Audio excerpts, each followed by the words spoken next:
2024 Whitsuntide Games. We kick off today's action with the 3,000 meter run for women. This is an open event. 7.5 laps around the Karani James Athletic Stadium. And then we'll crown our first champion of the day. This is event number 70.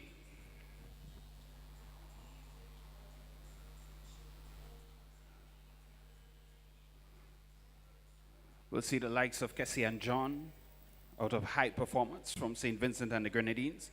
No stranger to this event, no stranger to these tracks and this stadium. We've seen her compete here at Whitsuntides on several occasions before.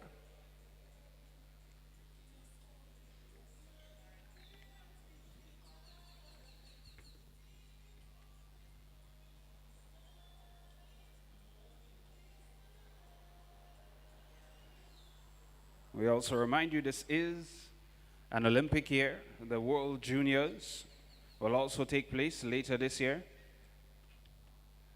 And so if any of our junior athletes competing in the open 3,000 meter event is able to finish in a time less than 10 minutes, 38 seconds, they'll be able to qualify for the World Juniors later this year.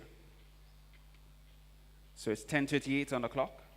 That's the time they'll be chasing if they want to make it to World Juniors.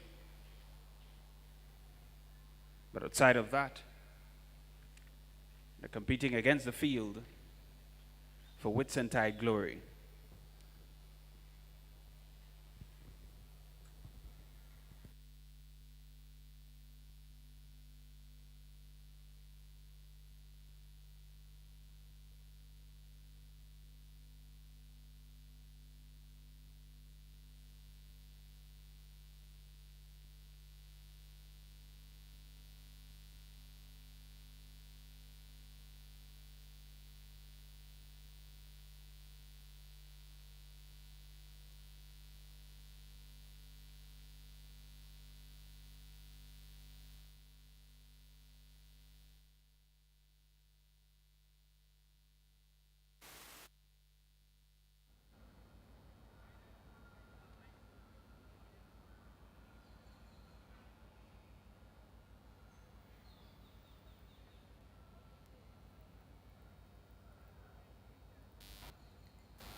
So 6 more laps to go in the women's 3,000 meter open.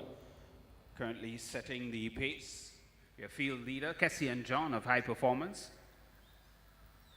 She's followed by Shania Nelson of the South City Rising Stars. And Aya Stapleton of High Performance currently sitting in third.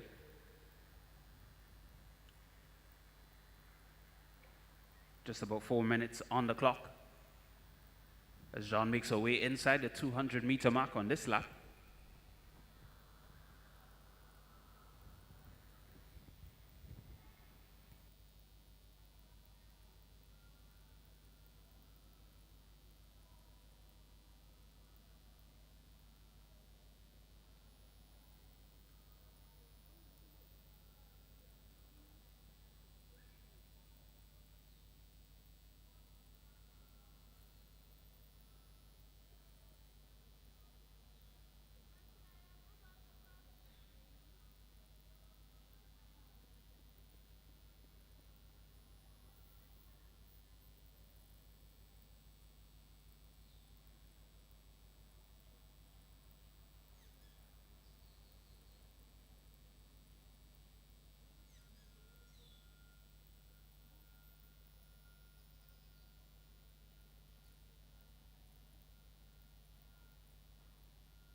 So as the girls make their way down the back straight, it's still Cassie and John, High Performance out front.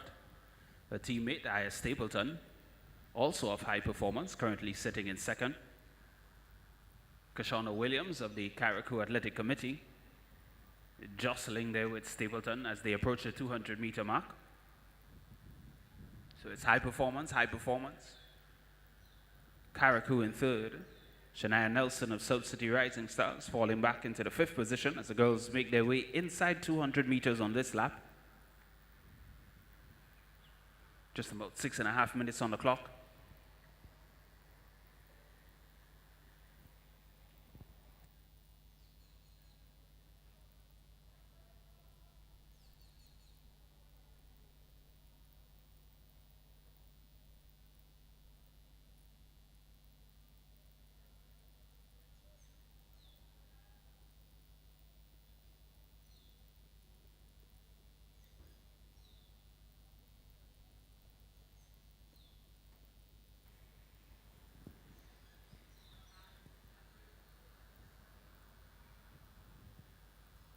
So it's John of High Performance.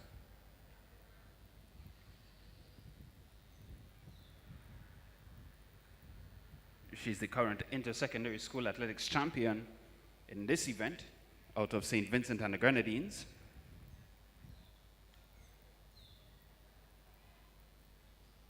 Kashana Williams of Carriacou,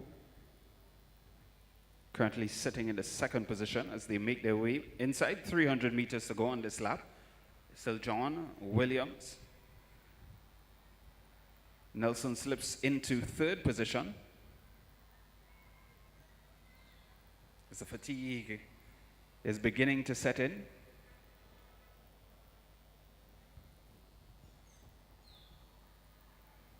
The water station currently set at the back. Athletes can grab a bit of water to refresh themselves. And the days have been hot here in Grenada. We've been under a heat wave for the last few days. The rain's only now setting in. We've been blessed with a few showers over the past couple of days, allowing us to have one of the cooler mornings for this 3,000 meter run. So it's still John Williams Nelson, John of High Performance, your inter-secondary school champion from St. Vincent and the Grenadines. Kashana Williams of Carriacou, currently in 2nd position. Shania Nelson, South City Rising Stars, silver medalist at the Republic Bank Intercall Games here in Grenada. She's currently sitting in 3rd.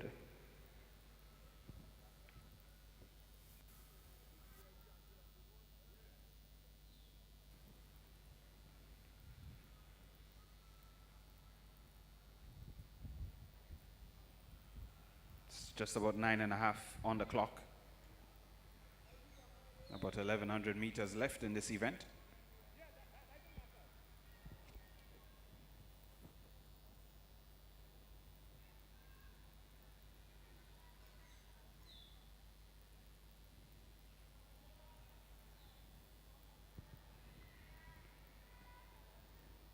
It's John Williams Nelson as they approach the 200-meter mark.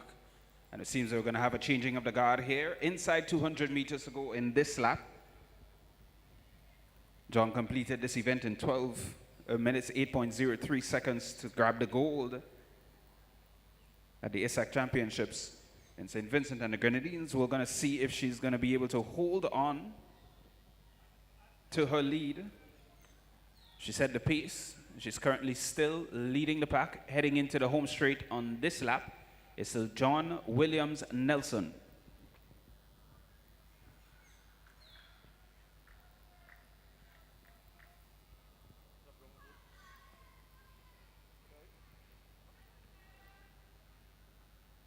Aya Stapleton and Afia Thomas, also of High Performance.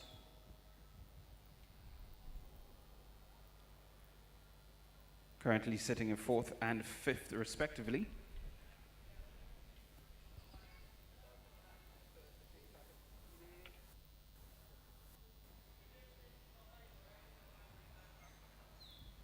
And we have the changing of the guard. Nelson moves into the leading position. So it's Nelson John Williams As they approach the 300-meter mark, John and Nelson tussling down the back straight. Stride for stride, John moves back into the leading position. She's able to complete this. She's been able to complete this just over 12 minutes. It's 11 and a half on the clock. Nelson moves ahead. So it's Nelson of South City Rising Stars, silver medalist in this event at the Intercall Games in Grenada. She begins her kick, separating from John. So it's Nelson, John, Williams.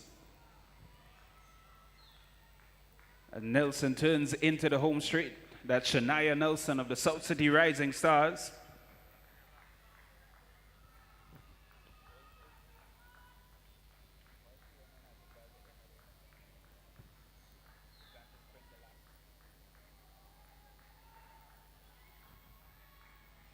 And the bell sounds.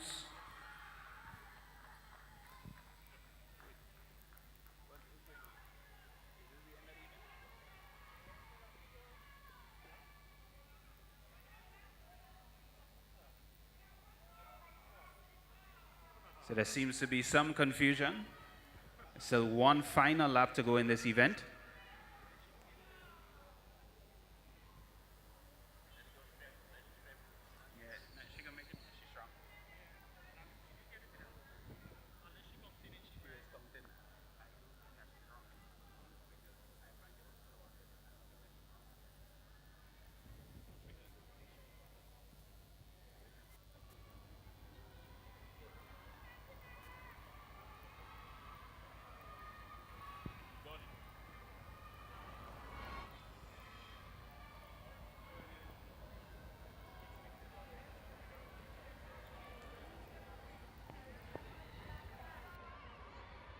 The bell has sounded. Cassie and John now begins her stride as she approaches the 200-meter mark. That's John of High Performance.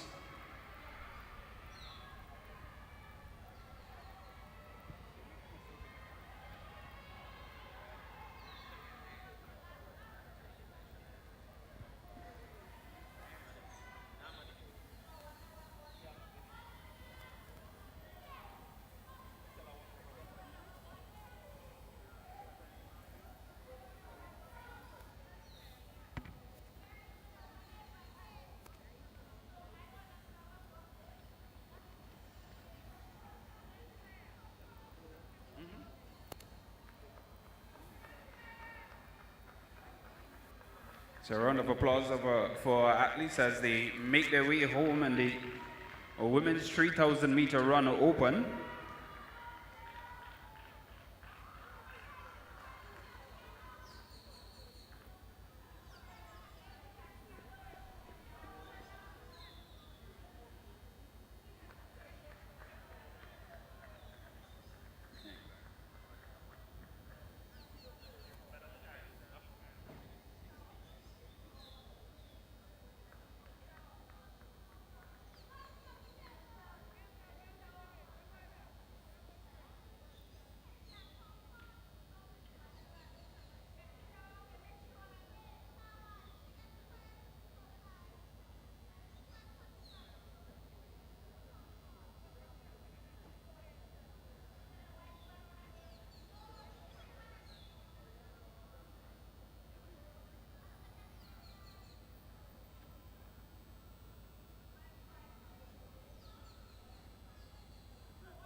Ladies and gentlemen, that's the completion of the first event on track for Whitsuntide Games 2024. Event number 70, Women 3000 meter run open. First of the track events. Next up, we continue on the track with event number 71. That is the boys 5000 meter run open international. Event 71. Men 5000 meter run open international, the next event on track.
The 5,000 meters, that will be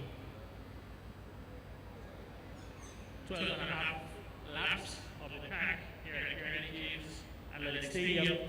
Second track event for the Whitsuntide Games 2024. Top clubs across the Southern Caribbean competed for championship glory. Minding you, it's a BCA track and field in the Grenada, the Caribbean, and the international community.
We've just witnessed the start of the 5,000 meters run open men international.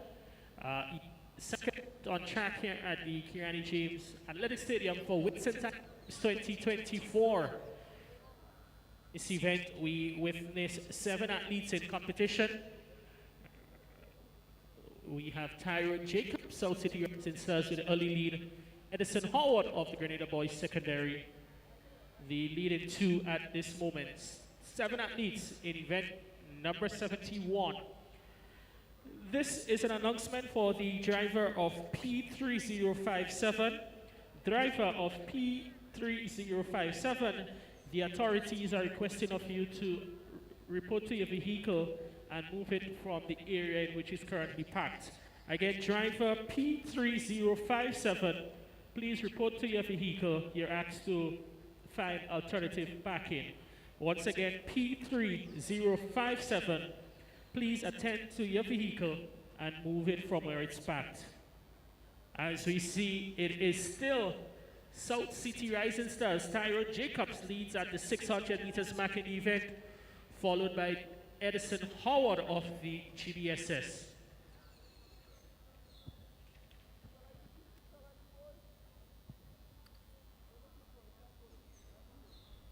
Darius Hadding, Burnley Athletic Club, is also in the mix. You're leading through Nicholas Frederick. Finish line, Sports Finish line is also in the mix. So that's your top 4 at the moment. Just about to complete 800 meters in the event. That is 2 laps. Still have another 10 and a half laps to go in event 71. Quite a bit of action left to go in this, the first session.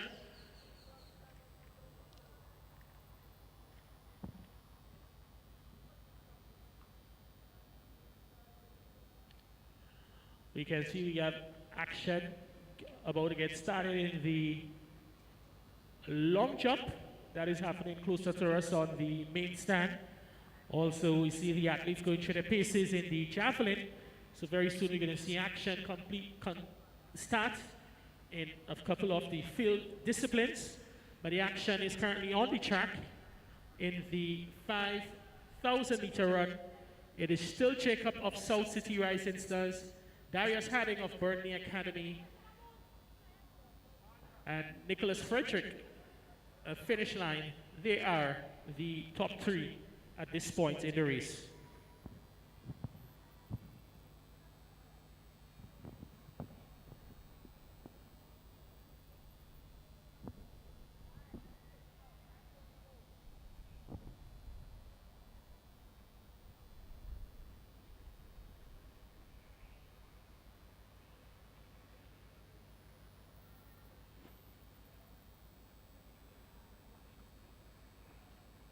Work continues to,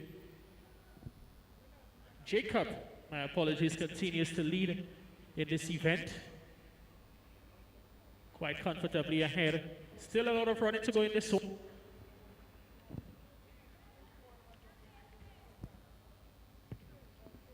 The 5,000 meters open men.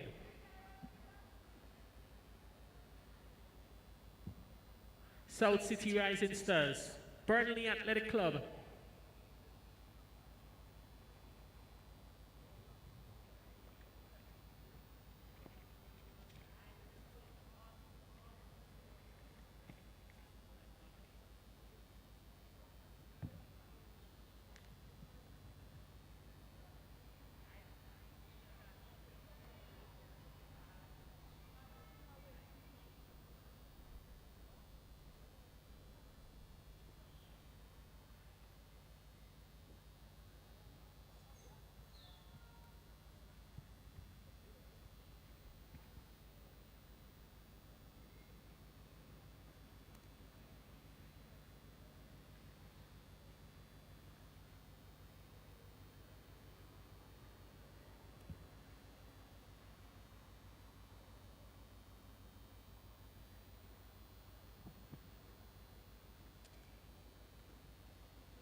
It is still Jacobs leading.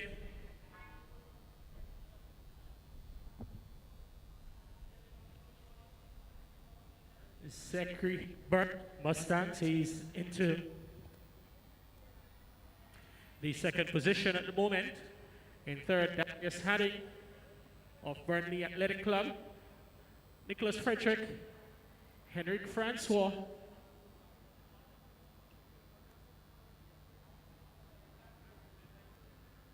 Edison Howard, Ashandaka Solane. They are the remaining athletes in this event, 7 of them. 10 and a half laps of the track. Whitsuntide 2024.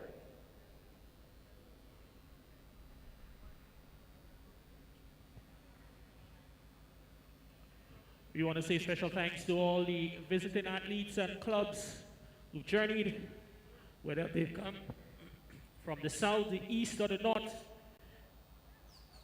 to join us here in Grenada on Whitsuntide Weekend 2024 for the Whitsuntide Games.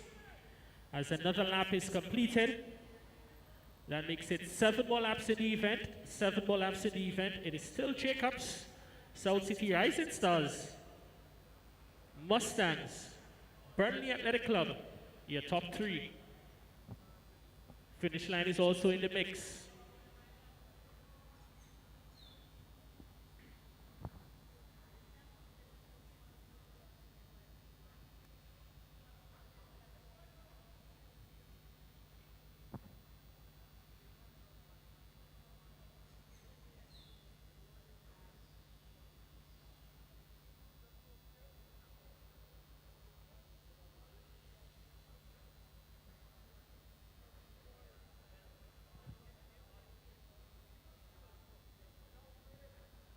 See Tyrone Jacob, he is continuing to maintain the lead. He has opened up over the chasing pack.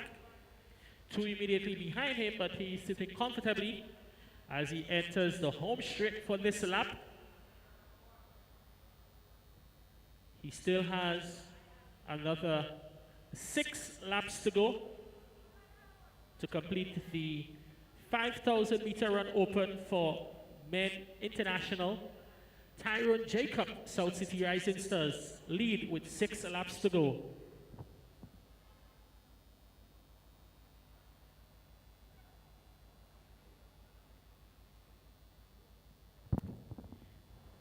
He has already lapped 1 runner in this race on the heels of a second.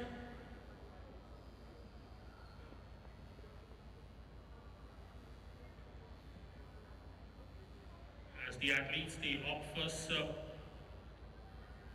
they have the opportunity to get some water on the back straight. So far they have, on this lap, they've elected not to.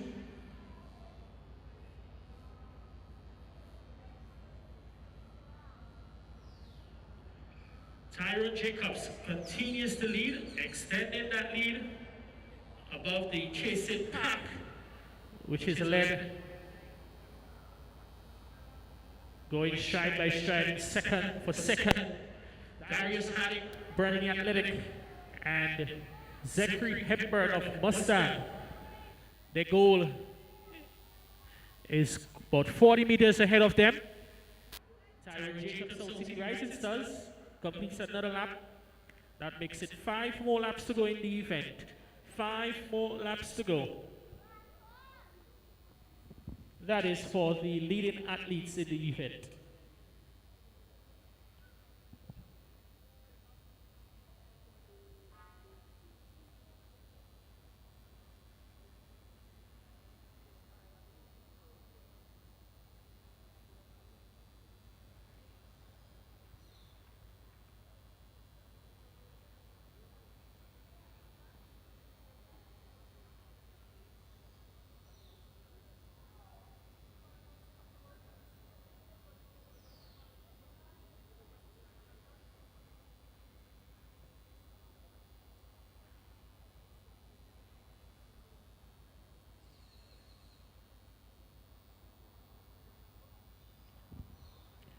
It is Whitsuntide Games 2024 in progress on the track, event 71.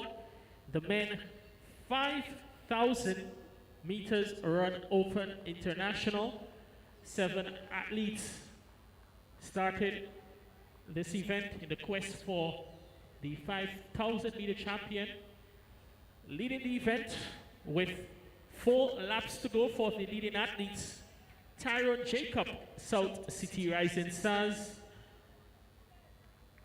In second, Darius Haddock, Burnley Athletic.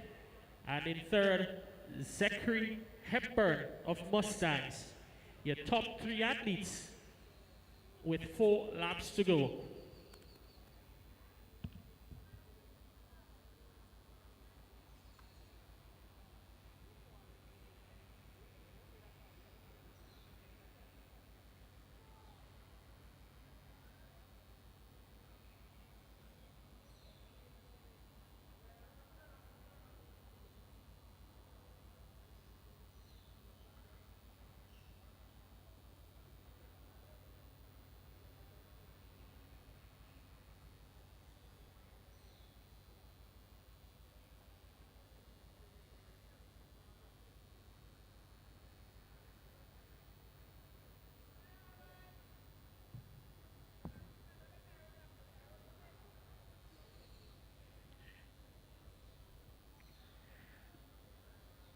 It is Tyron Jacobs continuing to maintain his lead, comfortable lead, above Darius Harding of Burnley Athletic, Zachary Hepburn of Mustangs.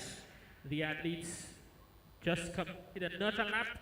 So that means we've got, for the leading athletes in this event, 3 laps to go. For the leading athletes in this event, 3 laps to complete.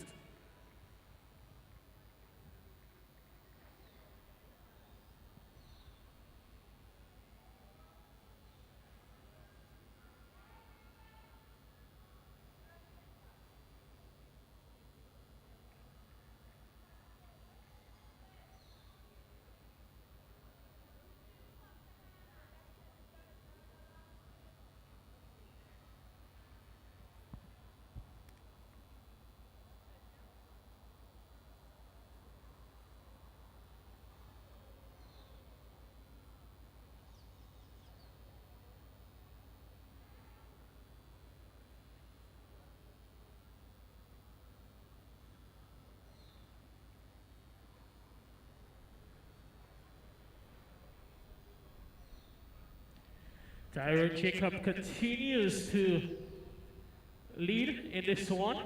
Just about 60, 70 meters gap between him and the athlete in second, Darius Harding of Burnley Athletic. Back in third, Zachary Hepburn of Mustangs. 2 laps to go for the leading athletes.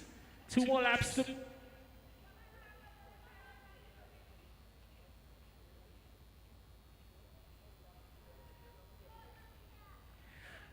for the leading athletes in this one. It's 2 laps to go as we see Tyron Jacob. He continues to lead. Darius Harding back in a distance second. And further back in third, Zachary Hepburn of Mustangs. Your top 3 at the moment.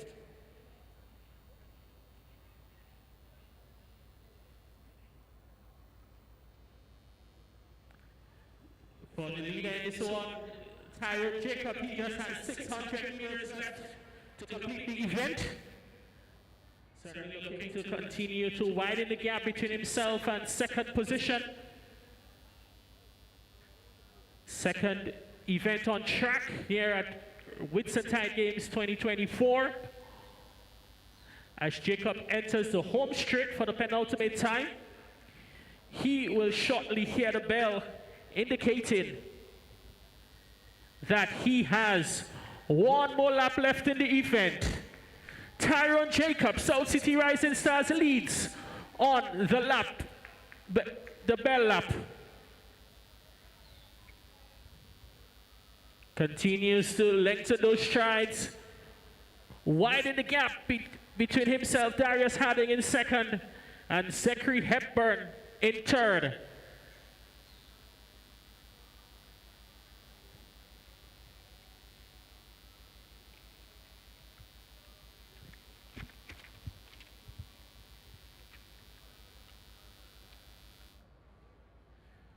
.200 laps and 200 meters left in the event for the leader. It's a dominant performance. Tyron Jacob, South City Rising Stars. 150 meters left. He's about to enter the home straight for the final time.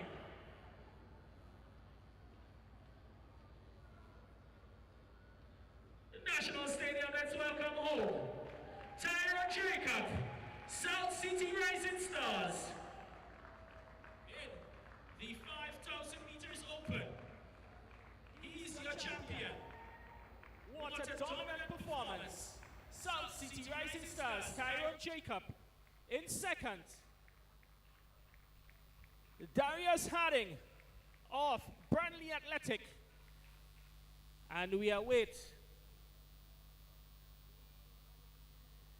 third place finisher in this one. On the home straight, Zachary Hepburn of Mustangs.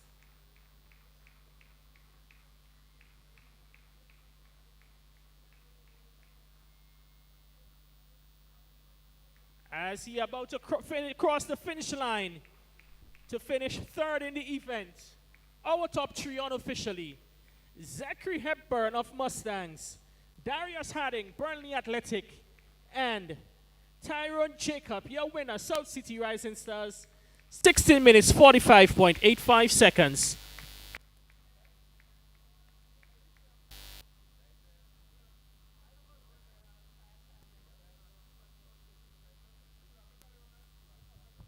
Momentarily, we're going to get an introduction for the field in the under 17 girls. A long jump. Thank you very much, Kerry. We get set now for the girls under 17 long jump. Introducing your field for this event.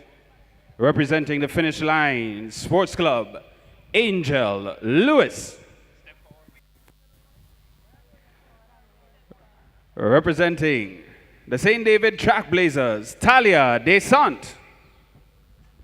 Also representing St. David Trackblazers, Sydney Douglas. Representing the Proformers Track Club, Kaisha Husbands.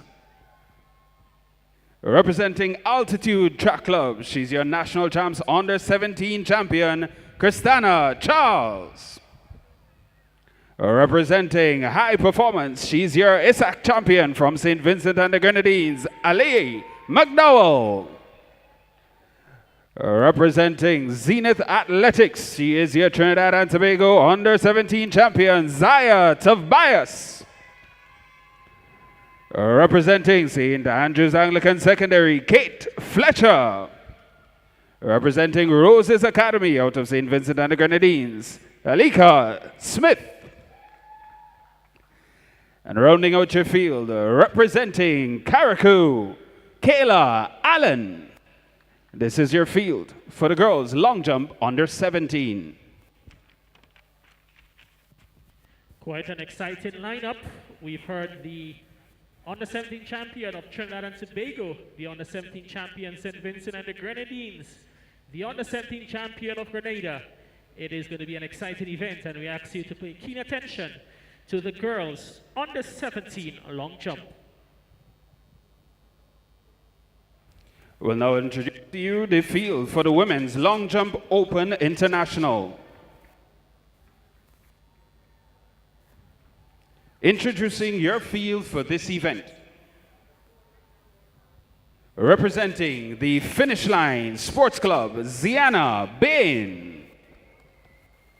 Representing Ace Track Club, Brunel Thomas. Representing Exceed Sports Club, Fianzia Laborde. Also representing Exceed Sports Club, Amaya Edwards. And rounding out your field, representing the South City Rising Stars, Destiny Langain. This is your field for the Women's Long Jump Open International. Okay.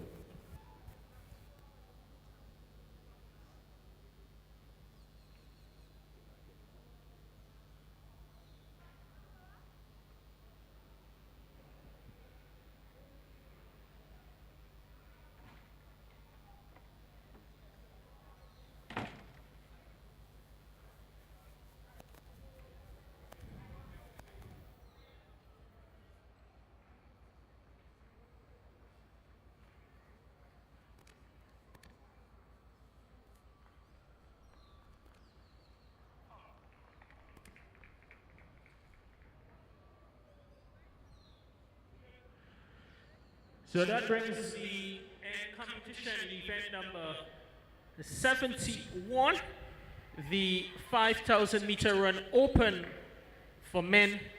All athletes have completed this one. Once again, congratulate the top three finishers in this event. Zachary Hepburn of Mustangs, 17 minutes, 22.74 seconds. In second position, it goes to Darius Harding, Burnley Athletic, 16 minutes, 54.16. And your champion in the 5,000 meters run open for men is Tyrone Jacob, South City Rising Stars, 16 minutes, 45.18 seconds. On the men's open, 5,000 meters a run.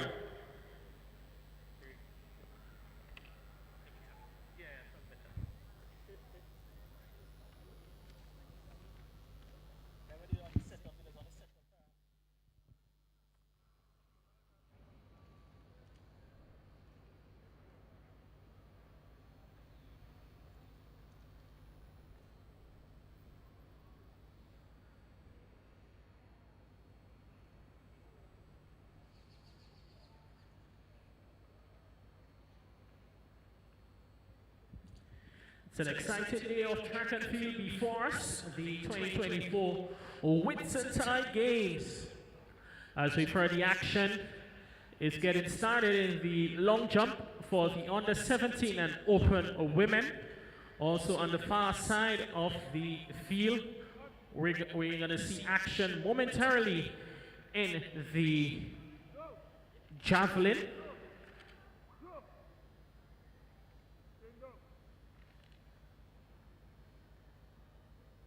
Shortly, we're going to get an idea as to the athletes slated to compete in this event. And if we turn our attention to the track, we can see that the tracks are being prepared for the next set of events to occur on track. We're going to see some huddles action, 100 meters huddles.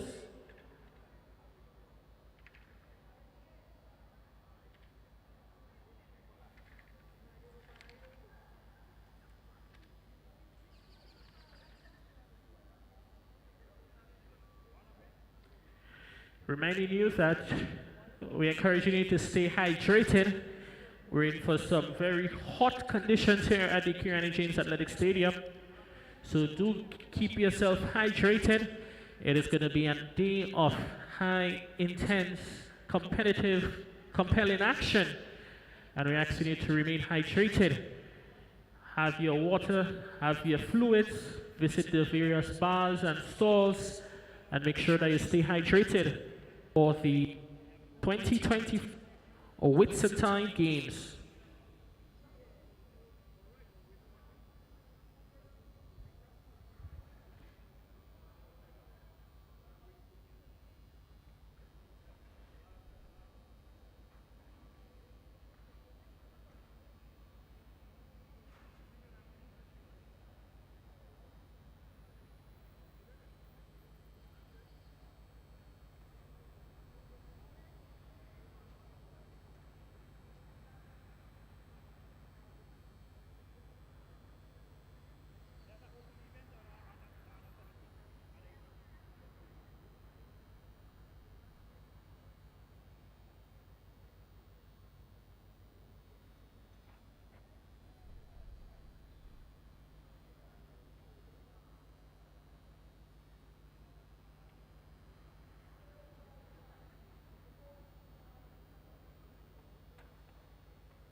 the next event on track.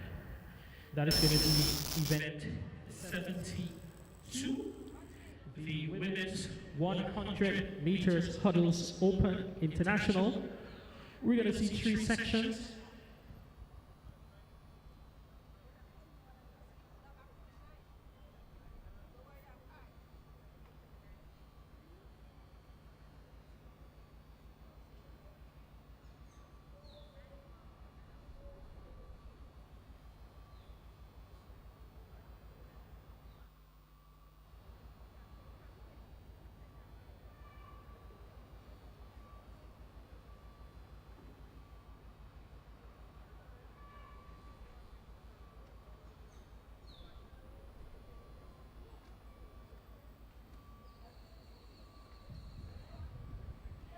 So just to recap, the next event on track will be event 72, the 100 meters hurdles open international.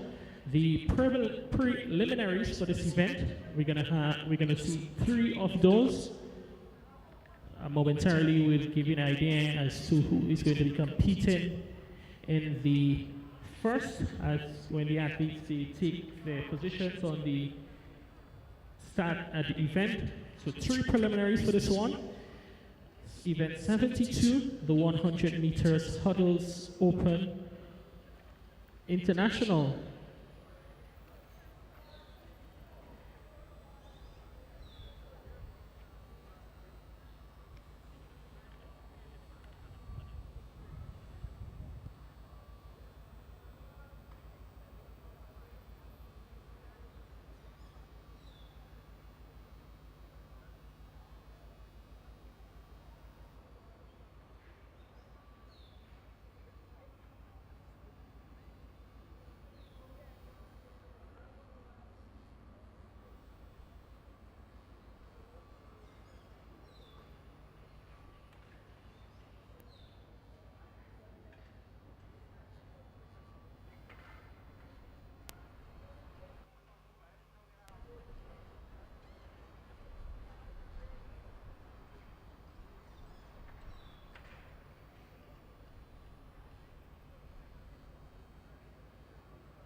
All right, to provide some updates as it relates to the next set of events.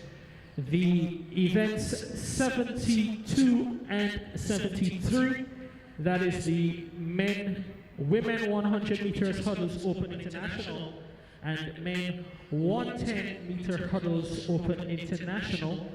Both events will be a straight final, and those events will be held later on this afternoon. Carded for 4:15 and 4:20 p.m.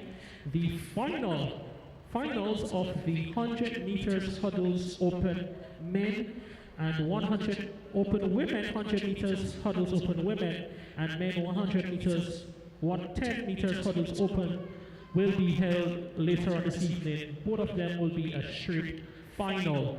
We can further inform you that the next event on track will be a series of 100 meters in the girls under 15 and boys under 15 100 meters dash preliminaries. So next up is the girls and boys 100 meters dash under 15 preliminaries.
Whitsuntide 2024, in the 50th anniversary of our nation's independence.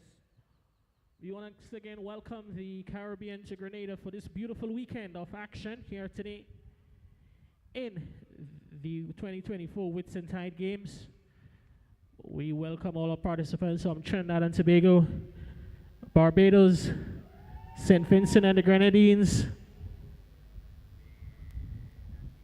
Antigua and Barbuda. It's always a pleasure having you here in Grenada, where you can bring your own flavor to our Whitsuntide action. We've got action going on in the field events. Event 1, the girls long jump on the 17. Simultaneously, event number 3, the women's long jump open international. And in the field, we also have action in the boys javelin on the 17 and on the 20 ongoing, along with the men's javelin throw open international. But on the track, we're going to see shortly the start of the 100 meters for under 15s in the boys and girls category. That is event 33 and 34 respectively. And on the southern end of the ground, we see the athletes are going through their paces for the start of the men and boys on the 17 long jump, high jump. So the bottom end of the track will be the boys high jump, and on the tracks, first up, the girls 100 meters dash on the 15.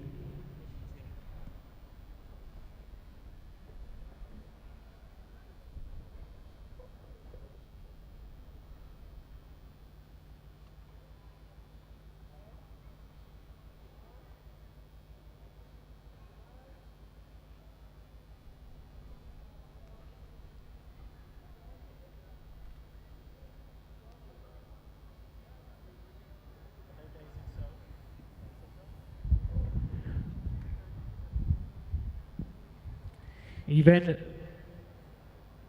33, the girls 100 meters dash on the 15. We should have 3 preliminaries in this event.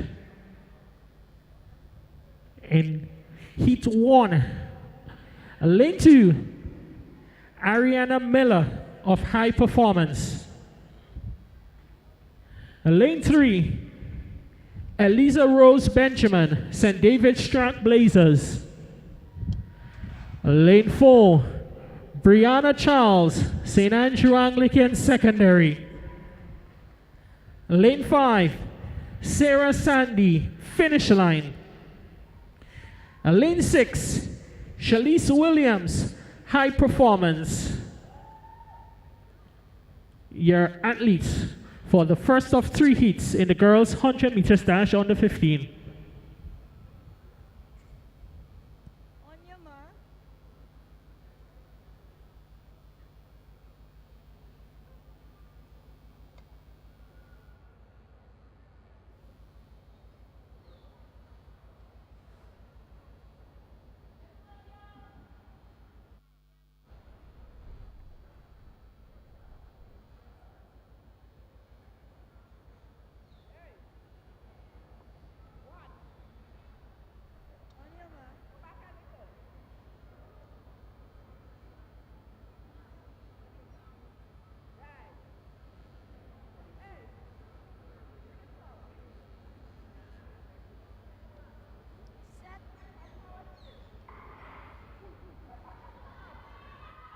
It is a nice clean start there. Lane number 2, Ariana Miller, High Performance. She is running fast and strong, and she's going to win that ahead of Eliza Rose Benjamin, St. David's Track Blazers, and Sarah Sandy of Finish Line.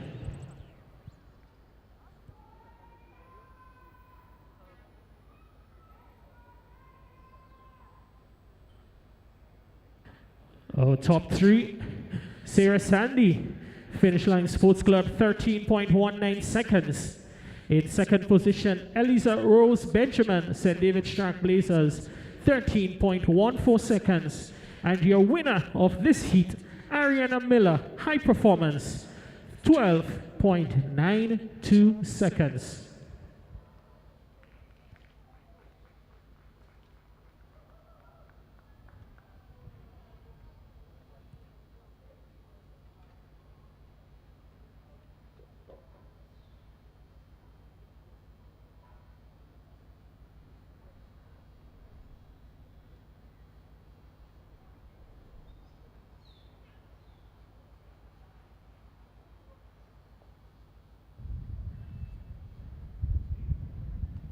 So the finishers again in this one, as we move to the start list for heat number 2. And then we'll also see actions. The athletes are going through the paces in the high jump, the southern end. The boys on the 17 high jump. Athletes are going through the paces for the start of this event. Heat number 2 in event 33, the girls 100 meters dash under 15. In lane 1, Carla Barnett, High Performance.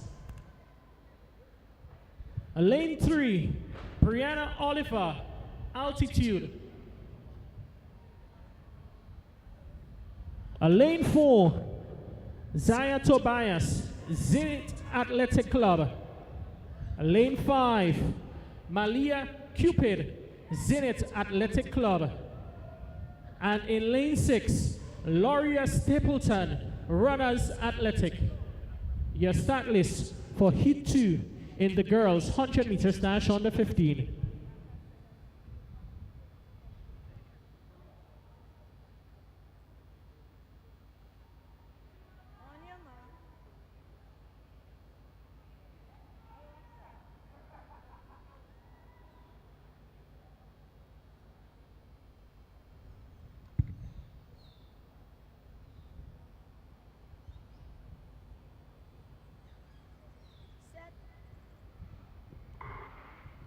And they are off. It's just oh, they have been recalled. They have been recalled. Heat 2 of the girls under 1500 meters dash. We will have to go all over again.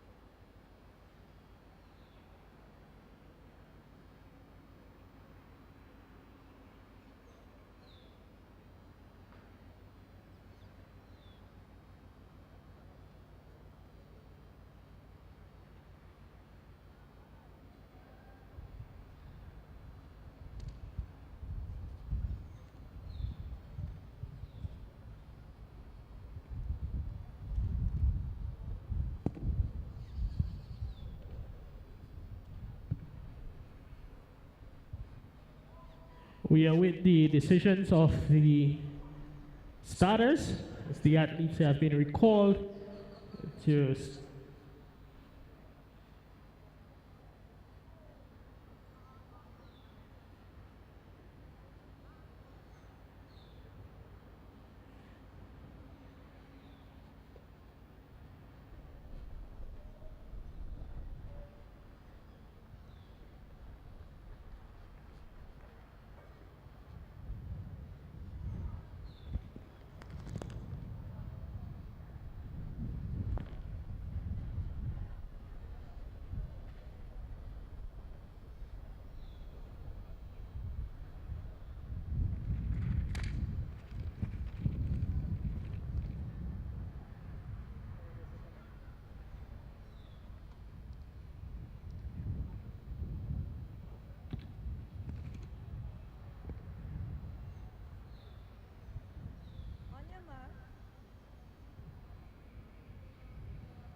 The athletes, they get set for a second time in the blocks. Second of 3 heats.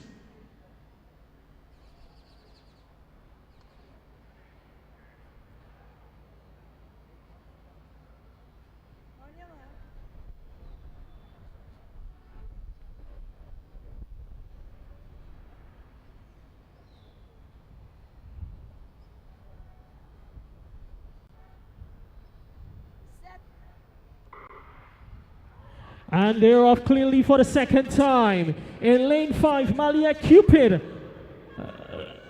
That's lane 4. Zaya Tobias.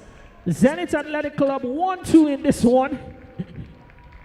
1-2 finish for Zenith Athletic in heat number 2. Zaya Tobias.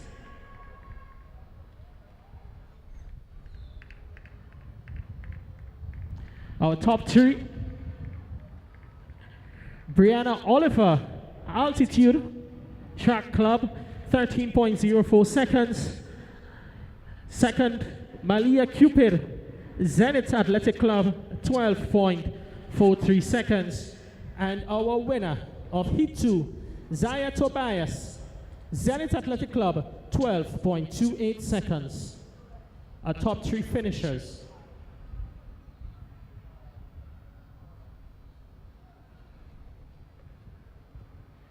Next up,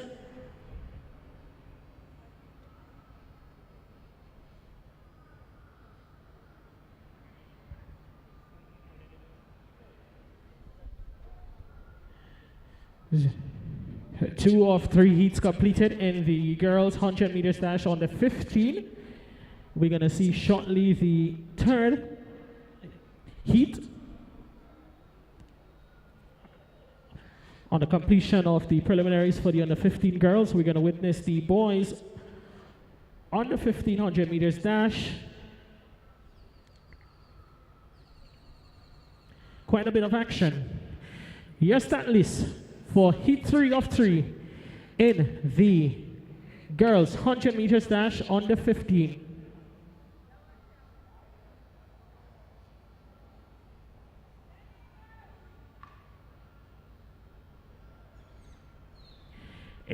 Your starters. In lane 1, sorry, it doesn't seem that we have a lane 1. So we go to lane 2, Calvinique York, Exceed Sports Club. Lane 3, Kaya Swan, Fusion. Lane 4, Jael Peters, Burnley Athletic Club. Lane 5, Michaelia Phillip, St. David's Track Blazers. And in lane number 7,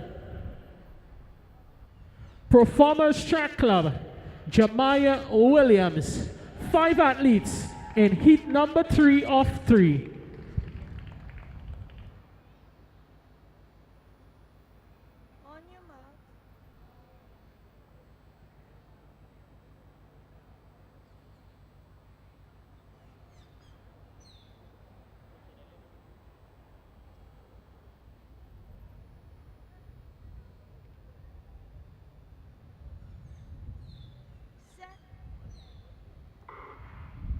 And they are off. It is a nice, clean start. Jael Peters, Burnley Academy, she's coming over with this one. Followed by Jemiah Williams. Fusion Athletics is in the mix. So it's Burnley Athletic, Fusion Athletics, and Performer Track Club. Unofficially, your top 3. Jemiah Williams, Performer Track Club, 13.43 seconds. Kaya Swan, Fusion Athletics, 13.27 seconds. And your winner of Heat 3, Jael Peters, Burnley Academy, 12.84 seconds. That was the completion of the preliminaries in the under 15 girls 100 meters.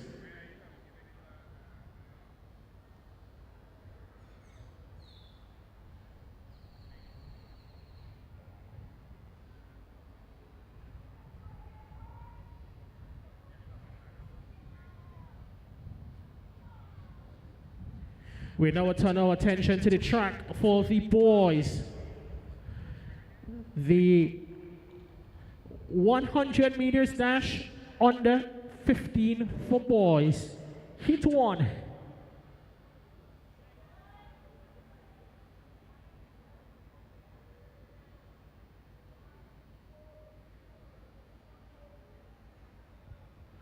We have 4 athletes carded for this heat.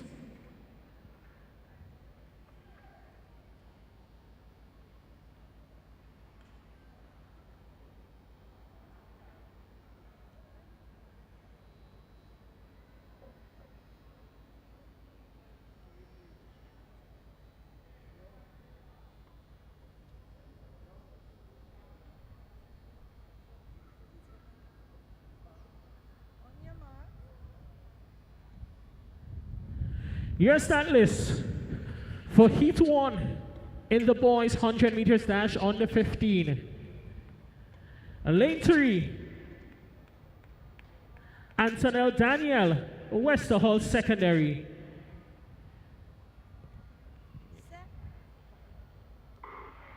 Lane 2, Shaquan Douglas of Zenith Athletic, and he is off fast.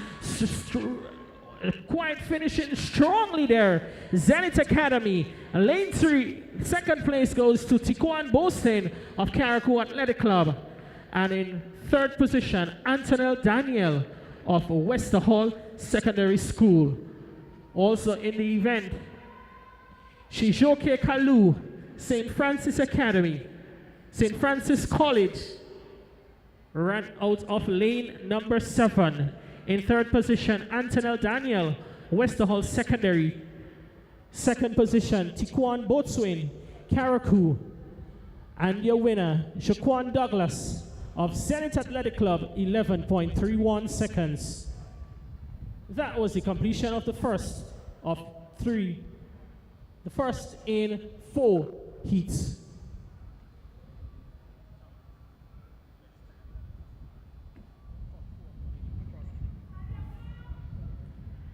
For qualification, only 4 athletes will be moving on from the heat. They will meet the top 4 athletes in the nation in the finals. So the 4 fastest times in the heats advance to the final, which will be held later on this afternoon. Both for the boys and girls, top 4 in the nation advance to the final, and they will be joined by the 4 fastest times from the heats. We get set for heat number 2 of 4. Event 34.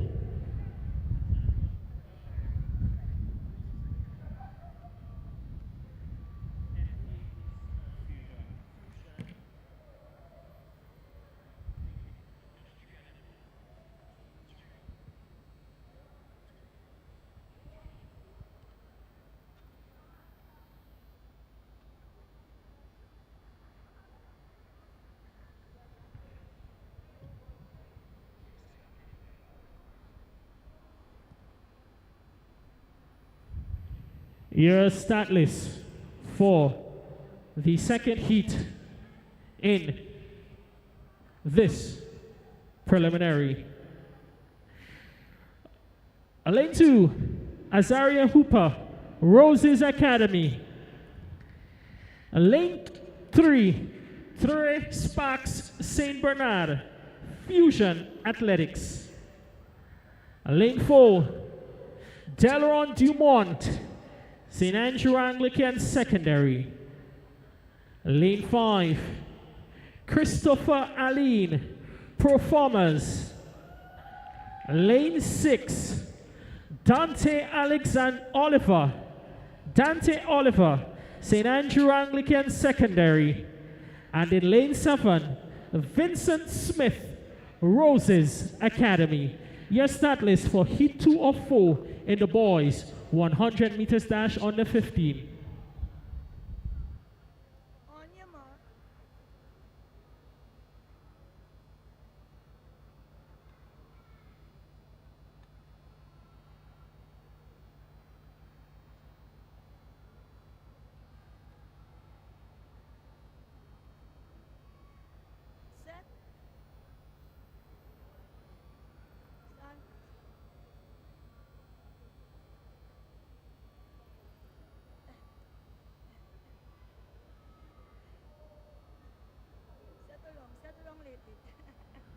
lot of action to come on this beautiful Saturday when we host the 2024 Whitsuntide Games.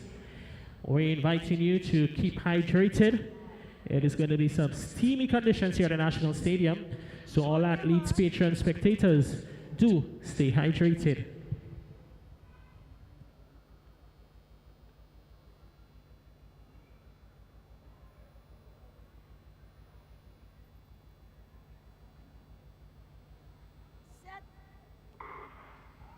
And they are off.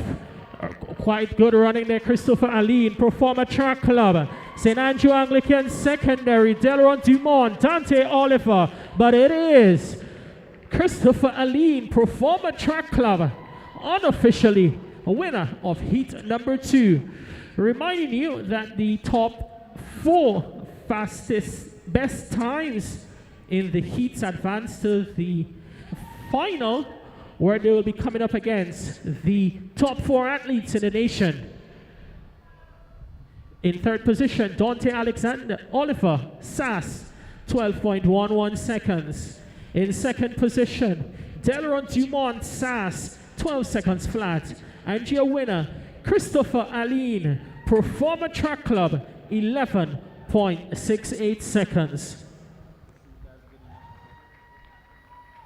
We await to see whether 11.68 is good enough to grant him a spot in the final later on this afternoon.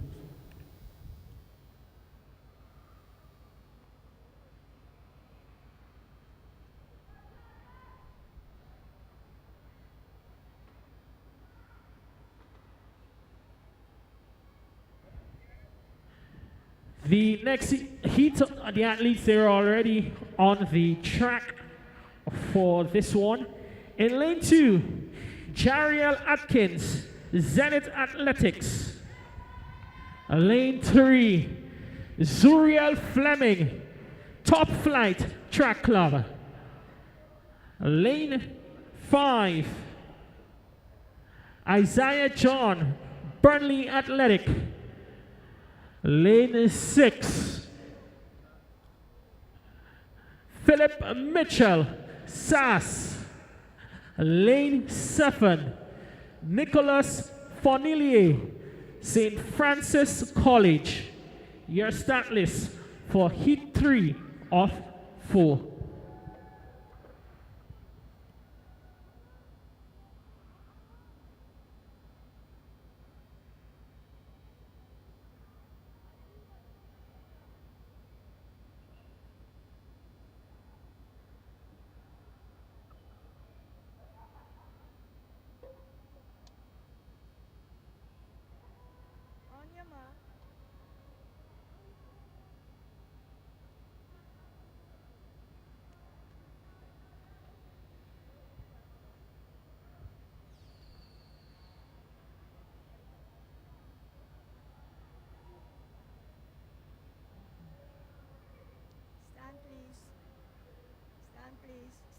Stand. Lane 8, your knee has to be on the ground.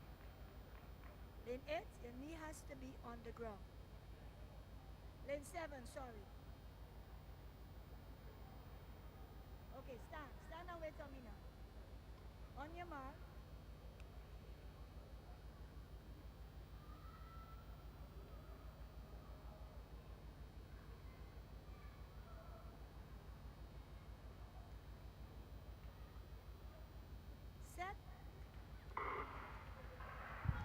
Oh, they have been recalled. The boys in heat 3 of 4 in the under 15 boys 100 meters dash, they have been recalled by the starters.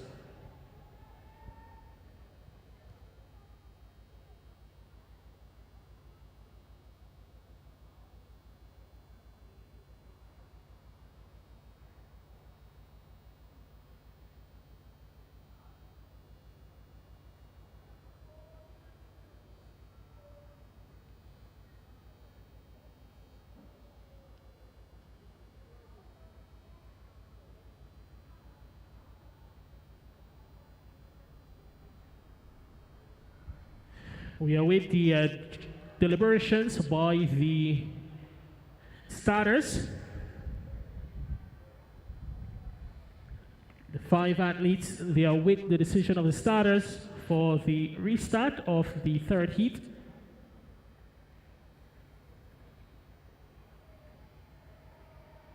Meanwhile, at the southern end of the Granny James Athletic Stadium, Jermaine Donald, Fusion Athletics, about to make his first jump in the men's high jump open international. The athletes have been shown the yellow card. That means it's a warning to the entire field. So they will be safe for now, and they'll be allowed to restart the event with all 5 athletes in contention. On your mark.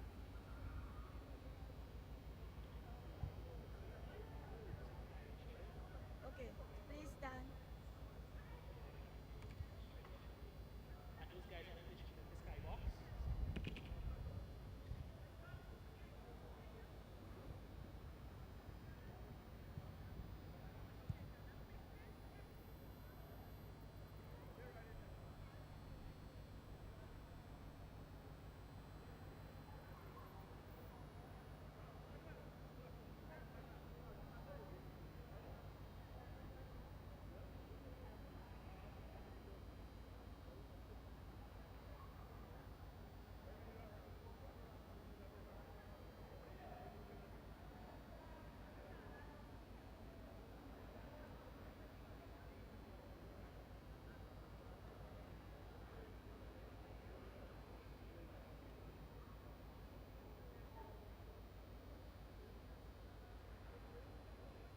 On your mark.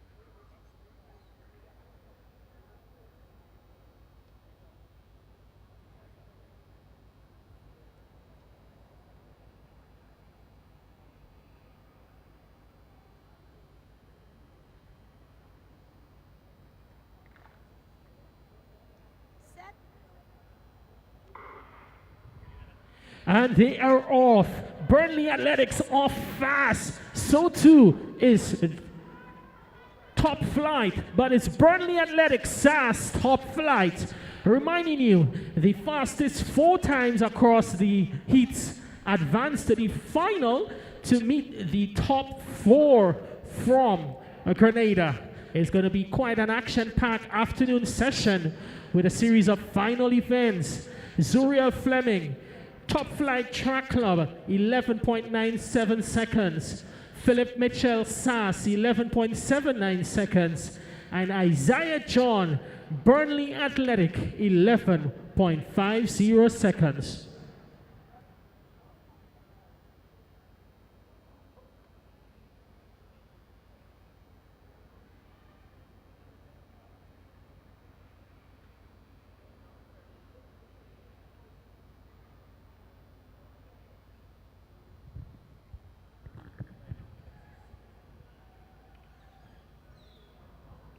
Final event on the final heat in the event. It's about to commence. We see the athletes.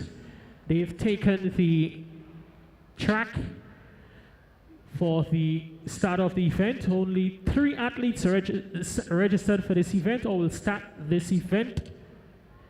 In lane number 1, Henley Junior Boucher, High Performance. Lane 2, Danville Peters, Exceed Sports Club. And in lane number 4, Aiden Davidson, Burnley Athletic.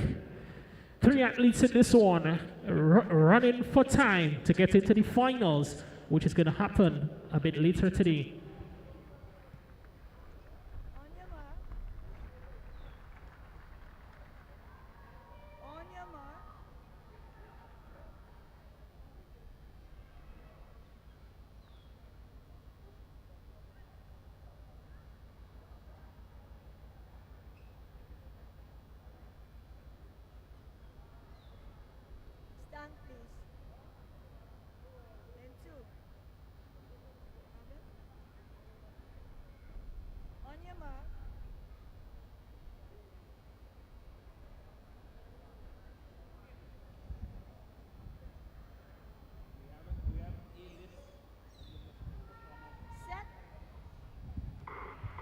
And they have been recalled. The starters, as we've seen for this event, had to recall the athletes. We are with the deliberations, and we're going to inform you shortly as to the decisions. 3 athletes in heat number 4 running for time to get into the final. Top 4 times across the 4 heats will advance to the final, where they will meet the top 4 athletes in the nation in this discipline during the season. Again, the yellow card has been shown to the field. That means that they're safe for now to go for another try.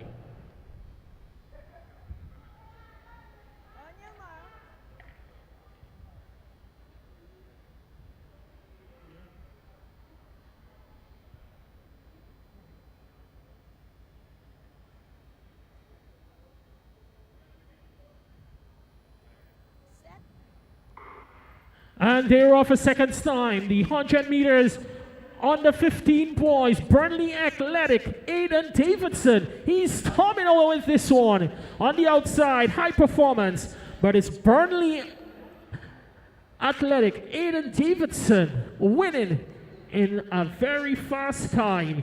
11.33 seconds.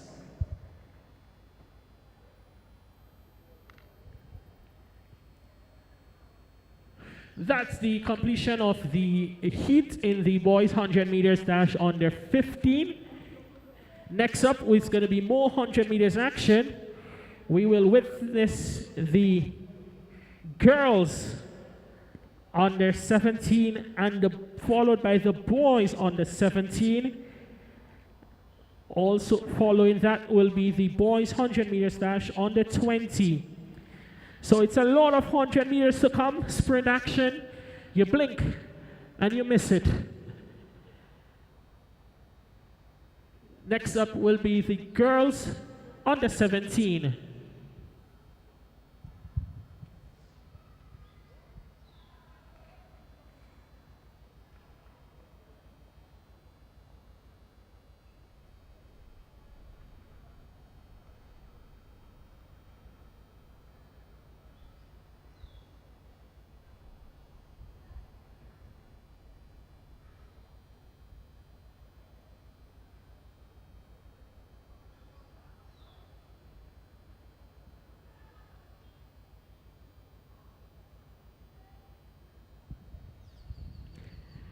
Your start list for the first heat of 3 in the girls 100 meters dash under 17.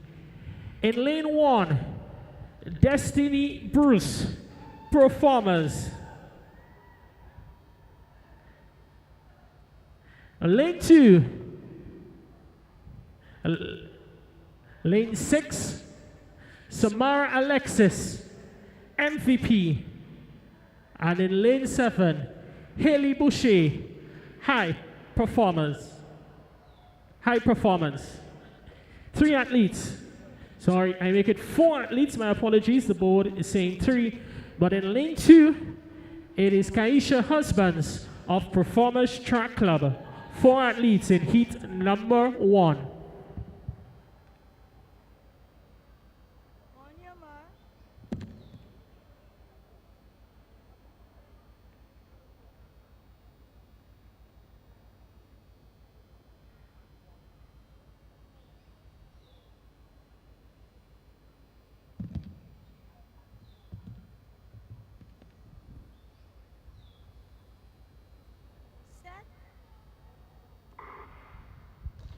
And here off the box flat on the outside is high performers.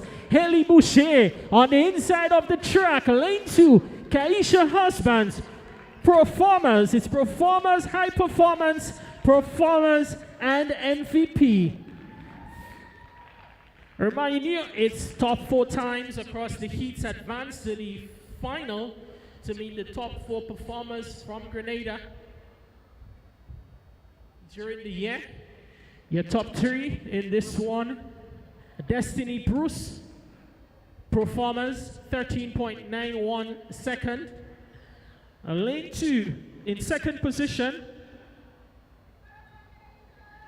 Haley Boucher, high performers 13.33 seconds. And the winner, Kaisha Husbands, performers 12.85 seconds.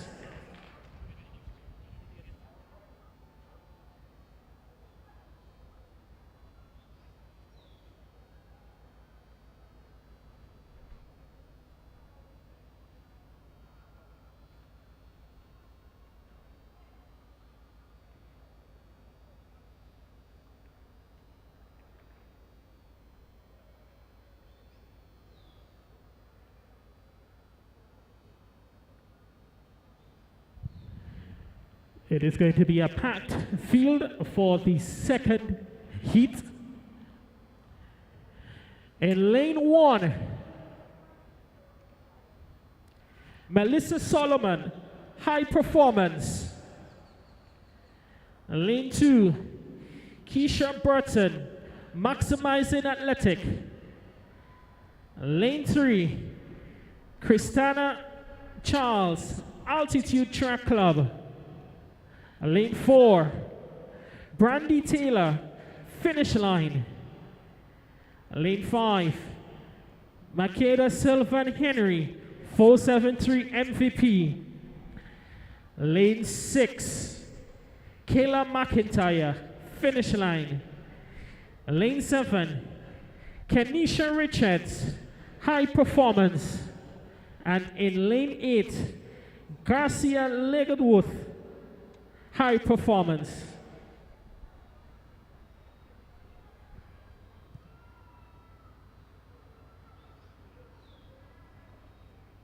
On your mark.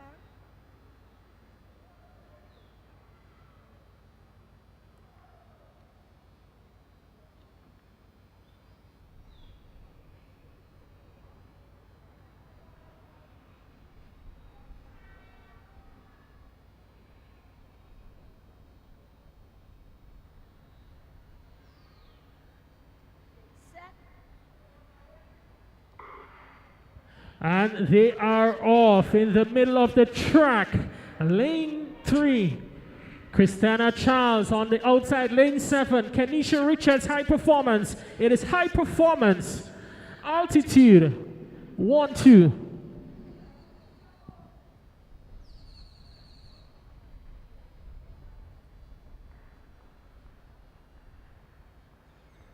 In third position, Kayla McIntyre, finish line. Second position, Christina Charles, altitude. And your winner, Kenisha Richards, high performance, 12.10 seconds. Heat number 2 of 3 in the girls under 17 100 meters dash.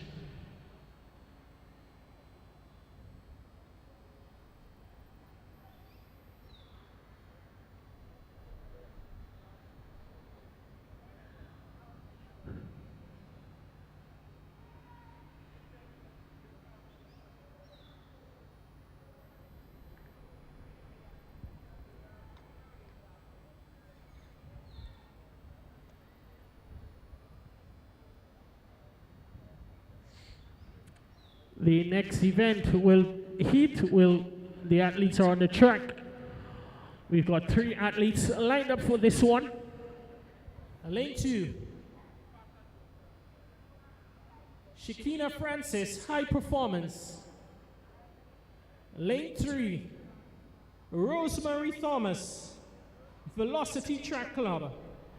And in lane 5, Antonia Haynes, Exceed Sports Club. Your starters for heat number 3.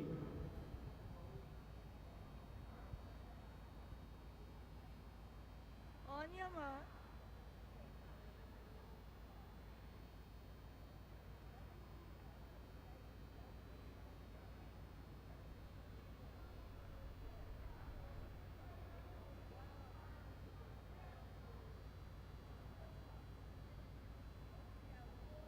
Set. Done, please.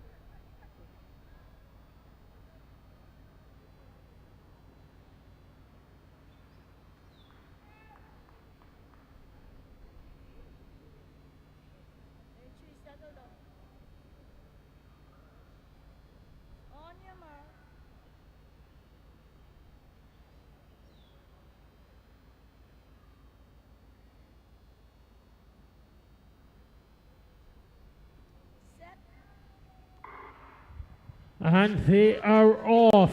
Rosemary Thomas, Velocity Track Club.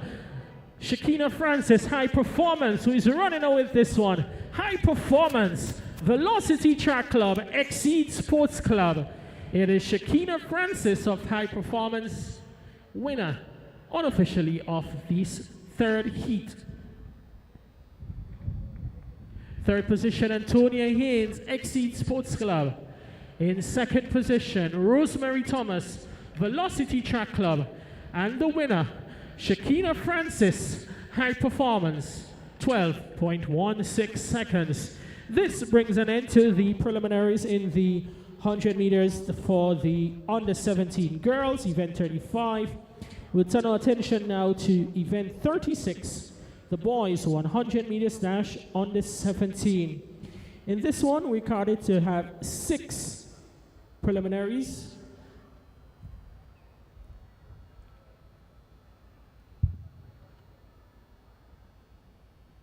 Six preliminaries for event 36, the boys 100 meters dash under 17.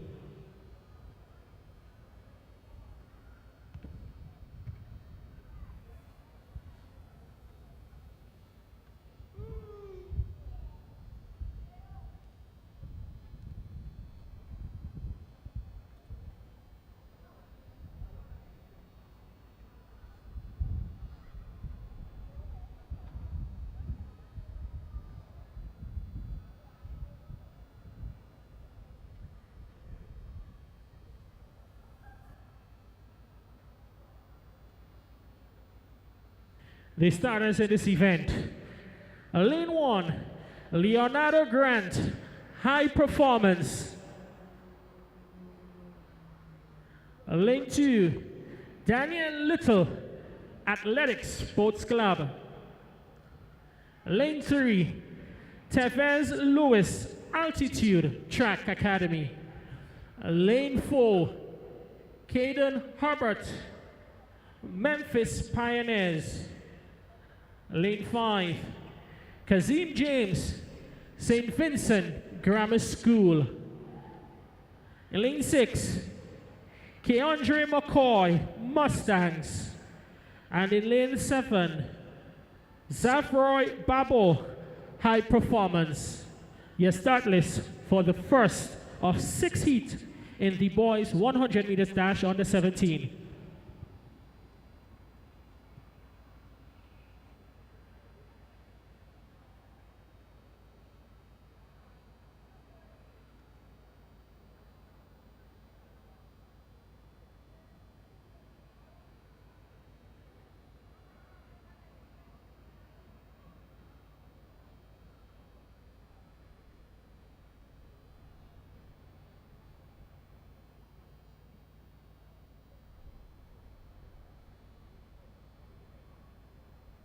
On your mark.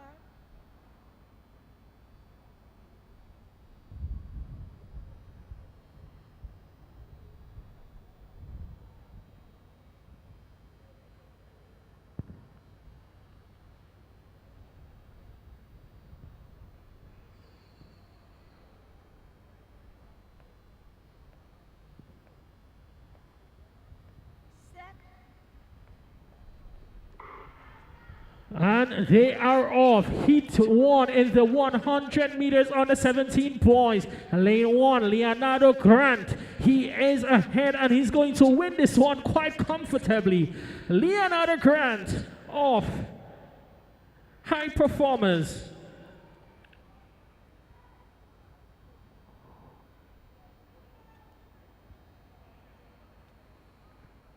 Your top 3, Kazim James, St. Vincent Grammar School. In third, Tevez Lewis, Altitude. In second, and your winner, Leonardo Grant, 11.36 seconds, representing High Performers.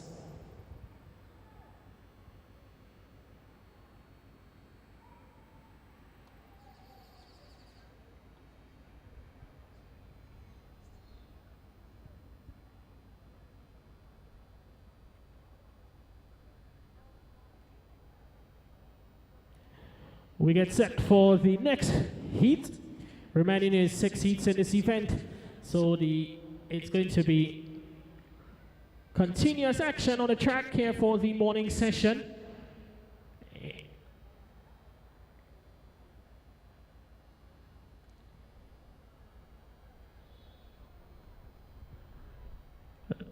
Lane 1, Justin Lampkin, Roses Academy.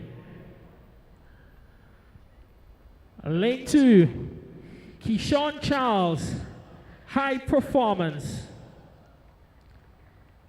Lane 3, LeBron Granger, South City Rising Stars.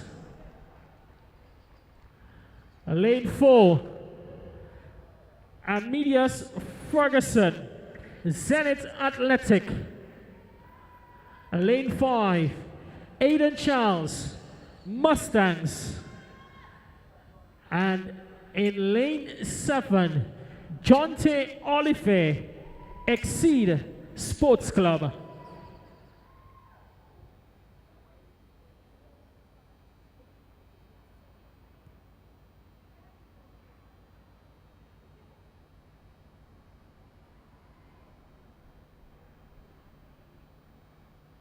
your mark.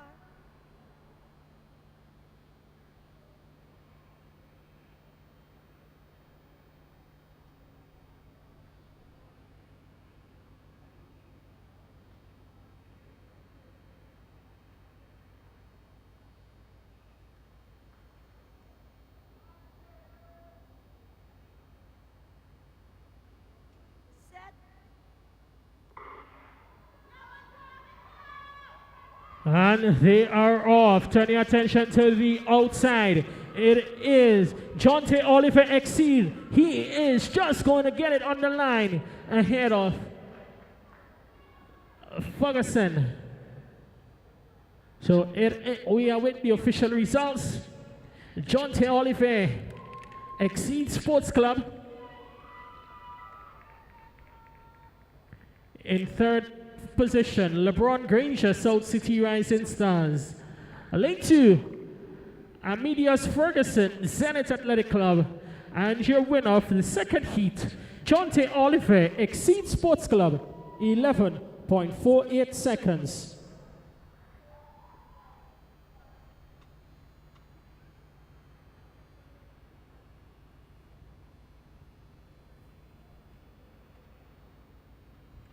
That was 2 of 6. We now get set for 3 of 6. In lane 1, Julian Hendrickson, High Performance. Lane 2, DeAndre Gloucester, High Performance. Lane 3, DeMar Michael, Mustangs. Lane 4, Omari Brown, Neon Wolves. Lane 5, Don Sincere, Athletic Track Club. Lane 6, Riley Forrester, Finish Line. And in lane 7, Naziri Nash, High Performance. Your start list for the third of 6 heats in the boys under 17 100 meters dash.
On your mark.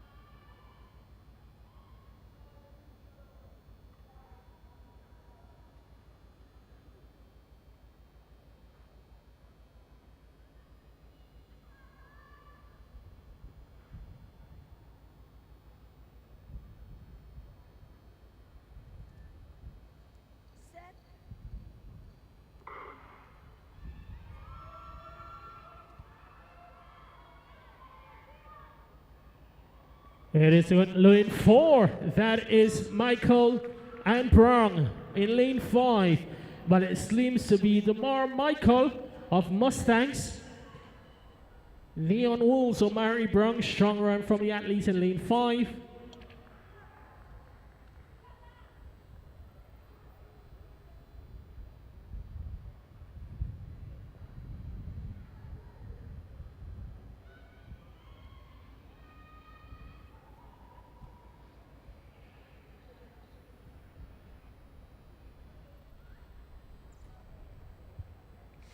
In third position, Naziri Nash, High Performance. In second position, Omari Brown, Neon Wolves, and your winner in 11.26 seconds, Drawn Sincere.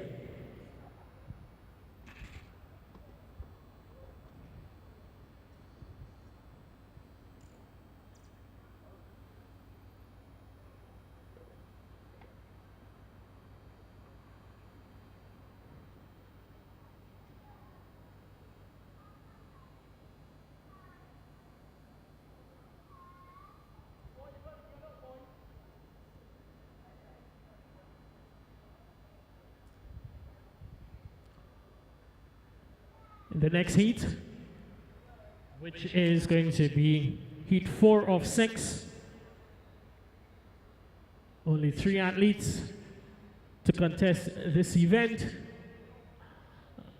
Lane 4, Jakai Brewster, Extreme Velocity. Lane 5, Andre Fletcher Jr., St. David's Track Blazers. And in lane 6,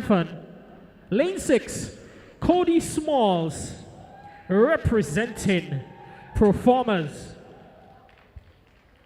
On your mark.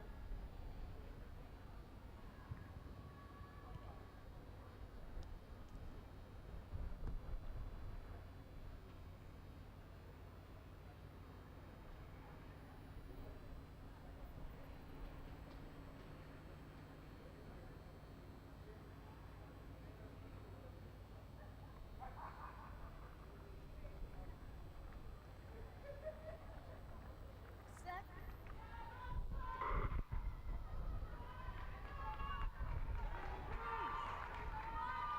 It is a fast start for Jakai Brewster, Extreme Velocity. He storms away with this, the 4th heat. Woo! It is a wind-assisted time, heavy wind, but Jakai Brewster, he wins it in a wind-aided 10.65 seconds. The win 8.1 seconds, 8.1 meters per second. A win aided 10.65 seconds to Jakai Brewster to win the 4th heat. Andre Fletcher Jr., St. David's Track Blazers in second. And Cody Small, Performance Track Club in third.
We get set for heat number 5. In lane 1, AJ Bowens, High Performance. Lane 3, Amari Francis, Fusion Athletics.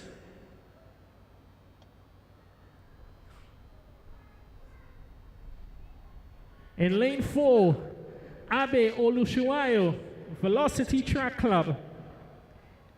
Lane 6, Joseph Pope.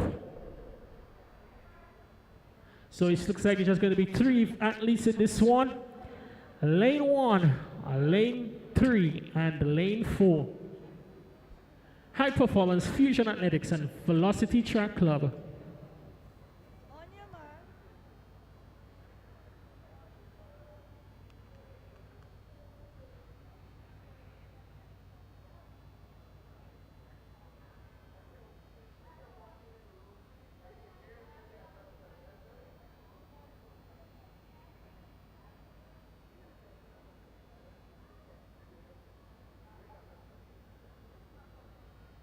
Set.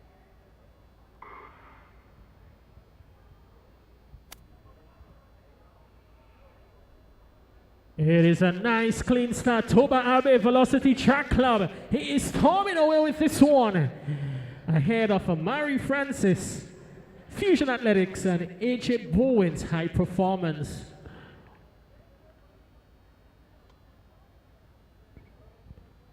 In third position, AJ Bowen's High Performance. Second position, Amari Francis. And your winner, Toba Abe Velocity Track Club, 11.39 seconds.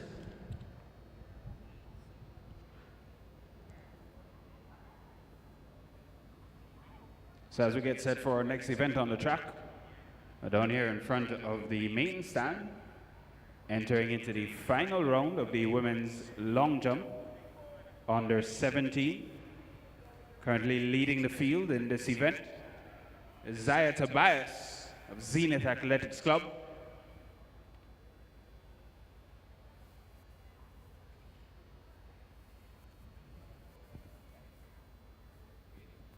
.38 meters, currently leading the field. Directly on her heels, Christina Charles of the St. Andrews Anglican Secondary School. She's 5.35 meters. The final jump in the women's long jump under 17. On your mark. On your mark. We see 2 athletes down for the final heat. Alexis Banwell, High Performance, and Trey Sprott, Mustangs.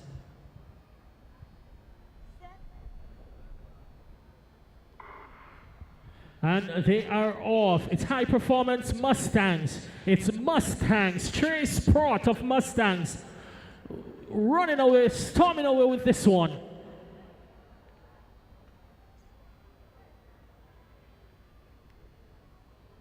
Trey Sprott Mustangs wins the final heat.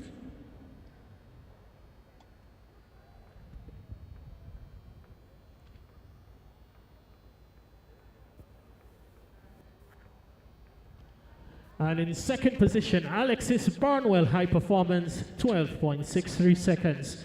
This brings the curtains down on the under 17 boys 100 meters preliminaries.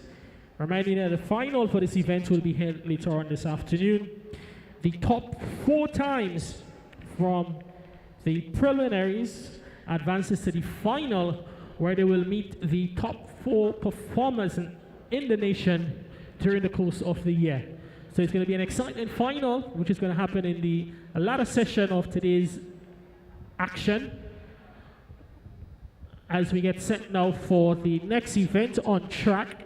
That will be the boys 100 meters dash on the 20. Boys 100 meters dash on the 20 preliminaries. We have 5 preliminaries carded for this. 5 heats in the preliminary stage of competition. And again, it is going to be an action-packed preliminary stage of the competition. In the boys 100 meters dash under 20.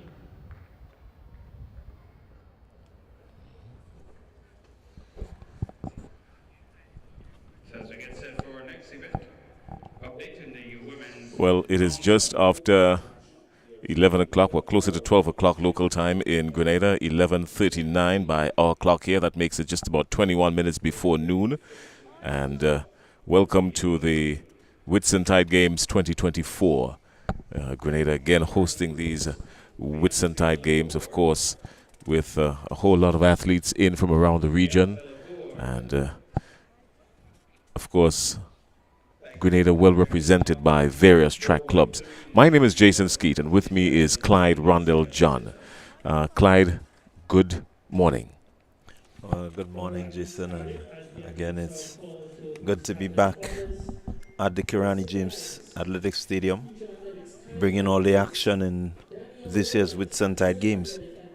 Yeah, it is, in fact, a pleasure to be back here because we know that a lot of sporting activities would have taken place here over the last couple of months, and the most recent one, of course, being the Carriacou Games, in which Grenada did very well. Now, there are a number of athletes here who would be eyeing Carriacou Games next year. The games next year will be held in Trinidad and Tobago, and they'll be looking forward to that as well. But here, the meat of the matter this morning into the afternoon is the Whitsuntide Games 2024. And over 200 athletes from around the region here in Grenada for these games. Athletes from St. Vincent and the Grenadines, Trinidad and Tobago, Barbados, athletes from, yes, we did mention St. Vincent and the Grenadines, Barbados, St. Vincent, Canada. There is a contingent from Canada as well, and of course Grenada. So a very good day it's going to be here for track and field.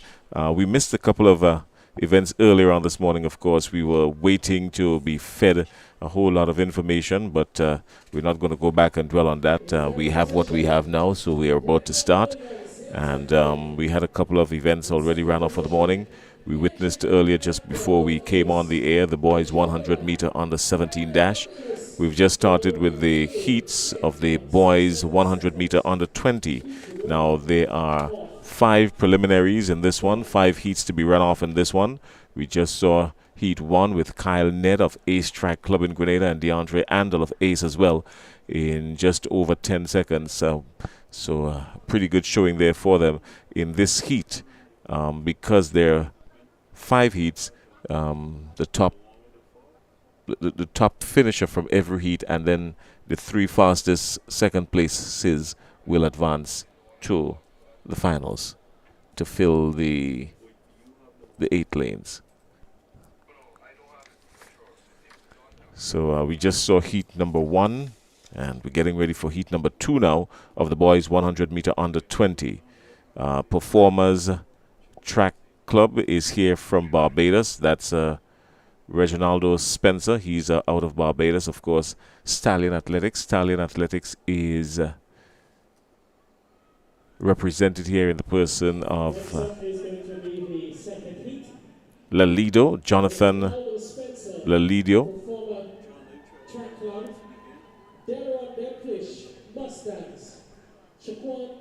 Mustangs represented here as well. Mustangs from St. Vincent and the Grenadines.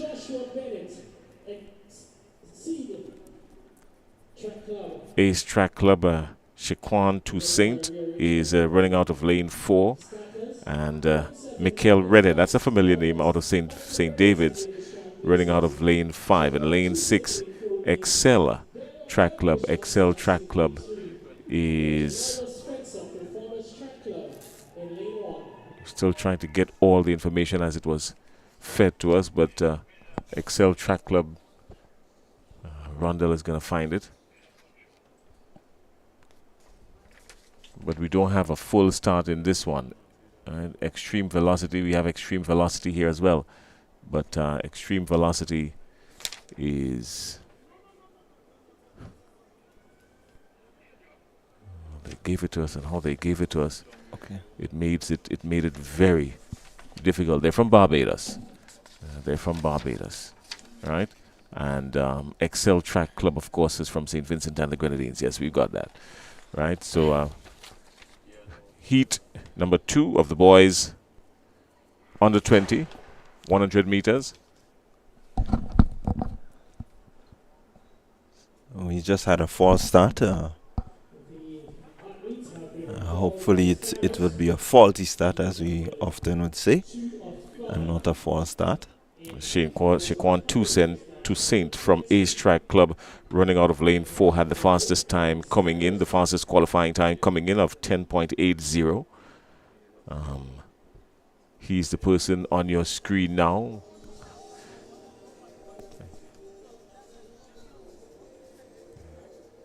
Wearing number 54, Shaquan Toussaint, running out of lane 4. The fastest qualifying time coming in, 10.80. After that, it was 11.06 by Mikel Redhead, who's in lane 5 on his right.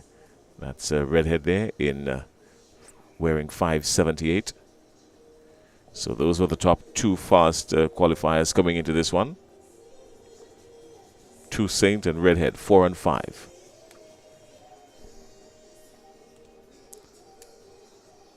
A pretty decent day. We've got no lack of sunshine for sure. Good for athletics. The heat has been very recognized in Grenada and its dependencies and neighboring islands. It has been very dominant, and the outfield and the distance, even behind the athletes, you can see there's very little greenery. If you look up to the hills, a wide shot of our stadium just in the back of us would show you that just a little bit of drizzle we had over the last couple of days, and the trees already starting to soak it in and feel that nourishment, and you could start to see a little green, but it has been predominantly dark and dry, and that of course had to do with or treacherous 30, 31, 32, 33, even sometimes as high as 35 degrees heat, and very little rainfall over the last couple of weeks. Yeah, certainly we've experienced quite a number of heat waves over the past weeks, and I think the rainfall is something that Grenadans will welcome.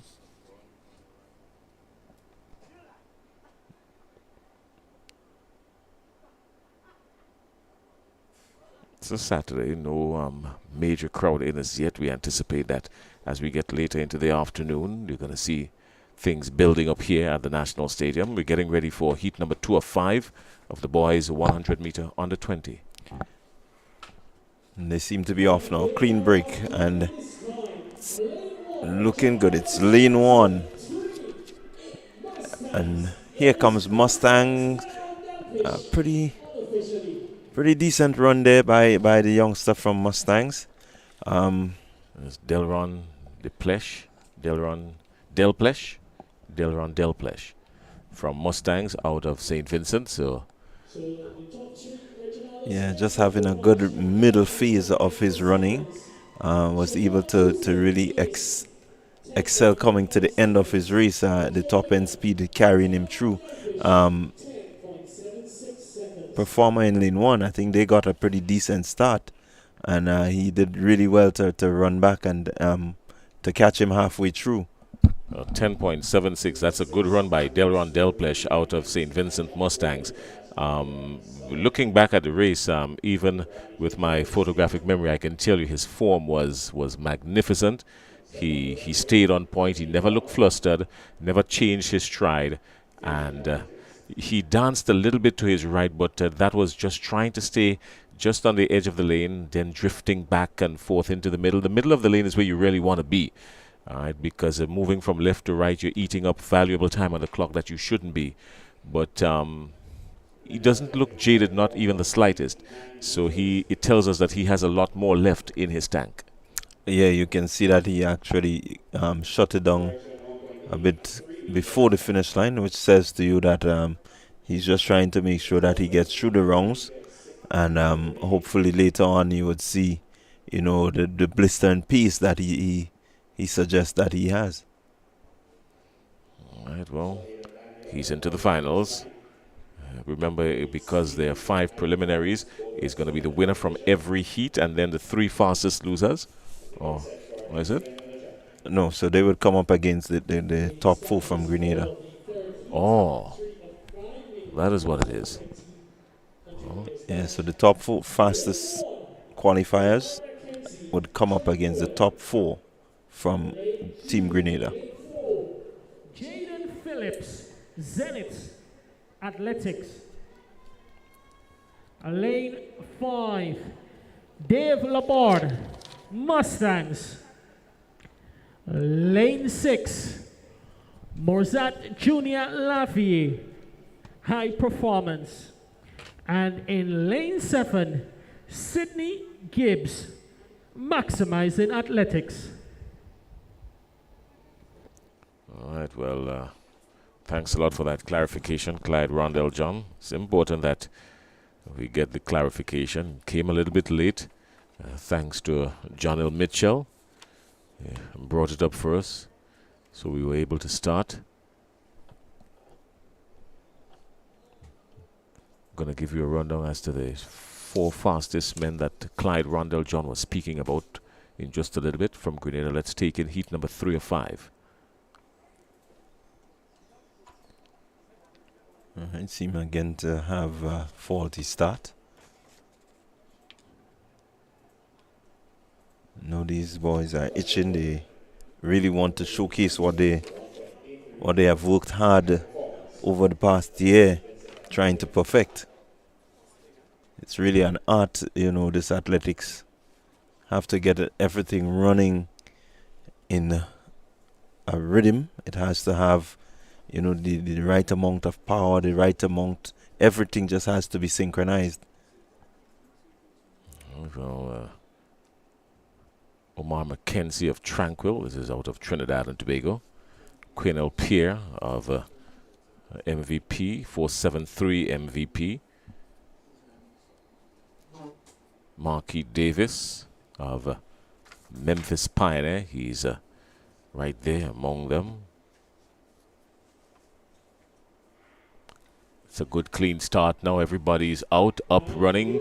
5 of them in this one. Still too early to call, but keep your eyes now. This looks like lane 4, yes.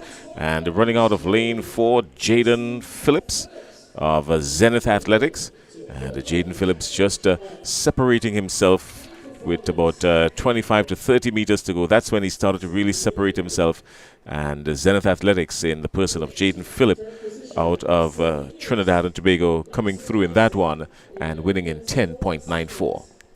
Yeah, really good run by him. I think he had the presence of mind to, really hold his form.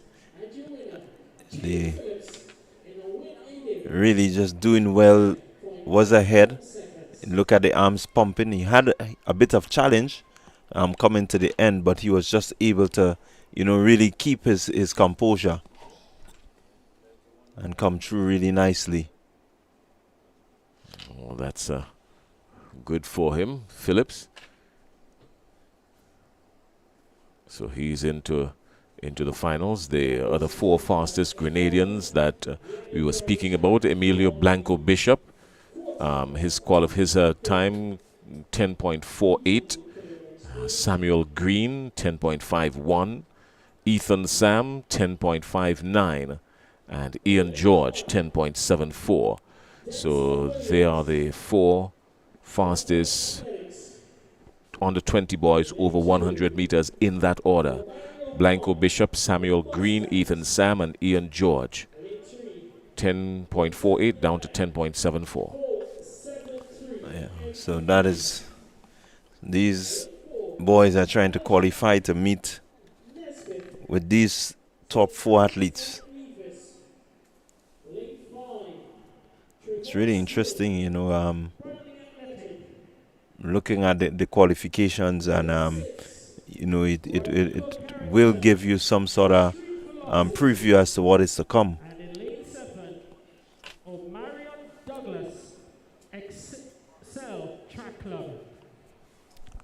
We have qualifying times for most of the athletes in this one. The fastest one that we have coming in is Nathan Hilaire from MVP, 10.99. Oh no, we have St. Kitts and Nevis. There's Aldred Nesbitt from St. Vincent and Nevis. St. Kitts and Nevis, sorry. St. Kitts and Nevis, 10.60. So he's the fastest coming into this one. He's running out of lane 4. You would see him wearing 457 on his chest. That's him right there in lane 4. That's Aldred Nesbitt out of St. Kitts and Nevis, 10.60, the fastest qualifier coming into this one. He's in the middle of the field. And that's not a bad time at all, 10.60. Yeah, that says he has some speed with him. And this track being that fast track that it is, one would expect that he can lower that time. Good morning to our friends viewing across all social media platforms, our friends on the TNR Communications YouTube platform. We got you, we see you. Thanks a lot for spending time with us here.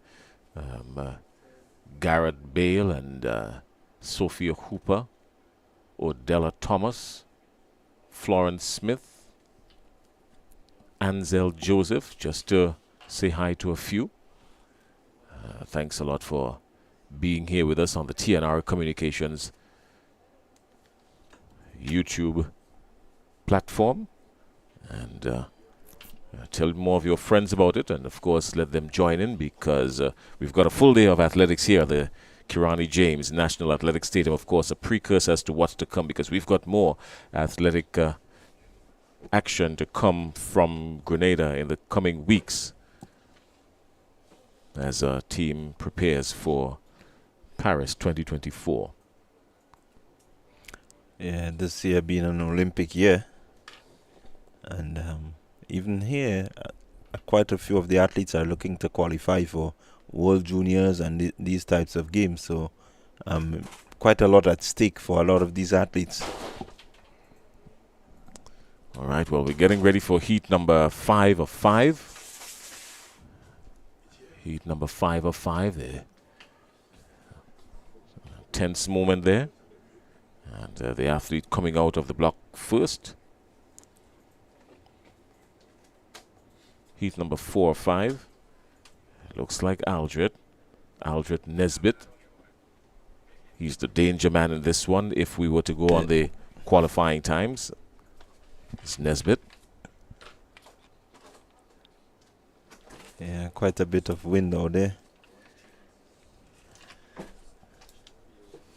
It's quite different from conditions earlier in the year, Jason. Oh, yes, it is. It has been. We weren't expecting this kind of heat at all whatsoever.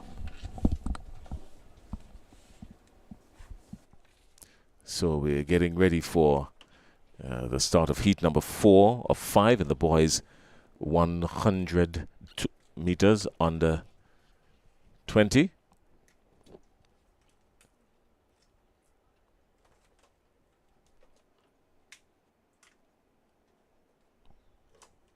There's some big young men. Don't forget we will have the top finishers in this heat, and they will go up against the 4 fastest coming out of Grenada.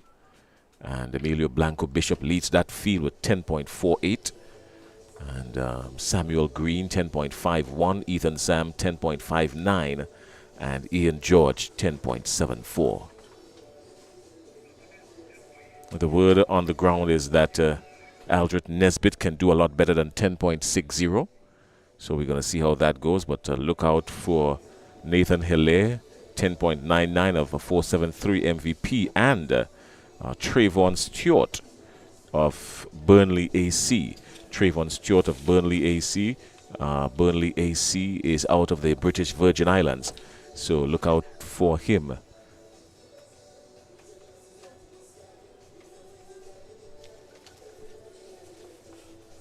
We're getting ready for the start of Burnley AC is out of Trinidad and Tobago. Burnley AC is out of Trinidad and Tobago.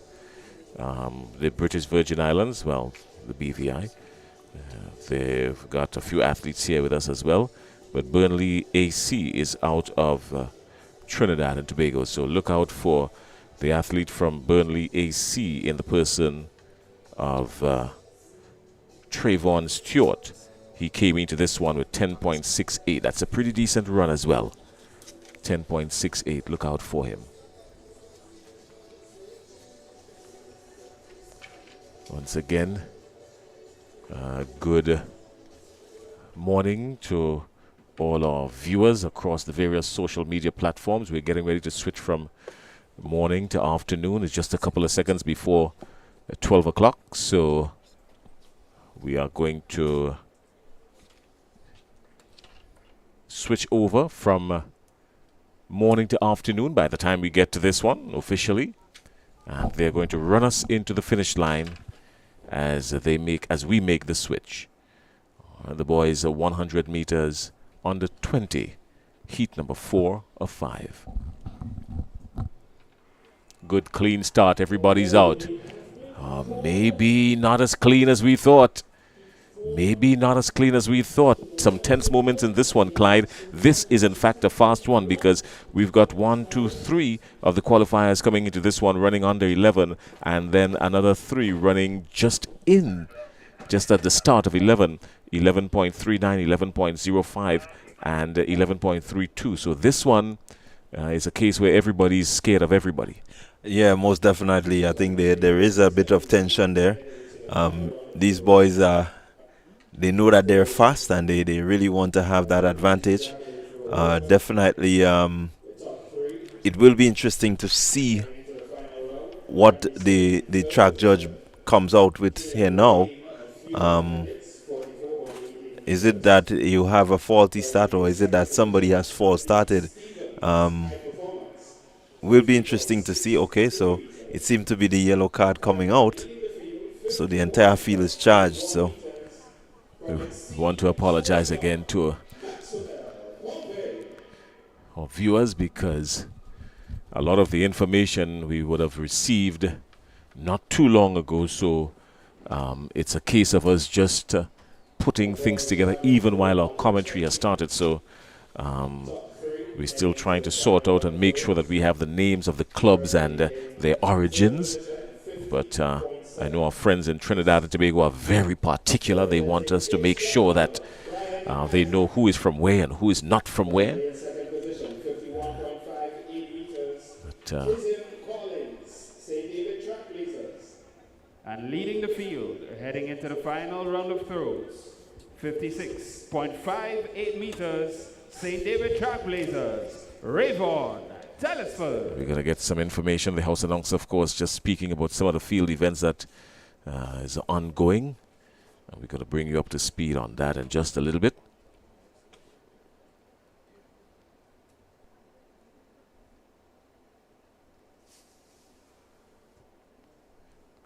Again, hopefully we could get to the end of the finish line with this. Aldred Nesbitt is in 4 of St. Kitts. Trayvon Stewart of Burnley is in 5. He's out of Trinidad and Tobago. Look out for Nathan Hilaire. He's in 3 of MVP. That's the start. That's the good start. Clean start. Now this looks like Hilaire. Hilaire is coming forward, but oh, look at this now. But Nesbitt has pulled up, and that has opened the door for Trayvon Stewart of Burnley. That has opened the door for Trayvon Stewart. Nesbitt pulled up with a few meters to go, and Trayvon Stewart was in hot pursuit, and pursuit he did, and that brought him to the finish line. It looks like a close second for Nathan Hilaire, but that's not going to matter for him. The automatic qualifier, of course, will be, yeah, look, he pulled up right there, and then that opened the door for Stewart, and Stewart just lengthened the field, elasticized everyone, and got to the finish line. Good run for him. yeah, good run for him. You can see him there, still looking pretty strapped, but he has the composure. He recognized that the challenger on his inside is no more, and so he was able to just relax and really get to the finish line. 10.75. That's a pretty decent time. Trayvon Stewart 10.75, a little bit slower than what he qualified with, but 10.75. Yeah, I think it's early days still. You with the heat of the sun, you want to make sure that conserve as much energy as possible, and I think he has just done that. A really nice run there. The field looking, really tough there. It's not such a good sight to see whenever you have an athlete having to, be out of a competition in that manner. And so it says that he has worked hard for the year and has to, go back and look after that injury and hopefully come again.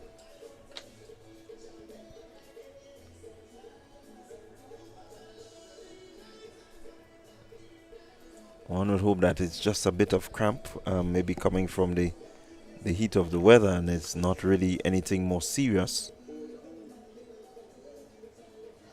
Well, in conditions like these, you want to be just sipping on water, staying hydrated.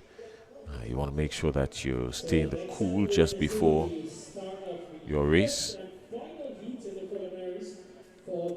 Don't have this blazing hot sun beating down on you unnecessarily. And because of the amount of fall tee starts, I think the athletes were outside there for maybe just about 5 minutes too long. And 5 minutes too long under these conditions is 5 minutes too long. Yeah, definitely. You want to be able to come out, have your race, and get back into that shade. You want to make sure that the energy is not sapped from the sun.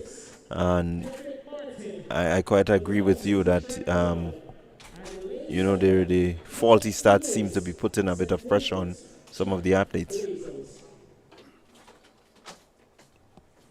Well, we're getting ready for heat number 5 of 5.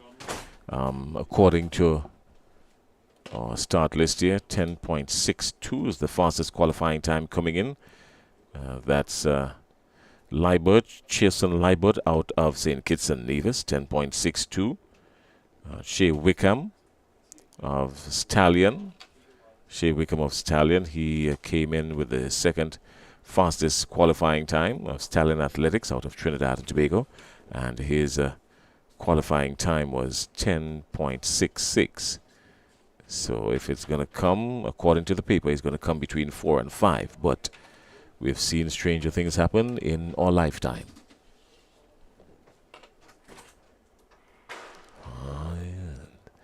Clearly came out of lane 7. And Kyle Lewis. Well, this looks like lane 6.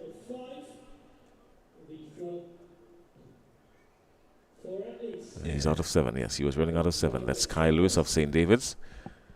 And he was out of the blocks before everyone else. Yeah, clearly Kyle not able to hold it in there. And gets another opportunity. I have not seen the track judge come out as yet, so it suggests that he has another opportunity.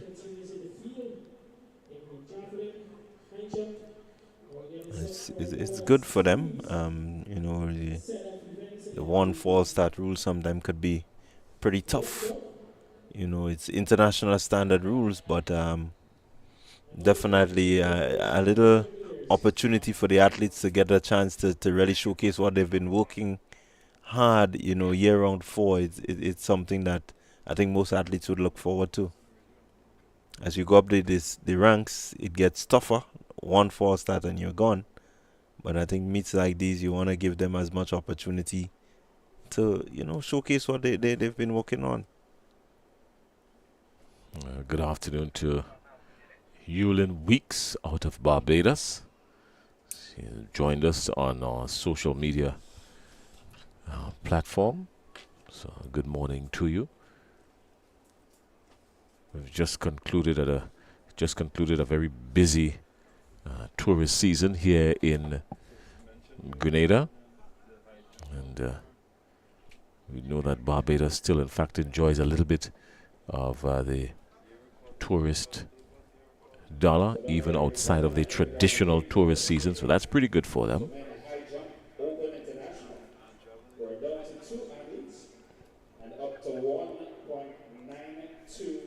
Yeah, we know how dependent we are in the Caribbean on the tourist dollars. So, if you can get it year round, more or less you want that. This here is sports tourism, because we have athletes from around the region coming in, and they come with supporters, they come with friends and relatives, and so good sports tourism for us here in Grenada. That's the start now of the boys 100 meters under 20 heat number 5 of 5. And look at lane 3, just as we anticipated from Mustangs. Look at lane 3. But he was just clipped. If we go back, we'll see, because our very efficient team here would walk us through it. Thought that lane 3 was all the way into the finals, but look at how Kevin he just Martin looking came good. at the very last second. And out of lane 6, Kevin Martin of Velocity Track Club, who came in with a qualifying time of 11.50, gave us 11.13 in this one. He came from behind and did what he had to do. Yeah, good run from Martin.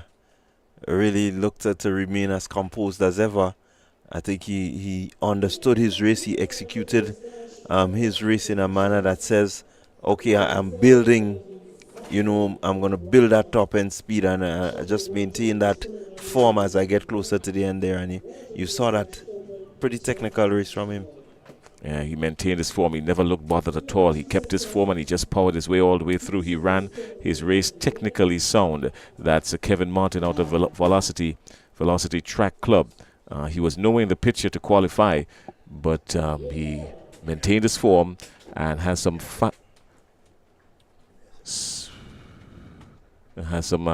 top end speed coming in to the end, and it brought him over the finish line and secured his spot into the final. So what will happen is that the top qualifiers from this one, which are the winners, which would be Del Plesh out of Mustangs from St. Vincent and the Grenadines, Jaden Phillip from Zenith Athletic, that's out of Trinidad and Tobago, Trayvon Stewart from Burnley of Trinidad and Tobago, and Velocity Track Club, Kevin Martin. They will all go to the finals to compete with Emilio Bishop, Samuel Green, Ethan Salmon, Ian George. Yeah, that's your pretty decent field thus far. The finals will be interesting.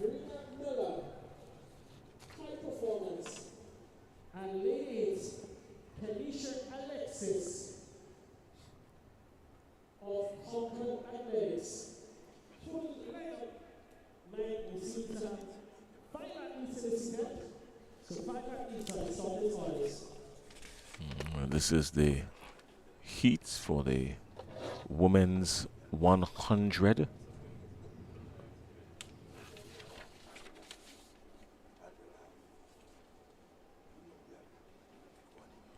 Heat number 1 of 3, the women 100 meter open international. Yeah, so again, quite a few events already completed and seem to be going through pretty nicely, Jason. So now up to 1.95 meters. The men's high jump open. The Carifta Silver Millers from Grenada, Timothy Greenwich, will be entering the competition at this height. Good clean break. It's the girls 100 meter under 20. Really powerful run there from athletes in the center of the field. That's lane 4. So this is the first heat in the 100 Open International.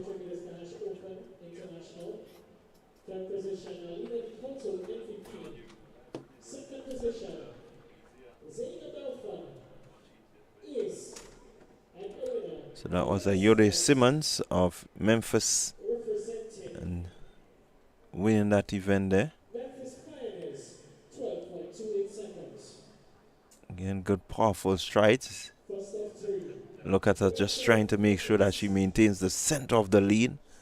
Really looked focused there. That's Ayode Simmons of Memphis Pioneers, the winner of Heat 1. Excel Track Club. Lane 3, Brunel Thomas, Ace. Lane 5, Tia Laborde, Mustangs. At lane 6, Kishona Phillip, Ace. 4 athletes in the second of 3 heat in the preliminary of the women's 100 meters open.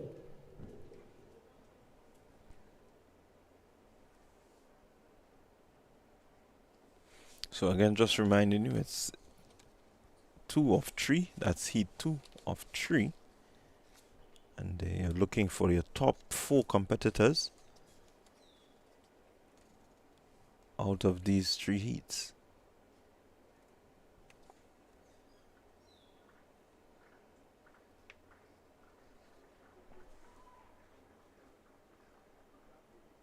So you have Excel Track Club there in lane 1. In lane 3, you have Brunel Thomas of Ace Track Club. In lane 5, you have Laborde, Tia Laborde. And in lane 6, you have Kishona Phillip, also of Ace Track Club.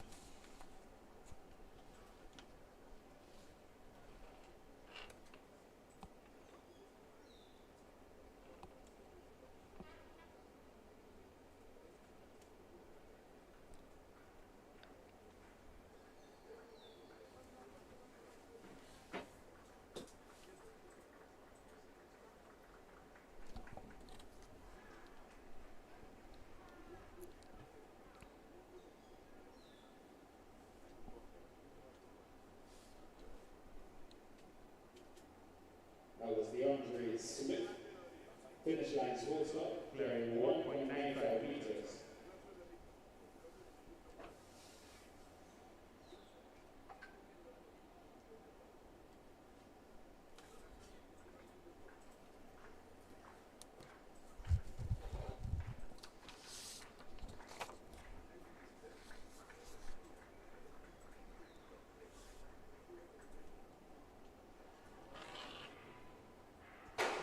They have been recalled the women's in the second heat in the 100 meters open. They have been recalled. Yeah, well, they have to stay focused. They can't give away too much. No justification for staying outside there in this kind of heat. You want to get through it and get back in quickly, replace the electrolytes, and be ready for what's to come after. So they've got to stay focused. We had a couple of events already completed for the day. We had the Women 3000 Open International, and Shemaya Nelson of South City Rising Star. She came through first in a time of 12 minutes, 17.29 seconds. And Kelsey and John of High Performance, 12 minutes, 35.04 seconds. And in third was Kishona Williams of carriacou, 12 minutes, 35.89 seconds. Those are the top 3 finishers in the girls' 3,000 meter Open International. Good run there by Shamia. Really promising athlete coming out from South City Rising Stars.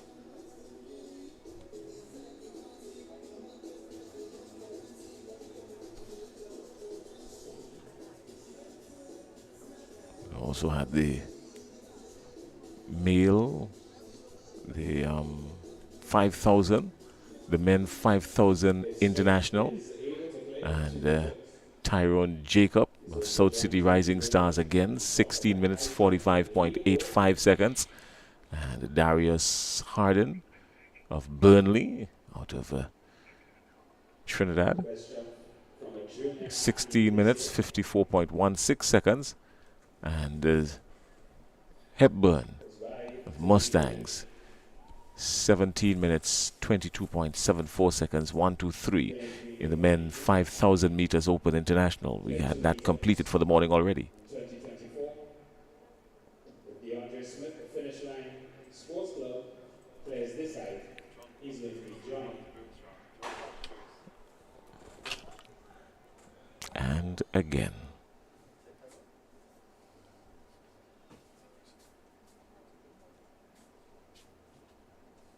Yeah, again, it seemed to be a bit of shaking in the block. They're going to shake in the blocks if you keep them in the blocks for too long. I mean, you've got a lot of tension being pressed on the legs, on the thighs, with the athletes looking to push off to get out of the blocks. And the longer you keep them on the blocks, of course, something's got to give.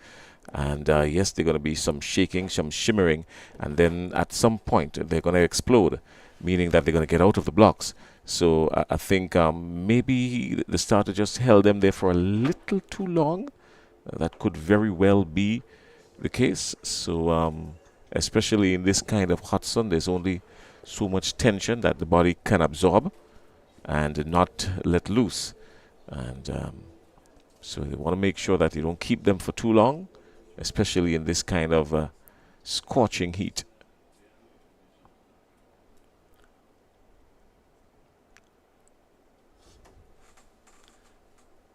Yeah, I think they have quite a big role to play in this.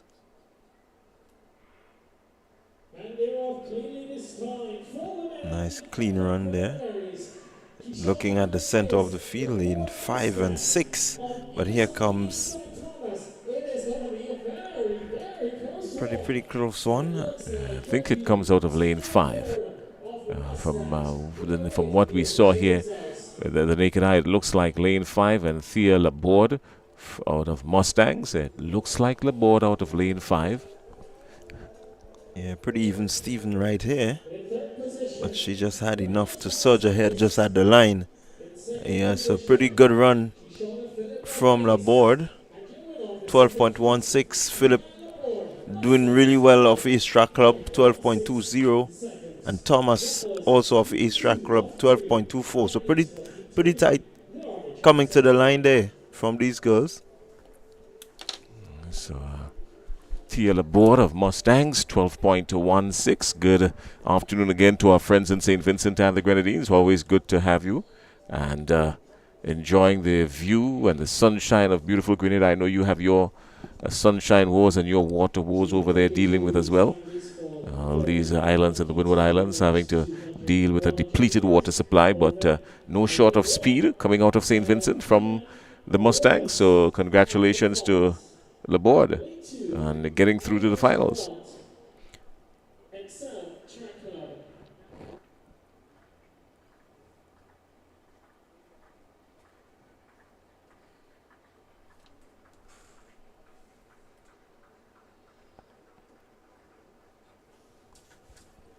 Lane 3, Cardine Phillip, St. David's Track Blazers. Lane 6, Kimara Batiste, representing Excel Track Club. And in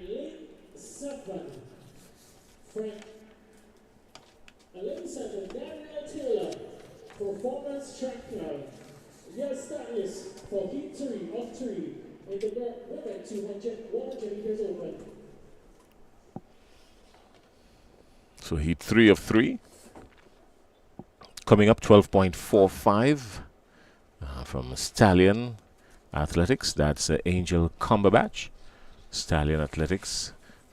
Angel Cumberbatch. Stallion is out of Trinidad and Tobago. And she came in with the fastest qualifying time in this one that we see here on paper, 12.45. And she will be looking to make sure that she, get close to or even go under this time, just to make sure that she sends a statement to the remainder of the girls come finals. Well, only 5 of them in this one.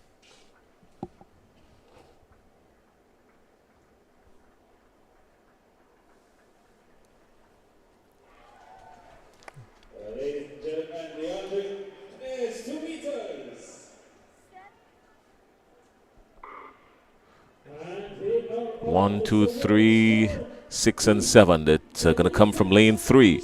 Lane 3, this looks like Philip. Philip out of St. David's. Philip will storm past everyone. And there's no doubt here who takes this one. It's Philip. Philip out of St. David's. Trailblazers.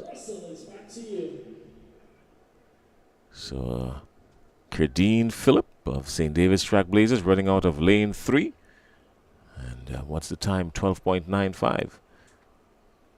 Wasn't express, but she separated herself from the field and ran to the finals. Yeah, good strong run there from Philip. I think her focus was on just getting down to the finish line. You can see the determination, you can see the composure, you can see how relaxed she looked. I think she was confident that she had this one in the bag. 12.95 seconds, so decent run from her. So she has secured a spot in the finals later on.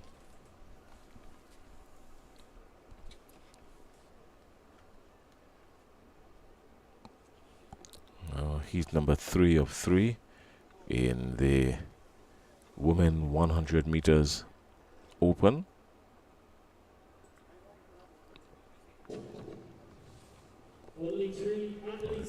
Getting ready now for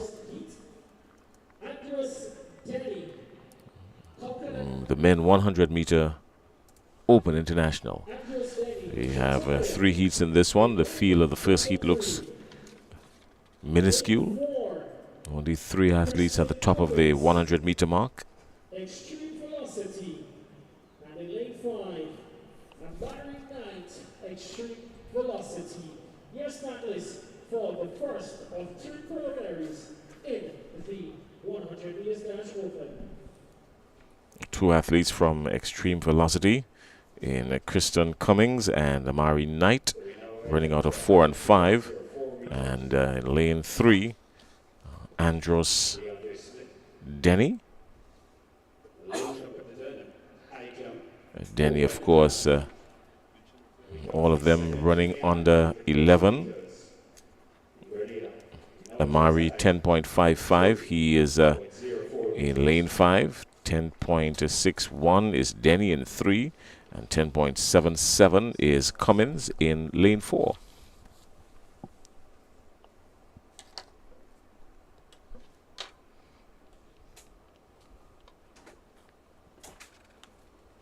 So Chatnoya from St. Vincent and the Grenadines. So the athlete from Chatnoya in St. Vincent and the Grenadines. That's Denny running out of 3. And Extreme Velocity, Barbados in 4 and 5.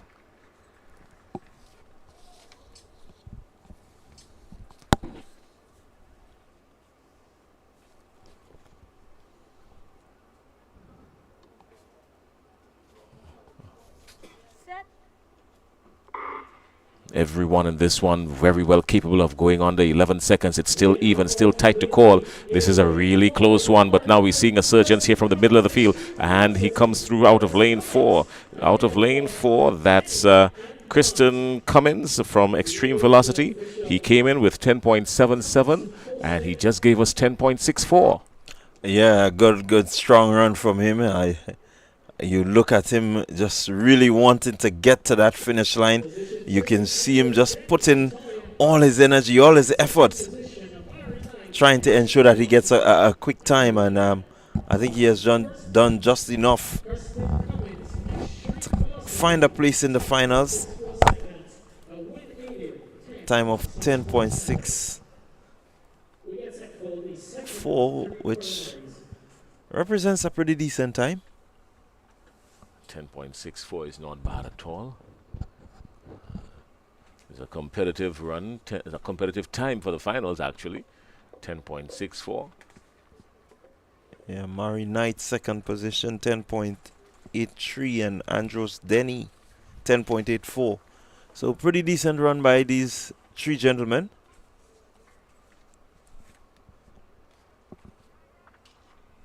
We're getting ready for heat number 2 of 3. We have 4 in this one. We have 4 in this one, so let's see how it goes. If form has anything to do with it, the athlete in lane 6 or 7 is coming down, looks dangerous. The athlete warming up in lane 5. This from Extreme Velocity.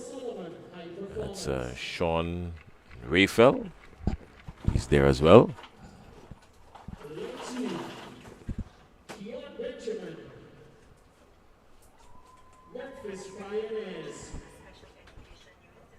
Lane 4, Adele Poitras. Maximizing Athletic. Lane 5, Sean Raphael, Extreme Velocity. Here, stat list for Heat 2 of 3. On your mark.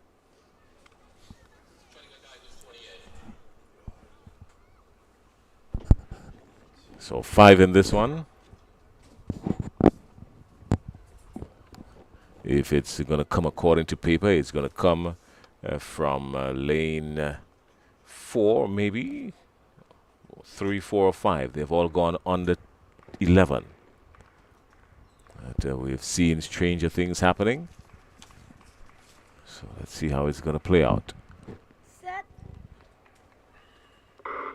That's a good clean start. Lane 5 got stuck in the blocks for just a little bit. I think he was a little bit too late. That's Sean. Sean was held back in the blocks for just a little bit, and that cost him. Look at lane 2. This Keon Benjamin. Keon Benjamin coming out of lane 2, out of Trinidad and Tobago. And Keon Benjamin, Memphis Pioneer. He was clean. He was comfortable. He didn't look bothered. And he powered his way through. So Keon Benjamin, 10.38. Look at that, 10.38. That's pretty decent. Yeah, really decent run. You look at his form. You look at really good sprinter's form. Yeah, still look as if he, had control and just wanted to maintain that level of control. You didn't see him really putting any pressure on himself. He looked so relaxed. That says he has something in the tank. I think his arms could have gone a lot higher. If his arms would have gone a little bit higher, then his legs would have stretched forward just a little bit more based on his form. But he was not bothered at all. You found him shutting down just a little bit and easing off the pedal, and to still do 10.38. A win reading of 2.4. So he got some assistance there, but pretty much still a decent run. 10.38, not bad at all. Yeah, and for a lot of these youngsters, it's still qualifying times. They're trying to make qualifying times for different events around the world. You have the World Juniors, you have the Under-20s coming up, So definitely, I think a lot of them are looking for some fast times to make sure that they qualify themselves.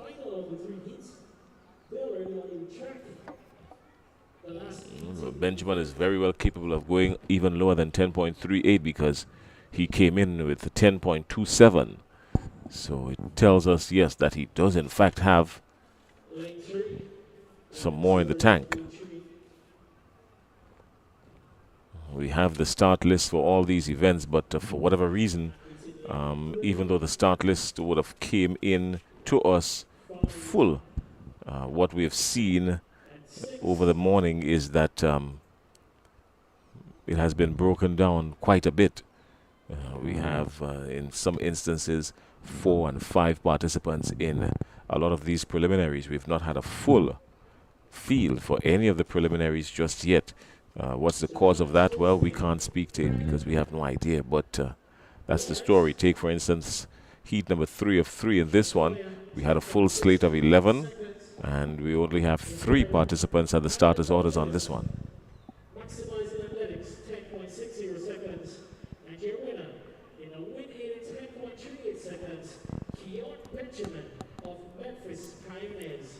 So heat number 3 of 3, what you're seeing on your monitor now, running out of lane 3, will be Jamel Walks Miller. Let's go down for the lane assignments on this one. Jaden D'Souza, Phoenix Athletics. And in lane 6, Daryl Morgan Jeffers, representing High Performers. Here's that list for the third and final heat. Yeah, well, we had a start list of all 7 in this one, but it has dwindled down to just 3. Ladies and gentlemen, passing it for the athletes in the men's height open international. They make their way out of the field. Championship medal in this event goes to DeAndre Smith, finish line scorer. He picks the top honors. Timothy Greenwich of South Pittsburgh. Morgan Jeffers is in 6. D'Souza is in 4. And Walks Miller is in 3. Out, up, running. And this looks like D'Souza. He's challenged, and here comes the challenge. Yes, looks like lane 3. Lane 3 is going to take him. That's Jamel Walks Miller out of Extreme Velocity. He came in with 10.40 and just did 10.57, and he came through at the top of this heat. Thought for a minute that Jaden D'Souza had it, but it was snatched away from him by Jamel Walks Miller.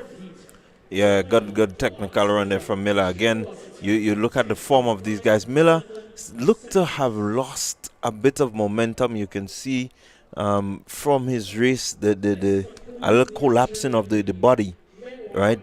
Just as he got to the end, but he had enough to hold on. So again, technically, he can go a bit faster than the 10.57 that he just went, provided that he holds true to the form.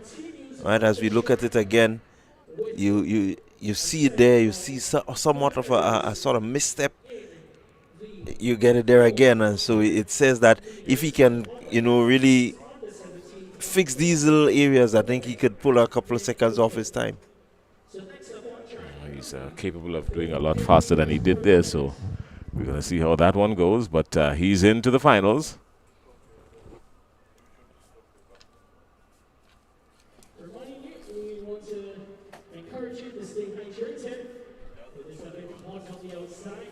Okay, so yeah, good. So far looking good for the final later on in the evening session.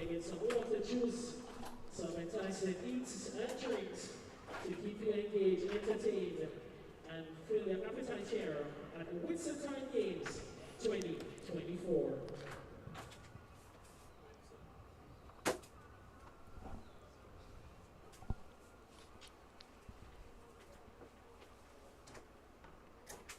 I think that completes the heat 3 of the men 100 meter dash open international. So that's 3 of 3 completed. You are correct.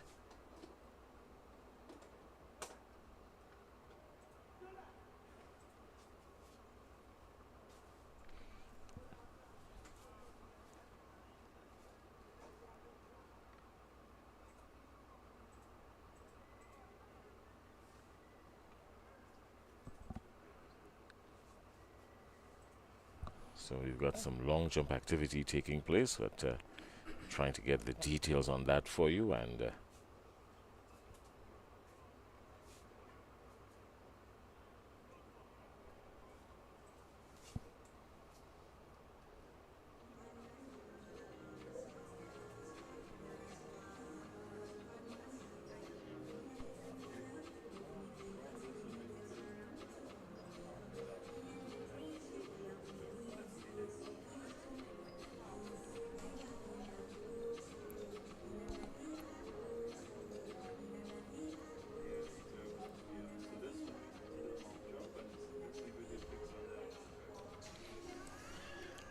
So as I was saying earlier, Jason, a lot of our under 20 athletes, they're here at the Whitsuntide Games trying to get qualification for Lima 2024.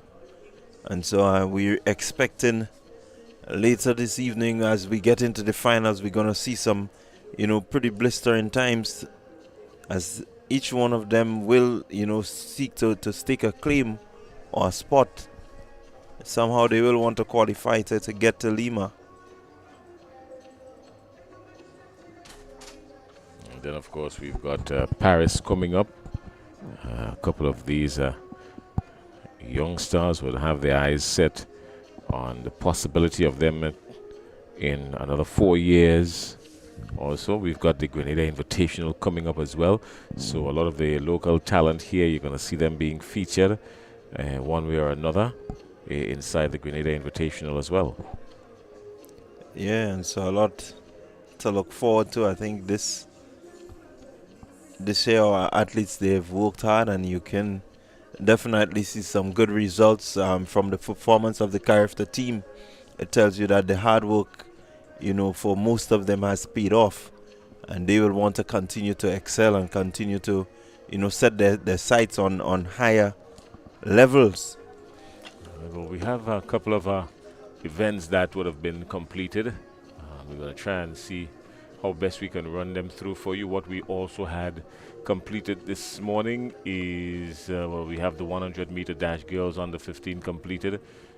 Do we have the final list on that for you?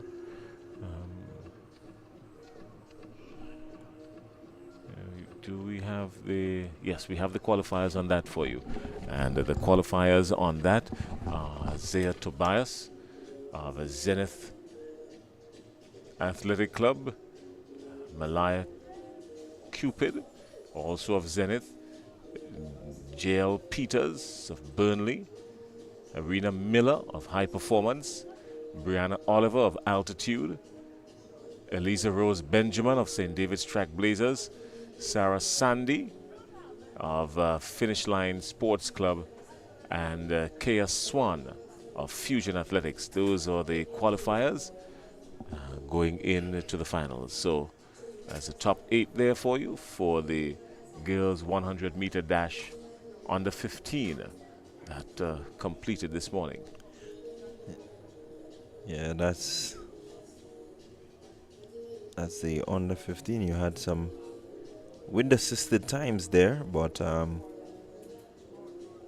definitely I think the girls had a good run this morning.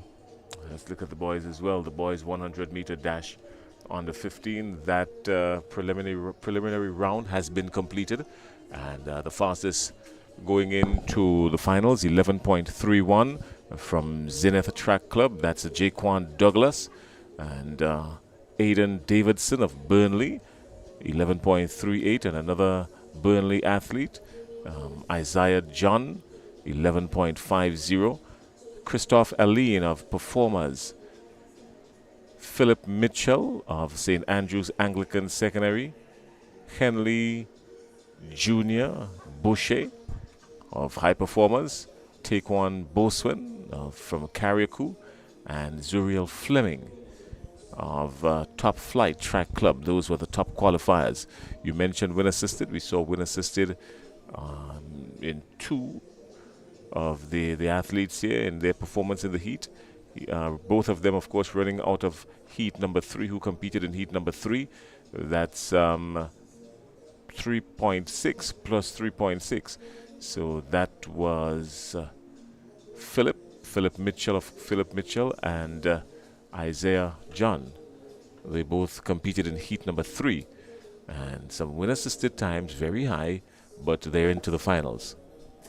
Yeah, again, you want to make sure that you get yourself into the finals. I think they've done that, even if the wind might seem to be a bit illegal, but you do what you have to do to get there, and once you get there, let's hope that they can have a good calm wind, come finals, that they can really showcase what they have. We also just had completed the women's 100 international, the men 100 international. We had that completed as well. The boys 100 meter under 20, that's going to be a huge one later on. And the boys 100 meter under 17, and the girls 100 meter under 17. So all those preliminary rounds has been would have been completed. And we wait for the finals later on this afternoon. Yeah, it's going to be interesting. It's going to be something to look forward to. All right, well, here's what we're going to do, Clyde. We're going to just take a quick break for just a little bit. Of course, we have some long jump in progress. We're waiting on some details to bring you up to speed as it relates to the breakdown of that, because as it is now, they're into the second stages of that long jump. We also have some track events coming up. The 200 meters are coming up. And, of course, we still have the 400. Well, the 400 is going to be run off before the 200. We have the 400 meters coming up in various divisions. So we're going to get you back to that in just a little bit. So let's take a quick pause and sip on something, refresh ourselves, keep the vocal cords intact, and we come back in a few seconds.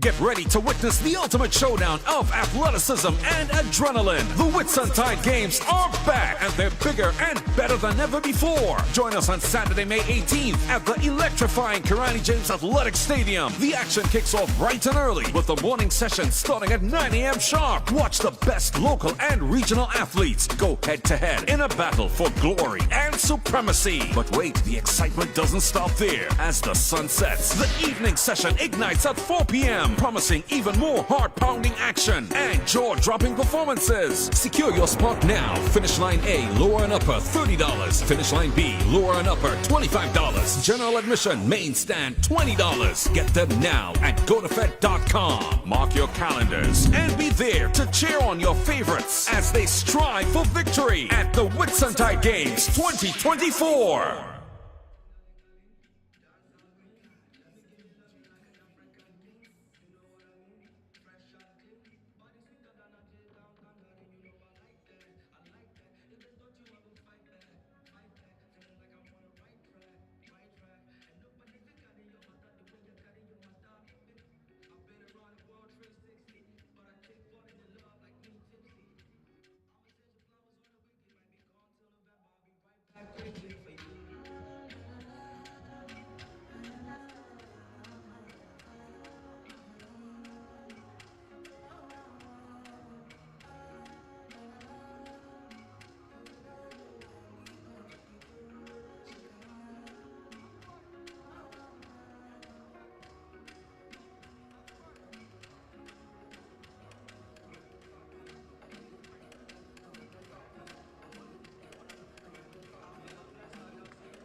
first event in that set will be the event 54, the girls 400 meters dash under 15.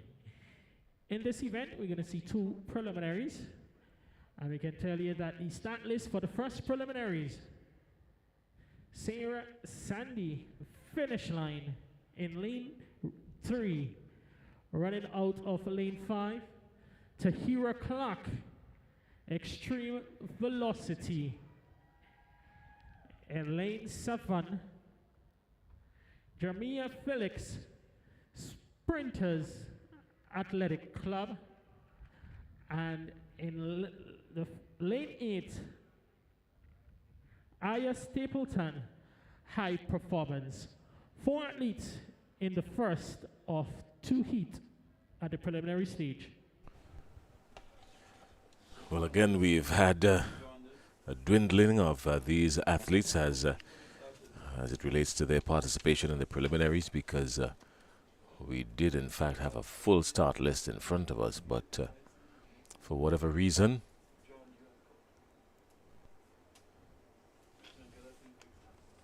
we've been reduced to 4.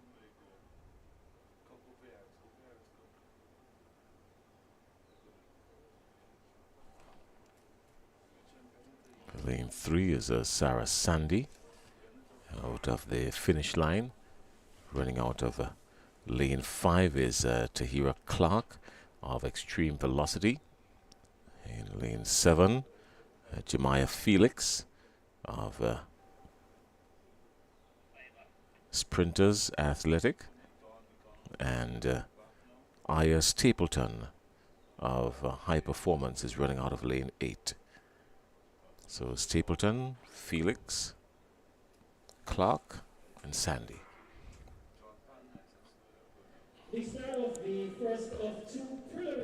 The girls 400 meters under 15. Finish line Sports Club, Extreme Velocity, Sprinters Athletic Club, and High Performance. Nobody making up any stagger just yet, still pretty much even. They're running over a minute and 7 seconds, thereabout.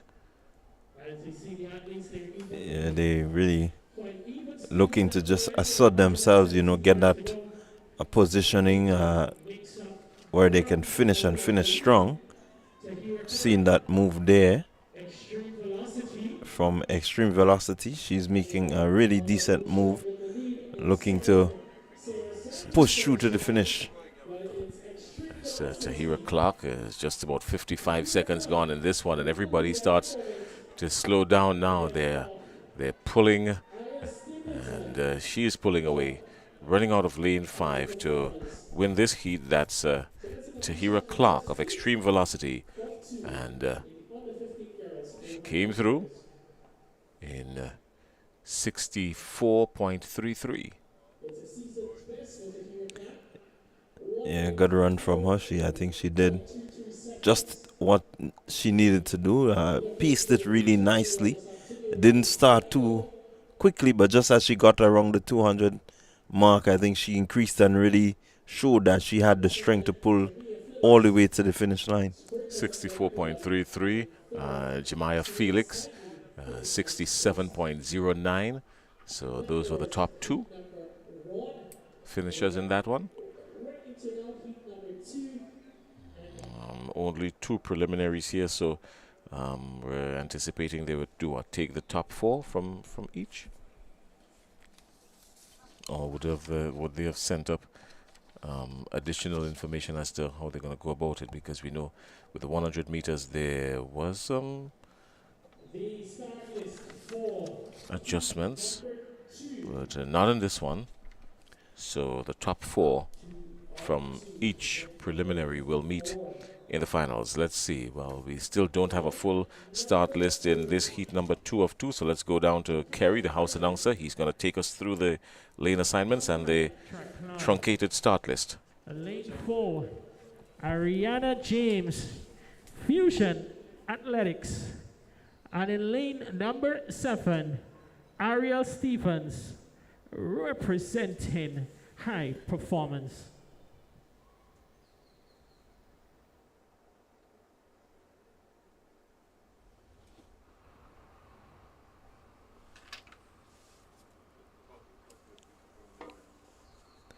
Yeah, so only 3 athletes in this event. That's heat 2. And with some 4 athletes competing in the first heat, it means that these 3 will go through.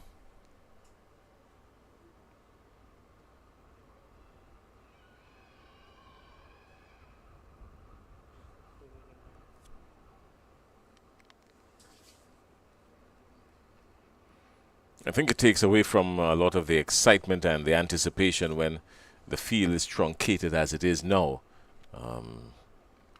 For whatever reason, the field has not been full at all in these preliminaries, so something to wonder about. It's a cause for concern. Yeah, I think it has a lot to do with the season, and so many of these athletes have been running, since their school sports. You want to try and manage them as much as possible. And they are off. And so they, again, pretty easy start as we look at the athlete.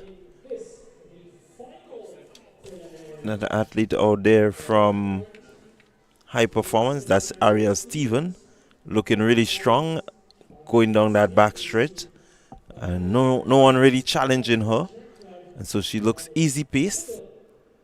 But in the middle, we have some movement. But Steven just looking to use the legs that she has on her, not really pushing too hard as yet. I think she has done enough, but you have a fast finishing athlete there coming through in Tahira Clark, but she's able to hold on. Stevens, she's able to hold on, running out of lane 7. I think she's done really well, to come through like this. She paced herself well. She knew that she had to come around the further part of that bend, and so she made sure that she placed herself in a really good position, that she had the legs to get her across the finish line. You look at the time, 62.51 says that she had a pretty decent run. Well, 62.51, not bad at all at this level. She's ahead of all qualifiers, and then coming out of lane 7 in heat number 2, that wasn't bad at all. As you rightfully said, I think her structure aided her because she's not a short person, and she used her legs, the reach for most of the race, and just allowed her momentum to carry her through. When she got to about 80 meters to go, it was a done deal already. Yeah, it was, and you look at her at this age, it's under 15, can get better. As she develops, as she grows, you get a bit of strengthening, you get a bit of muscle development there, and definitely we can see the times go down and down until she probably would get herself into the region where she can say that she's an elite 400 sprinter.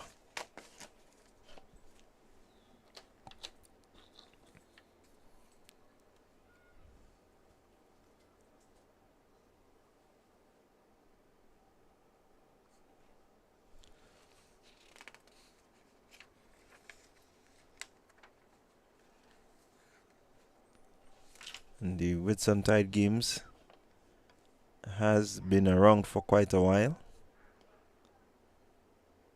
and has been a showcase for many of our young and budding athletes. Athletics being the sport that it is, you train almost year round. And so for some of these athletes, the Whitsuntide Games is a good way to really look at the finishing of the season. For some, it means that they're going on to maybe the different age group games, the things like the World Juniors and all these to come that would close off the athletic season. And so you want to make sure that you manage your athletes well. You want to make sure that you look at how they're going to progress to major meets. These are things that are quite important when it comes to athlete development and really getting the best out of the athletes. And so I think for a lot of these athletes, those who will go on to represent their nations or their country, they want to make sure that they come to the Whitsuntide game to make sure they get an assessment as to where they are, going into the more or less the end of the season.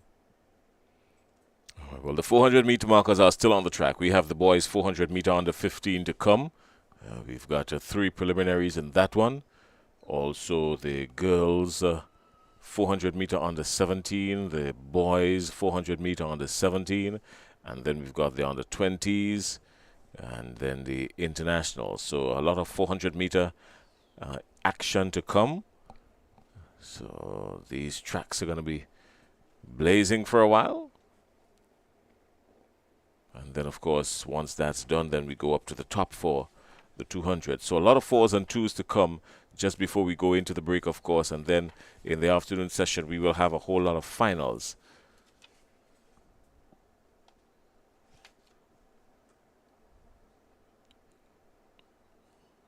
On your screen, the athletes getting ready now for the boys 400-meter under 15.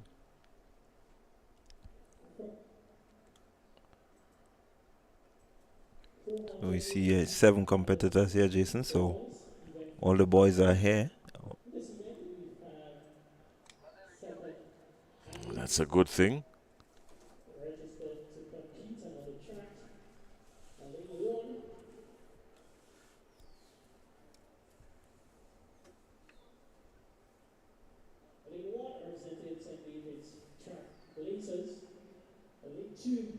Clifford Baxter, high performance. Lane 3, Philip Mitchell.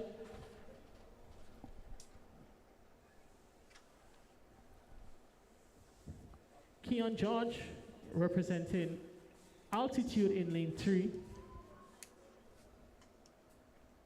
Lane 4, Philip Mitchell, representing SAS. Lane 5, Jaden Goodrich, representing Burnley Athletic Club. Lane 6, Xavier Alexander, representing 473 MVP. Michael Paul, representing Concord Athletic. And Yvonne Nimblet, representing the St. Vincent and the Grenadines Grammar School. Doesn't seem to be in that event, St. Vincent and the Grenadines Grammar School. So the action would be from lane 1 to 7. A couple of athletes here from High Performance, St. Vincent and the Grenadines in this one.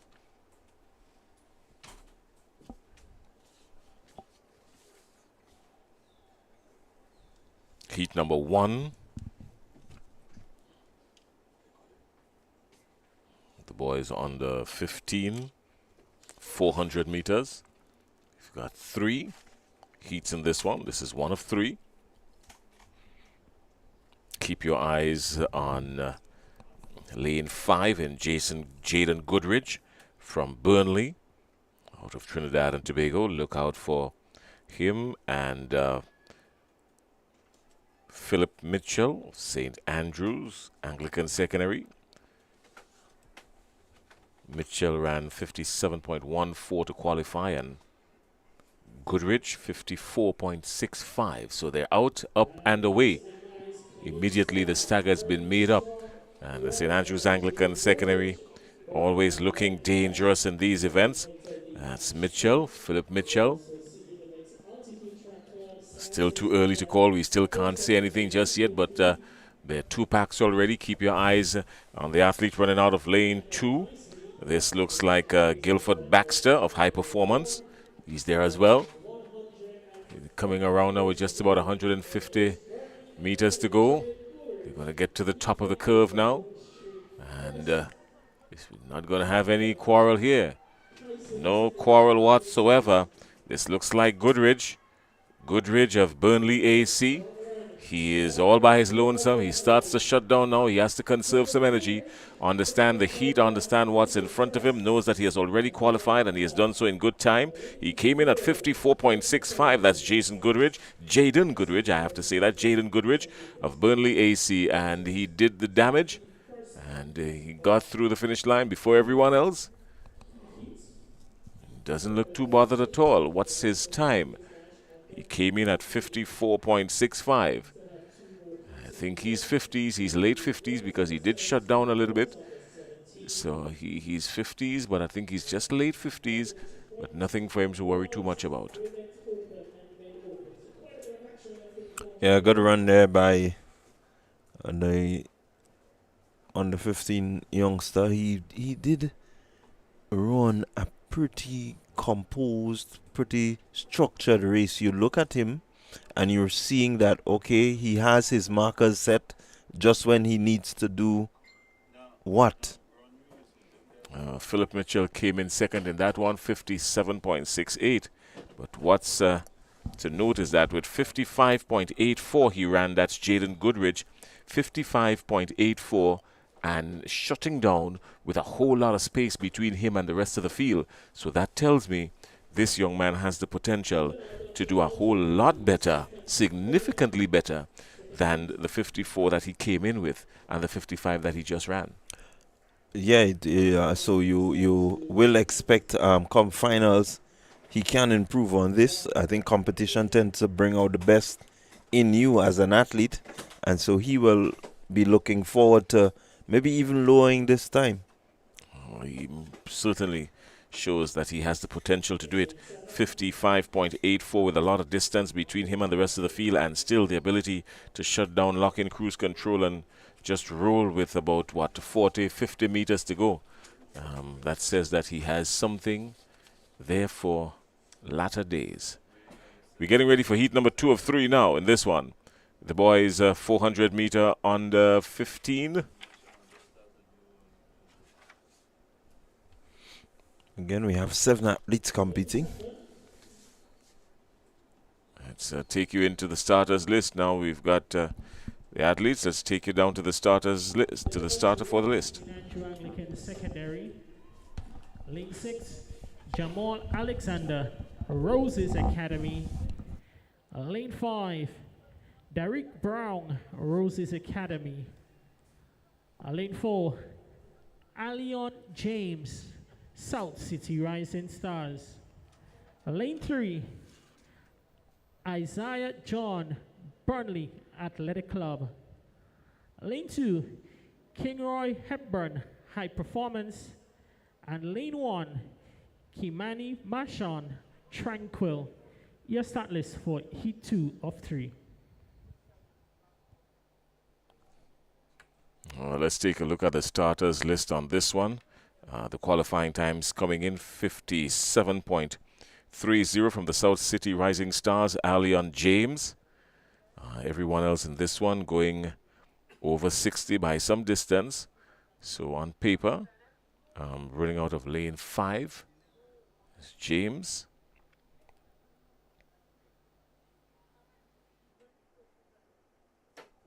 But with all 7 of them in this one, it can go anywhere.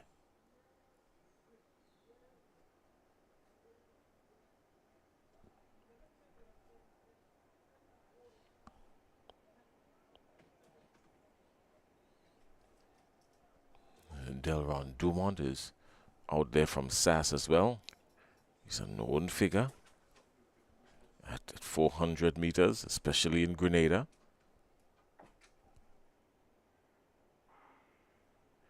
Out, up and away.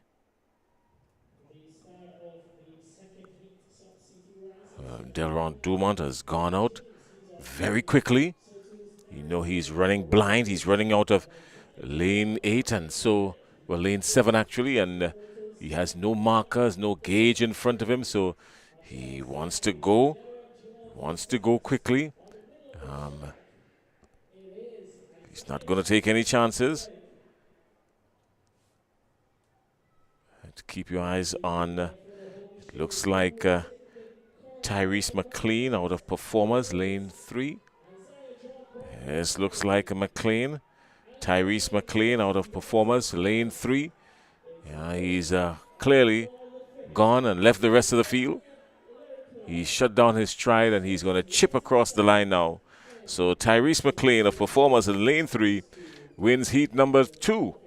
And you're talking about shutting down. Well, he did more than shut down. He shortened his stride and all of that. And he ran 54.32. 54.32 is not bad at all. 54.32. Yeah, 54.32 does suggest that this youngster Isaiah John is someone that you need to look out for in the not too distant future. Isaiah John. And they had him listed on the starters list in lane 3 as Tyrese McLean. Oh boy. Oh boy. Well, yeah, that's John, all right, because they're looking at his number. Yeah.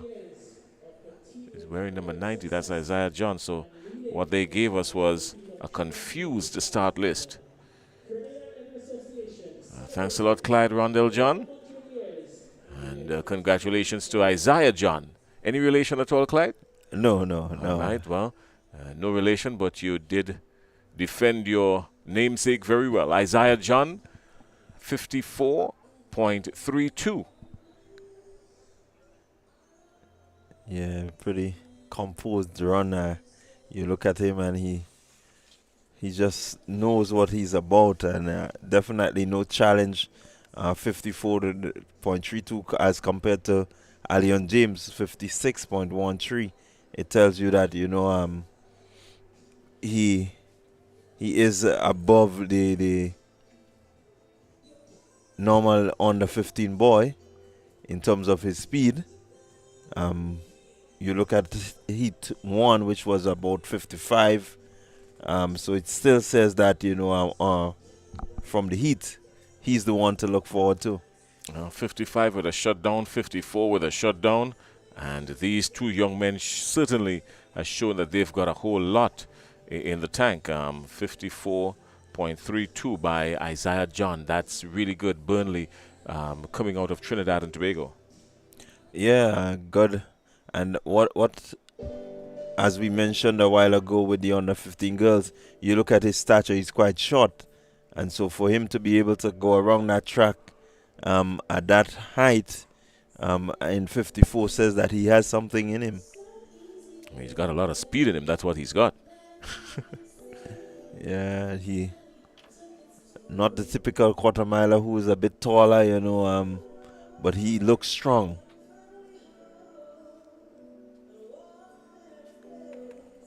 Again, to our viewers on social media platforms, we're operating here with a start list that came to us way after this event would have started, and clearly there's some adjustments on it that we have not been brought up to speed with. So bear with us. We beg your indulgence.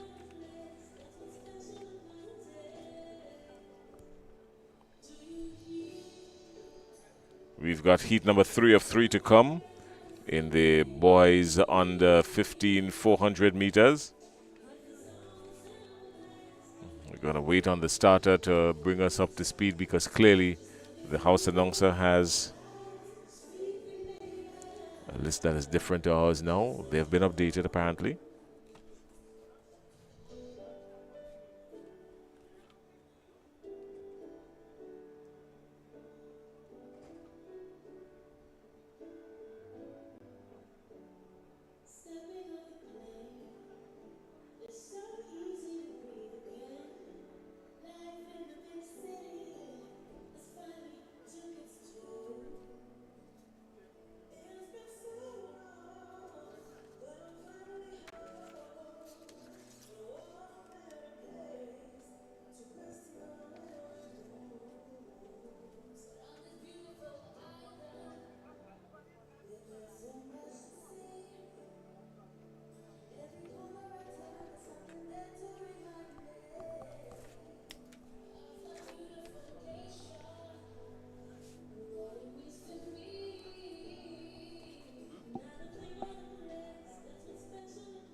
400 meter dash under 17.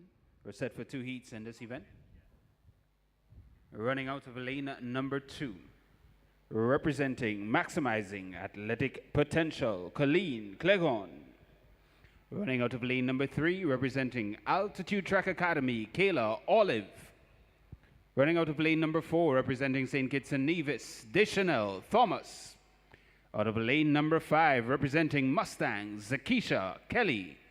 And running out of lane number 7, representing Roses Academy, Zonice Brown. Your field for the girls 400 meter dash under 17, heat number 1 of 2.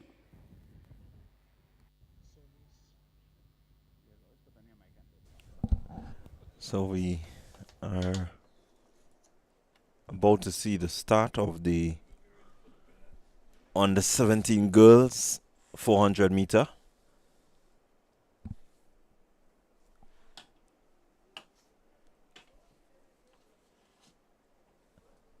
You have some 5 athletes slated to participate in this one.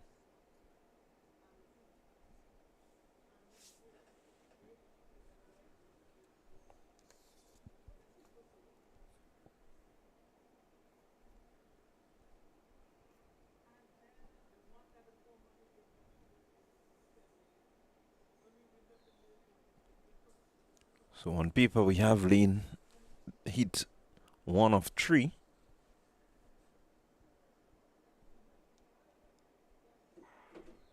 And they're off. There we go. Who's gonna make the first move? When would we look at it? It seems to be the athlete in lane 5. Lane 5 is surging ahead.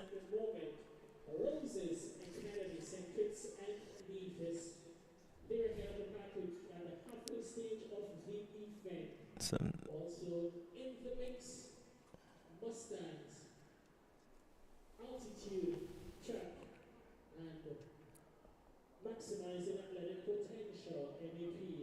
It is Deschanel Thomas in Kitts and Nevis, the middle of the track, running out of lane 4 in charge of the event.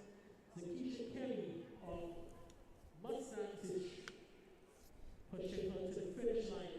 But it's going to be St. Kitts Nevis, Deschanel Thomas, followed by Kelly of Mustangs and Olive of Altitude. Your top 3 finishers. We expect 2 preliminaries. Okay, so 2 preliminaries in this one. So we have 2 prelims, and that was the first of 2. And you had your winner there, Dejanelle Thomas of St. Kitts and Nevis. She ran a time of 58.69 seconds. A bit off from her seeded time that she came in with. Don't know if it has to do with the weather over there, but it's pretty decent run. She was in control of her race. I think she did just enough. She did exactly what she needed to do to beat the field. Will want to improve on her time going into the final run. Of course, she would want to do that. She has no other choice but to do that. She needs to getting ready for the second heat. But St. Kitts and Nevis well represented here by Deschanel Thomas. Comfortable run for her, 58.69. It's not bad. Yeah, I think she just tried to maintain, recognizing her position. She just tried to maintain it. She shut down a bit, so it says that she can go faster. She didn't look all that spent, but has something in the tank, and we look forward to seeing her later on in the final of this event.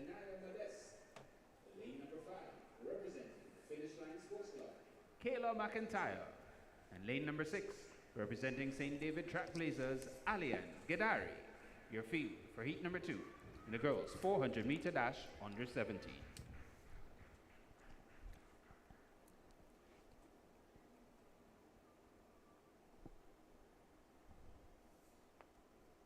So again, only 4 in this one. Only 4 athletes in this one. Lane 5 and 6 in Kayla McIntyre and Aliane Gidari. And in lane 2 and lane 3. Lane 2 is Ali McDowell. And lane 3 is Denaya Modeste.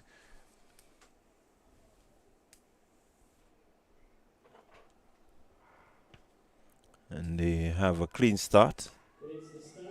Clean start. That's St. Vincent and the Grenadines. McDowell from High Performance.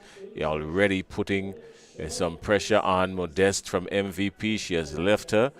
And McDowell is all business in this one. McDowell is all business in this one. She goes down the back straight. Just over 200 meters to go. Out in front under a lot of pressure is Gidari, is in lane 6, but she's under a whole lot of pressure. She's not going to get to the top of the curve, not before McDowell. McDowell comes around now, just the top of the curve, lunges ahead, and that's a pretty decent run from her. Well, she's going to rely on the momentum now to take her through. Does she have a little bit more in the tank to pump? Would she need it? No, I don't think she needs it. Just the momentum is going to carry her through. So Ali McDowell of High Performance, and a very decent performance here from her in the heat, and brought her across the finish line. A decent run, and she came through, and she's on to the finals of the girls 400 meter under 17. Yeah, good run there by her. She did exactly, I think, what she planned. You can see that there was a plan. You look at how she came around, made up the stagger pretty early. She seemed somewhere at the 200 mark to maintain her pace. And then as she came off the curve, she was just able to hold that pace all the way through to the finish. 60.76, that's the flash time for her. 60.76, not bad at all. There we have it. 60.76. And she's into the finals. Yeah, good job there by McIntyre. She came from behind, finishing in second position. A good run. She had some momentum coming home, McIntyre, but she didn't have enough to really put any pressure on your winner in McDowell. She had all that she needed to have. She had the energy. She had the pacing. She came off the curve in just the right position and was able to maintain. So, very, very good run there by McDowell.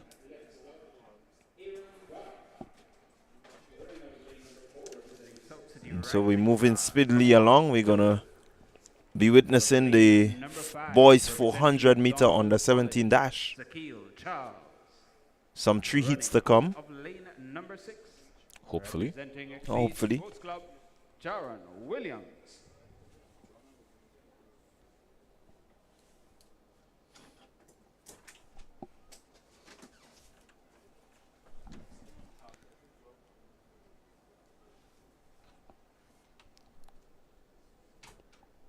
So it's heat 1 of 3.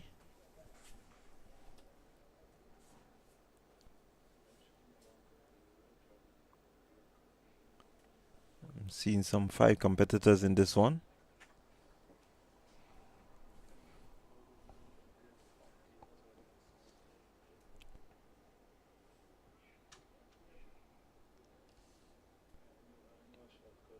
Lane 2, Ruben out of St. Vincent and the Grenadines. See what have we got here now. Jaron Williams.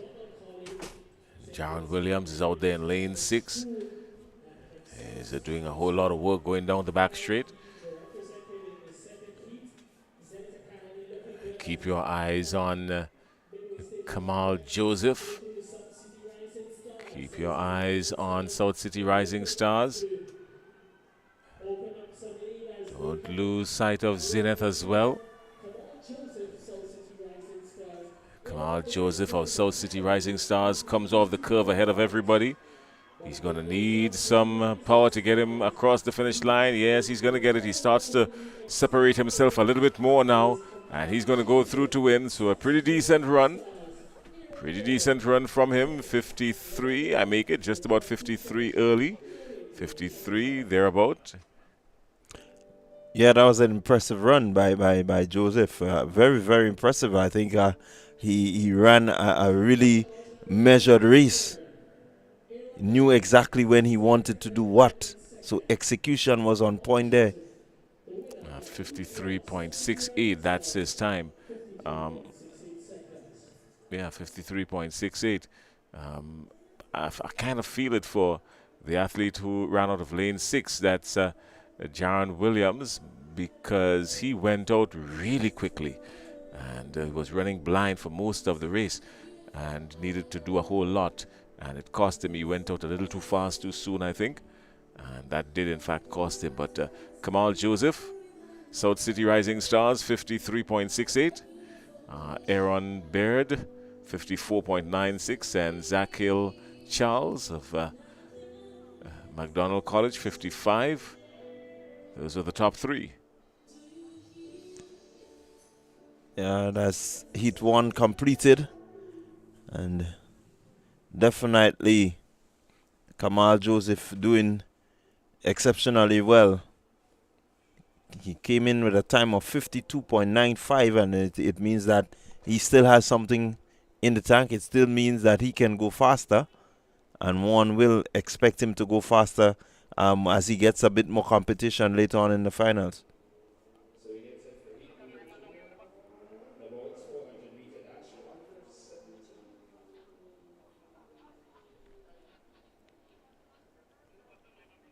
So the athletes, they're out for Heat 2.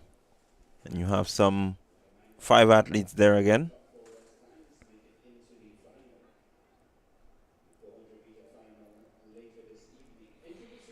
Well, the finals for these events will be later on this afternoon, because we should have had a 9 o'clock start, and that didn't happen. We've got 2 sessions.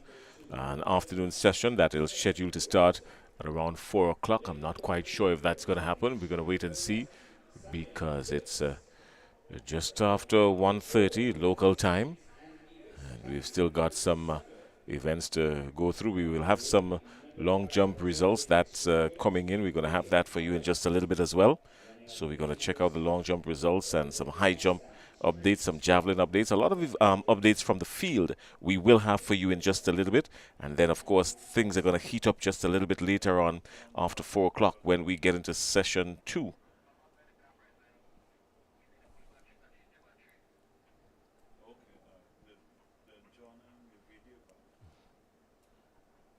So we've got heat number 2. Clyde, any names to look forward to in this one? Heat number 2, you have in lane 2, coming in with a time of 55.34. That's Kelson Robertson of the Mustangs. Tariq Thomas of McDonald Track Club. He comes in with a time of 53.01. St. Kitts and Nevis, Aiken Francis, a time of 48.83. And so he's one to look forward to. The seed time coming in tells you that he has a pretty decent pace, and then he can go for an under 17 ball. He can go pretty quickly over the 400 meter. So wait and see. The heat here has not been nice at all. And you notice when the athletes are completed, they rush back to the shade. They don't want to spend an extra second out here unnecessarily. They head straight back to the shade. That's important for them, because the finals is later on this afternoon, so they need to get as much rest and enjoy the shade as much as they can. Yeah, it's important for them to, remain hydrated also. They want to be in tip-top shape for the finals. The preliminaries, it does take a bit from the athlete, having to go through the rounds, but it also is able to show the athletes that can really manage themselves well through the rounds. So some athletes get separated from the going through the rounds onto the finals.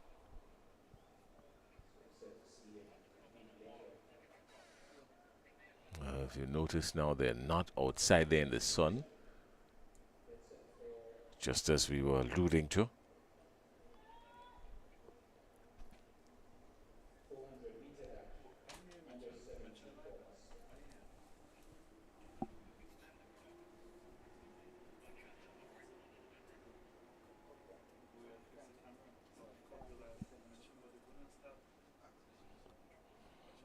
So we're getting ready for the start of this event.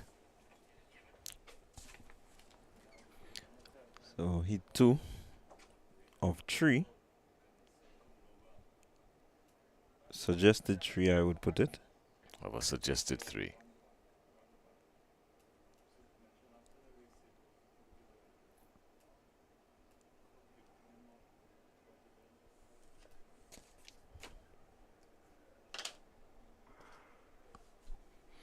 Is a clean start in the second heat of the boys 400 meters. And Kitsanidis Akani Francis Samuel. Keep your eyes in the middle of the track. That's from St. Kitts and Nevis, sorry. That's Samuel. Keep your eyes on lane 4 and lane 5. On the 5, we see Beatrice Sport Mustangs in the mix, but it is He's out ahead of everybody. And does he have what it takes to come all the way through? He's starting to shut down. You can see it as he gets to the top. But he has just about enough. Maybe he has just about enough. He's going to be challenged now. His challenge will come from about 2 lanes away from him. That looks like Trey Spot, but it's not going to bother Samuel. Samuel is going to win this one comfortably. Samuel from St. Kitts and Nevis. He's going to win this one comfortably. And he did a whole lot of work to do, and I believe it's a pretty decent time. I'm looking at early 50s. Well, there it is, 51.80. That's a good run by him. Good run from him. 51.80, not bad at all.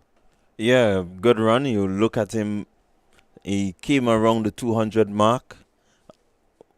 He was just looking to make sure that he had a good position coming off the curve. And definitely as he came off the curve, you saw him look around just to test to see who's on the outside of him. And he was able to just maintain that. So definitely looking at him, he has a bit more that he can bring to this event. Yeah, pretty easy there. Easy, just really not really looking to run too hard. He's just looking to qualify, and that says a lot. It says he understands the event that he's running. He has the maturity and to execute a race based on his standards. Oh, he did very well. 51 early. So that's not bad at all. Yeah, fast time. He came in with a seeded time of 48.83. So it tells you, that he can go a bit faster.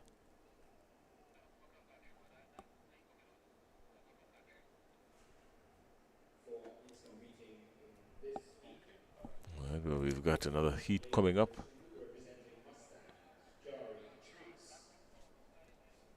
But again, we can't even run through a start list here because the start list that we have now is warped. According to Clyde Rondell John, it's warped because a lot of the information now has not been fed to us. So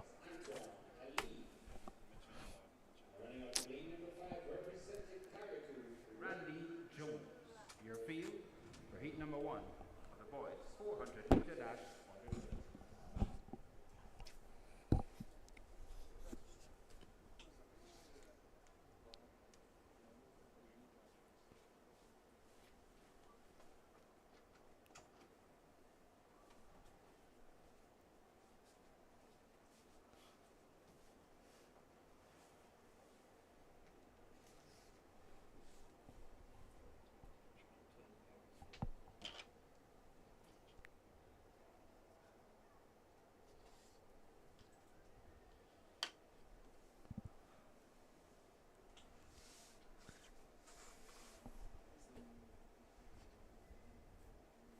So there seemed to be a change in the programming. We had 2 heats in the under 17 boys, and now we have heat 1 of the under 20 boys 400 meters. So we're noticing, we're seeing maybe a number of athletes not really being able to compete for whatever the reason. So the heat, instead of 3 heats in the under 17, you had 2, and we're now seeing the under 20 boys 400 meter.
So they're off. It's the boys under 20 400 meters, and it's a clean start. You can see early break, early movements there coming from Ethan Isaac. That's Ethan Isaac of St. Vincent and the Grenadines. But he has to contend with Antoine Aline of Salt City Rising Stars, and also Randy Jones of Carriacou. So definitely the center of the field is where you want to look. Jones with a slight lead coming off the curve, but here comes Aline of South City Rising Stars. They're going to be pushing each other to the finish, and it's Jones with the finish, just edging out Aline.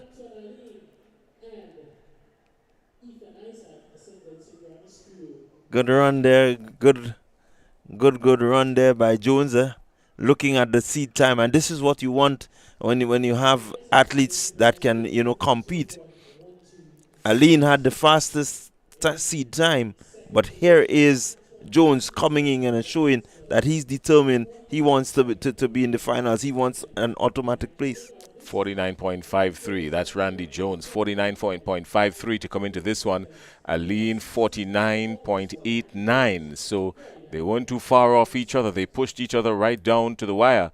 And that's what keen competition does. He was a little bit shocked when he saw his time. I'm not quite sure whether he was in shock because he thought he was not as fast, or maybe he was looking for something a little faster, but still pleased with what he had.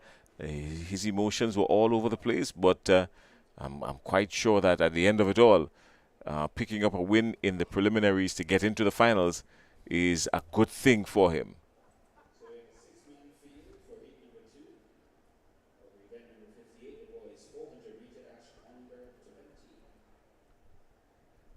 The boys 400 meter dash under 20, heat number 2. Let's go downstairs for the field. Number 2, Damani Williams of Biomechanics. Lane number 4, Kieran Haynes, Extreme Velocity Track Club. Lane number 5, Nadel Seeley, Extreme Velocity Track Club. Lane number 6, Acadon James, St. David Track Blazers. Lane number 7, Excel Track Club, Ezran Sam. And running out of lane number 8, representing Burnley Athletics Club, Josiah Peters. Your field for heat number 2 of the boys 400 meter dash under 20. Well, keep your eyes on Acadon James of St. David's Track Blazers. He's running out of lane 6. He's a dangerous one to watch. Also, A challenge could come from Extreme in Ezra and Sam in lane 7. Keep your eyes on Nadal Seal. He's in lane 5, so it could come from anywhere there, the middle of the track. Lane 2, if we go down to lane 2, Damani Williams, Biomechanics. He's there in lane 2. Biomechanics out of St. Vincent and the Grenadines. Was the fastest qualifying time coming into this one. He's saying Kieran Haynes. He's also a threat to watch. He came in with 47.70. He's from Extreme Velocity. And he's running out of lane 4. Let's see how this one's going to go. It's still early to call. Cruise down the back straight. Nothing to worry about just yet. There's a little bit of a stagger being made up in lane 6. This looks like James and Ezra and Sam. They're outside there, all three of them. 6, 7, and 8. And now 5 joins the party. And let's see now what's going to come out. It's going to come from lane 4. This looks like Haynes. Haynes out of lane 4. Haynes out of lane 4. Haynes is gone out of lane 4. He's got his compatriot Seal with him, but he's not going to be challenged by it at all. Haynes out of lane 4. Did the damage. This is going to be dangerous. This is early 50s. This is early 50s for him. Well, look at that. It's a 49. 49.34. Not bad at all. 49.34 for Haynes. And Nadal Seal came in with 50.20. And Josiah Peters, 50.84. So a pretty decent run there by the top 3 coming into this heat. 1, 2, 3. Yeah, really, really good, outstanding run. I think this is an event where you can really, say kudos to the top. Let's put it, the top 4 boys coming in there, because just as they came around the bend, they were really nicely bunched together. And then you saw Haynes with his dominance, the fact that he has the strength that he could give that extra kick to really push himself and separate himself from the rest of the field, tells you that he understands, he knows, and he's able to really run and run well. We've got some results coming in. I want to share them with you quickly from the girls' long jump under 17. Zaya Tobias of Zenith Athletic Club picking up gold in 5.38 meters. Kristana Charles of Altitude Track Club, silver, 5.35 meters. And Kayla Allen of carriacou, 5.24 meters. There it's a 1, 2, 3 in the girls' long jump under 17. That's the results from the girls' long jump under 17. What have we got for you as well? We've got some more events which were completed. The boys under 17 javelin. The boys under 17 javelin. Josh Thomas of carriacou, 58.18 meters.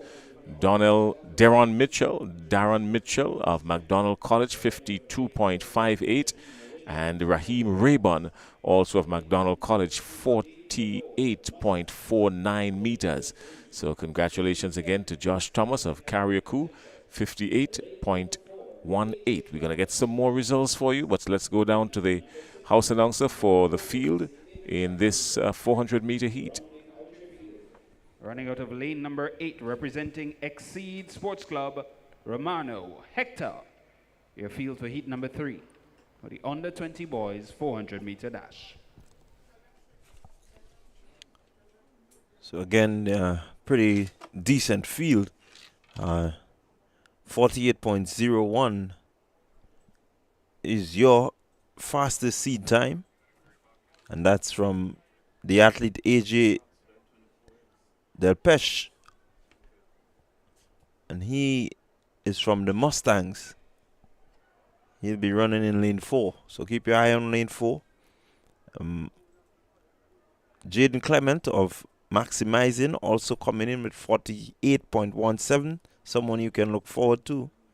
And Joshua Perry, Memphis Pioneers, 48.40. So decent seed times going into this event. And there, let's see who would make the early inroads. It's pretty even so far. St. David's Track Blazers out front. But you need to keep your eyes on the center of the field. How would they come as they approach the 200? They're just about 150 thereabout coming. Keelan Moses is there, but in the center of the field, here comes lane number 3. Jaden Clement, Maximizing Athletic Club. Jaden Clement winning that event there. And it will be interesting to see the time. I think it's very quick. I think it's going to be quick.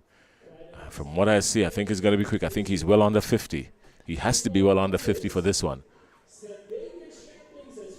Yeah, definitely 47.89 seconds for Jaden Clement, Maximizing Athletics Club.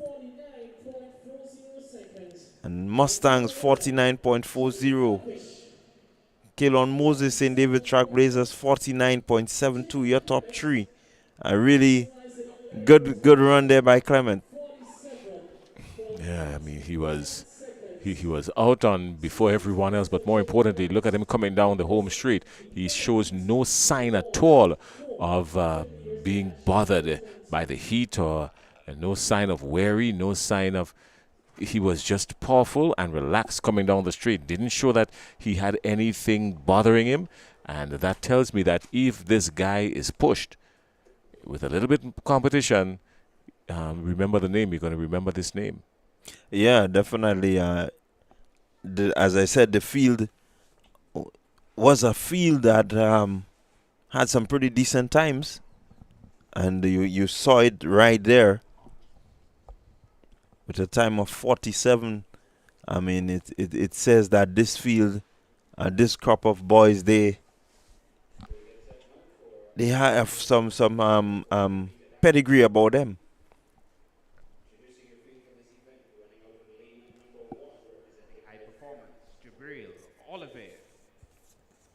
Lane number 2, representing Burnley Athletics Club, Jelani Chinyelu. Lane number 3, Fusion Athletics, Neon Stanislaus. Lane number 5, representing Finish Line Sports Club, Daniel Mitchell. Lane number 6, representing Exceed Sports Club, Jode Baker. Lane number 7, representing Proformers Track Club, Jaden Dowdridge. And running out of lane number 8, representing Altitude Track Club, Junior Alexander. Your field for heat number 4 in the boys 400-meter dash under 20. Oh, heat number 4, the boys 400-meter dash under 20. Now, this is a full field. It's going to be interesting. Anyone to look forward in this one? Daniel Mitchell of Frontline Sports.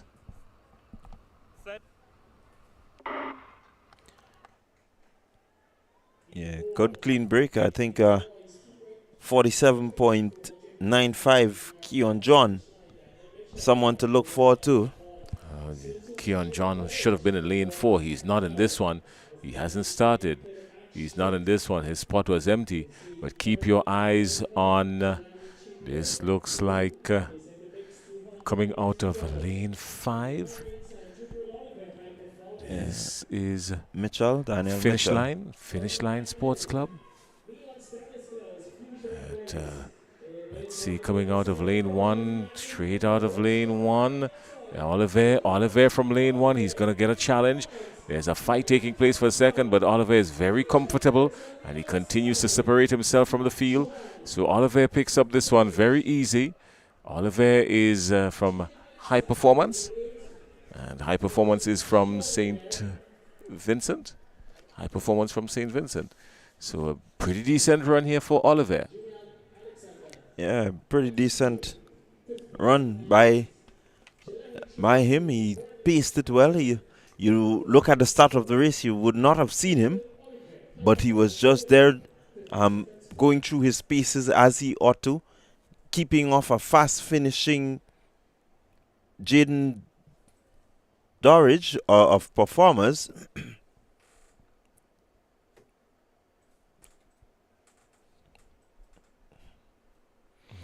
was Junior Alexander, actually. Junior Alexander. He finished third in 50.94.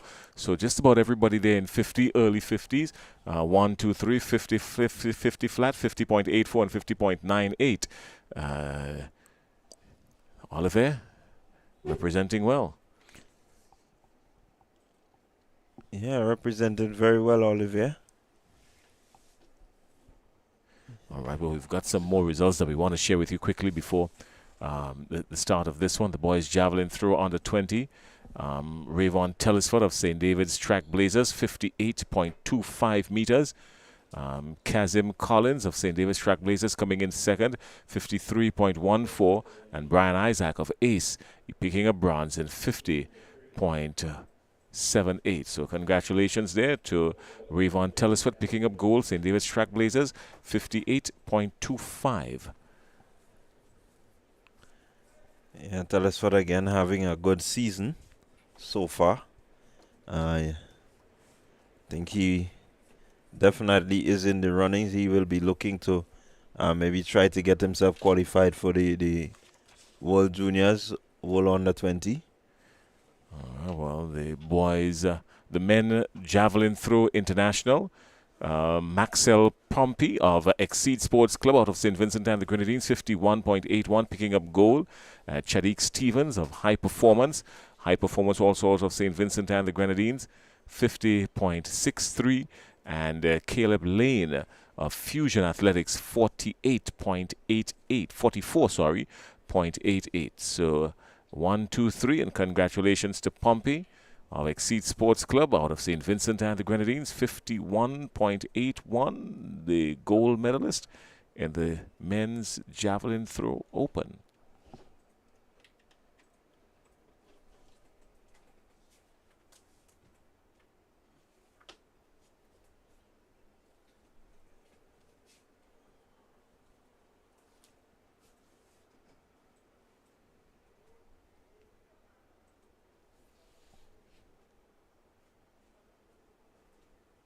Don't forget, coming up later on this afternoon, we have the finals of the 100s, the 200s, the 400s.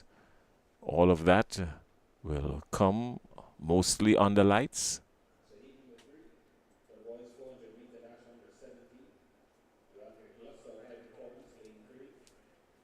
Tariq Thomas, McDonald College, lane 4. Junior Hendrickson, Roses Academy, in lane number 5.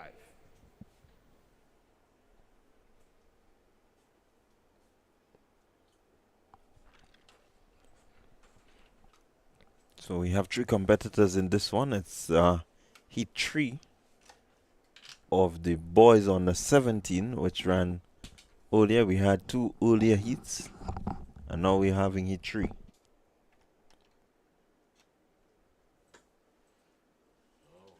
Is this going to be the final heat, or are there 4 heats in this one, or is it just 3 heats in this one? What have we got in this one, Clyde Rondell John? So it's 3. This is the third. Okay, so of this 3. This is the third of the 3 heats. All right. So we've got DeAndre. This looks like Glosser out of High Performance. He's from St. Vincent and the Grenadines. He's running off lane 3. Tyreek Thomas of McDonald College is there running out of lane 4. And Junior Hendrickson is running out of lane 5. So 3, 4, and 5 in this one.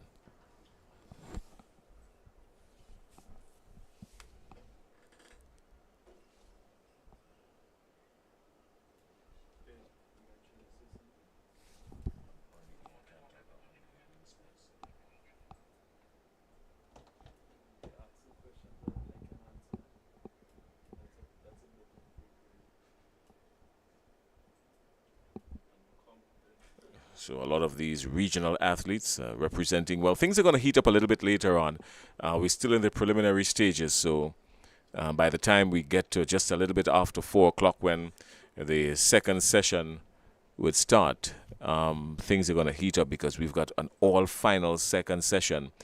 And it's just nearing 2 o'clock local time on a scorcher of a Saturday afternoon in beautiful Spice Country, Grenada. Good afternoon to those of you who have joined us lately on our social media platforms.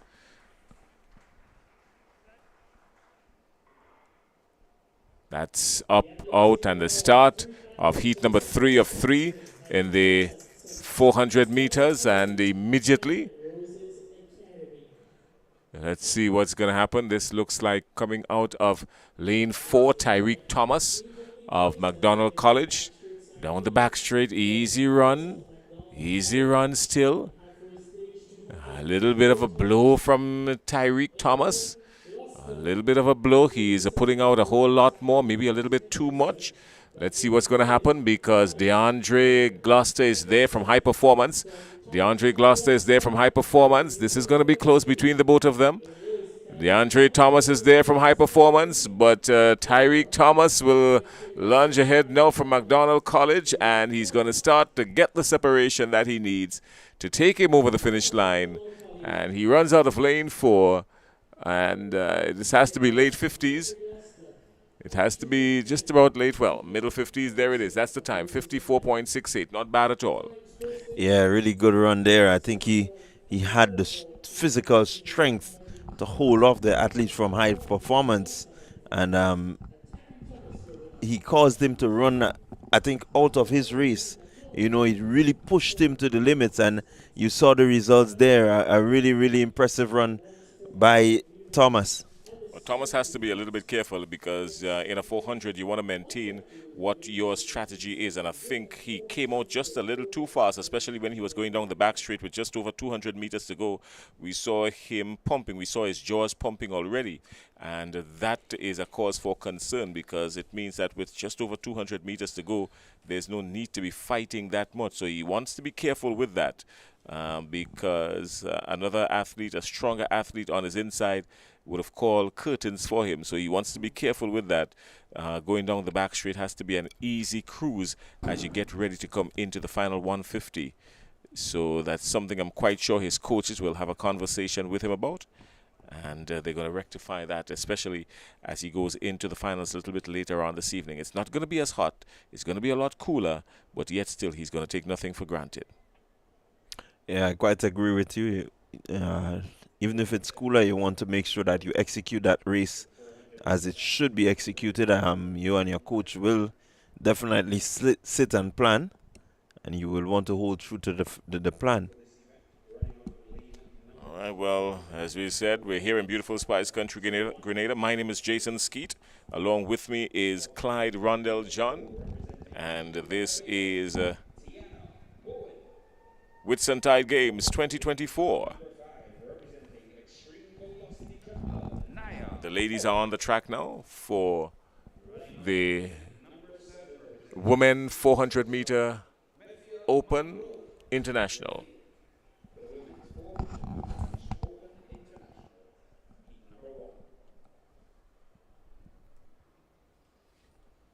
Proformers out of Barbados, Team Barbados, Extreme Velocity Track Club, also out of Barbados. We say a special good morning, good afternoon to our Barbados contingent. So good to have you with us. Mafia Monroe, the lone Vincentian in the midst. Special good afternoon to all of the athletes from St. Vincent and the Grenadines. Thank you so much for joining us here at Whitsuntide Games 2024. We get set for the start of event number 59, heat number 1, 400 meter dash open. On your mark.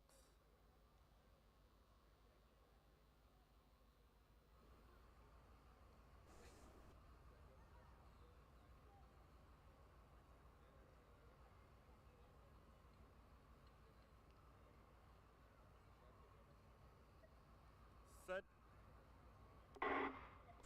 up, out, away, and there was a stall in lane 5 by Hope of Extreme Velocity. She stayed in the block just a little bit too late, but she's done some work to make up. And let's look now down the back straight. This looks like Tiana Bowen of Barbados. She came in with a good time, 55.15, and she's out with just over 200 meters to go. She is starting to show signs of slowing down. Maybe this is some strategy to hold something in the tank for when she gets on the straightaway. Tiana Bowen of Barbados comes around the curve ahead of everybody. She comes around ahead of everybody. There's a whole lot of work for the rest of the field to do. They're not going to catch her. So Tiana Bowen of Barbados will come all the way to the finish line. It's a decent run for her. She came in at 55. This is just around that time. I'm making it 56 or thereabout. It's not far off from 56 if it's not. It's not far off. Well, there we go, 55.62. Yeah. It's a pretty decent run for her, 55.62. Yeah, you saw it. You saw it from the time she left the block. You saw that she was determined to lower her time. And so definitely a good run from Tiana Bowen. You saw an athlete that is looking to qualify for something. I think from the look of her race, Clyde, I think it was much more than qualifying for her. Based on how she ran the race, I've never seen her run before, but for somebody who has this kind of seasoning to her in 400 meters running, because I've heard her name before, I haven't seen her run, but I think what she did is that she ran this race here to more or less gauge her time to see where she's at personally. And when you come off the blocks like that and you go down the back straight, slowed it down just a little bit with about 200 meters to go, gather your composure, and then came off the curve and pumped to the finish line. I think this was more of trying to see where I'm at this stage of the game, because surely she has to be the favorite going into the finals. Yeah, she has to be the favorite going into the finals. Looking at Heat 2, we will determine a lot the time, but she so far seems to be the one that the rest of the pack is chasing. Representing Track Club. Running out of lane number 5, representing Exceed Sports Club, Shaquania Jacobs.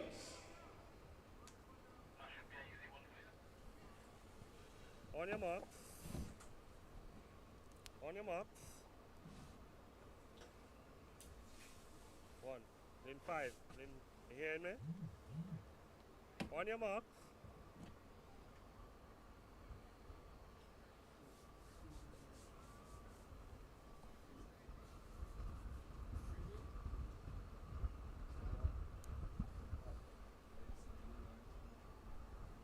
Lane 3, you hearing me? Show by the raise of hand. Okay, thank you. On your mark. We also had the confirmation that the world's fastest woman will be in Grenada for the Grenada Invitational. That's Elaine Thompson-Hera, Set. world's fastest woman. And they are off. Aguilera, Tranquil, 2 in this one. and Jacobs. Yeah, only 2, and she Trinidad and Tobago. right away. In the second heat of the 400. You look at her piece. That would be athlete number. Shaquania Jacobs. Let's see. She's been holding on to the lead at the moment. Challenged by Kelsey Aguilera. Tranquil in the mix, but it is going to be taking the very first. Will be Shaquania Jacobs.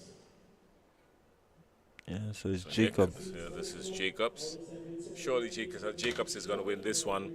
But this is not very fast. She's trying to put a lot into it coming down the home straight, but it's going to be late 50s. It's going to be very late 50s. She's trying to put a lot into it, but I think it's going to be late 50s. It's going to be 50. Yeah, there we go, 59.27. So this dominates the action. Yeah, 59.27. I think she started running quite a bit late. She somewhat looked to maintain her start. She recognized her start. She already left Aguilera in the block, and so she just tried to maintain. But she left it a little too late in terms of trying to really push the time barrier.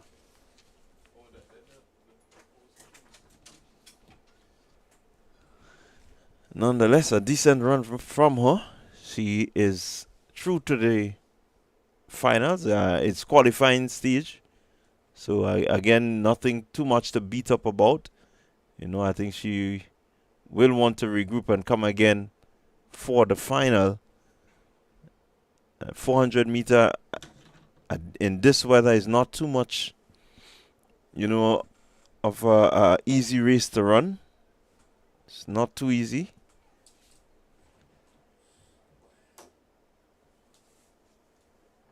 But a lot of the athletes, they train for this. They have to get their minds prepared. They have to get their body prepared. They have to keep themselves as grounded as possible to ensure that they can execute their race.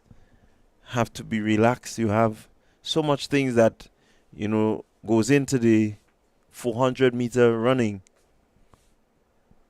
that as athletes, you have to prepare and prepare well for. And so hats off to all the athletes who competed so far in the 400 meter, both male and female. And just reminding you that you are viewing the Whitsuntide Games 2024 right here at the Kirani James Athletic Stadium in beautiful St. George, Grenada. As we said earlier, quite a number of clubs, regional clubs, in with us today, and so we are going to see a level of competition, not just among the Grenadians, but against quite a few of our Caribbean counterparts.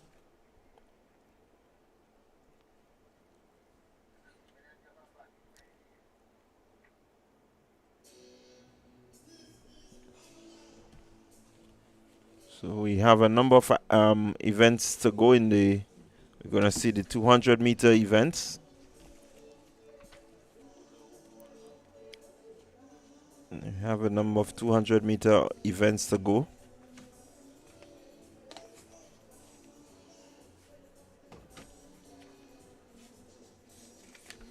And that would end the morning session. We would end with the 200 meters.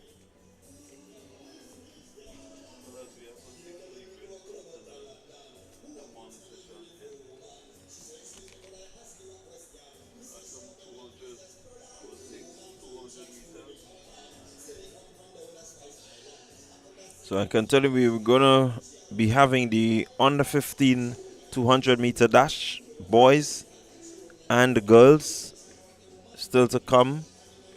You have the girls on the 17 200 meter dash as well as the boys. The under 20 200 meter, male and female, and you have the women 200 international as well as the male 200 international. Not gonna try to give you the number of heats as yet because we're not moving at the same pace as the starters. I think they would have all the updated information, so we're gonna give you it as we see it. We're gonna give it to you.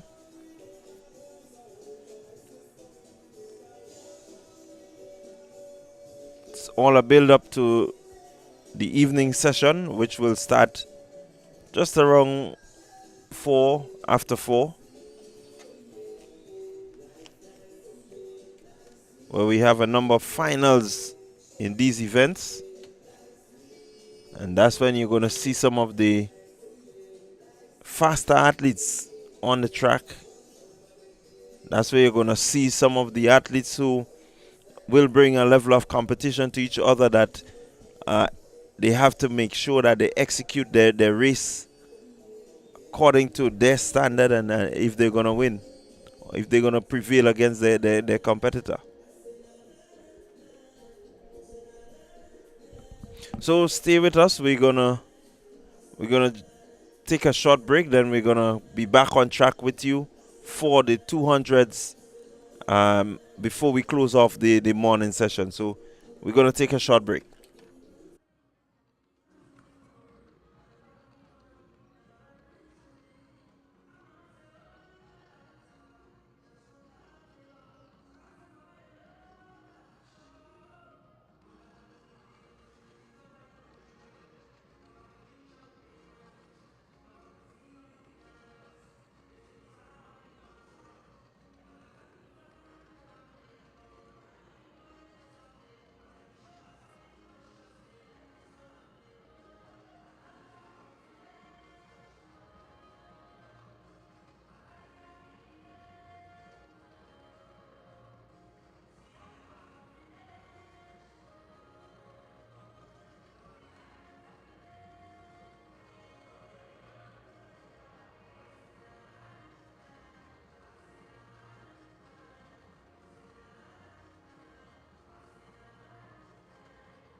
Top 4 best times.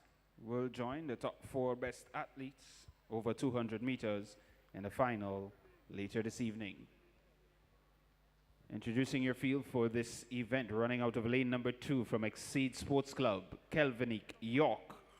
Lane number 3, St. David Track Blazers, Eliza Rose Benjamin.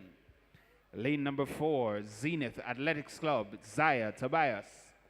Lane number 5, Top Flight Track Club, Micaiah Frederick. Lane number 7, High Performance, Carla Bennett. And lane number 8, also from High Performance, Shalise Williams.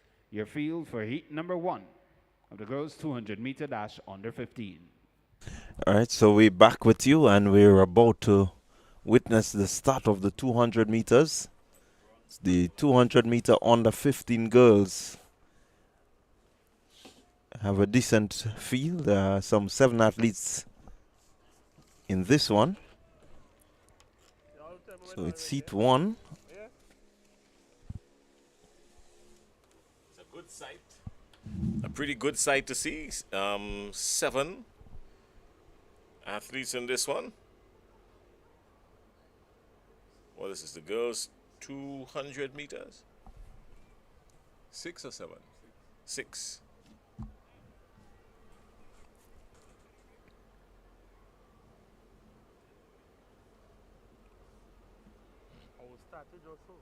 So 1 of 3. Heat 1 of 3.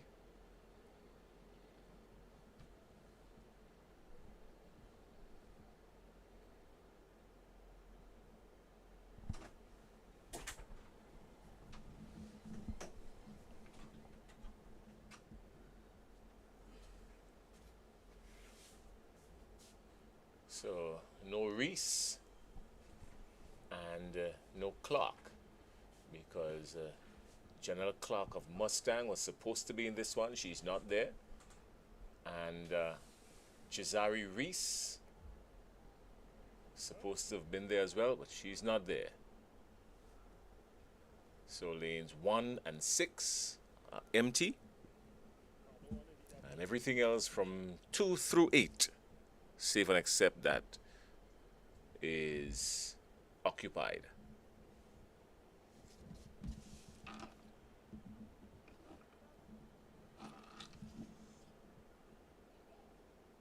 If we were to go on paper from Zenith Athletics, that's Tobias.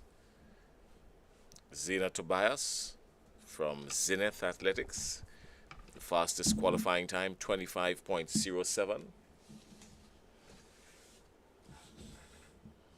Zenith Athletics out of Trinidad and Tobago. That club out of Trinidad and Tobago, in the person of Zaya Tobias, 25.07. Set. Up, out, but not away. They have been recalled. Again, seemed to be a faulty start.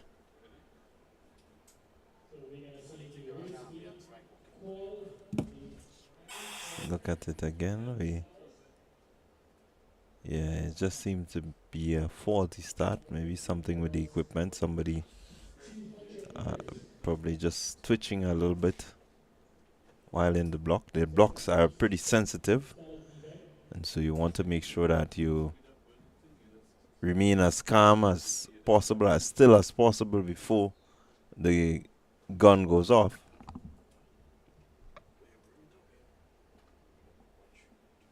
I maintain that they're keeping them too long in these set positions. These set positions are not meant to be held for very long, especially in the shorter versions.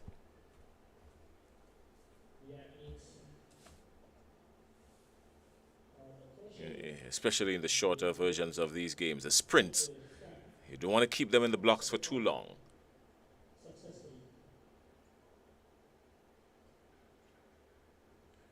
The trees in the back suggest that there's very little wind. They're almost poster still.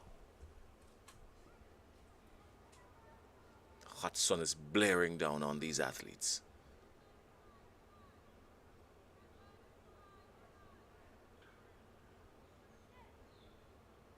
Set. Now they're up. Now they're out. They're away. A bit of a struggle there somewhere. But look at lane 5. This looks like lane 5. Yes, it is. This is Frederick. Frederick. Look at this. Frederick is light years ahead of everybody. There's absolutely no catching her. She's going to run maybe mid-20s. This has to be a mid-20s good run for her. So,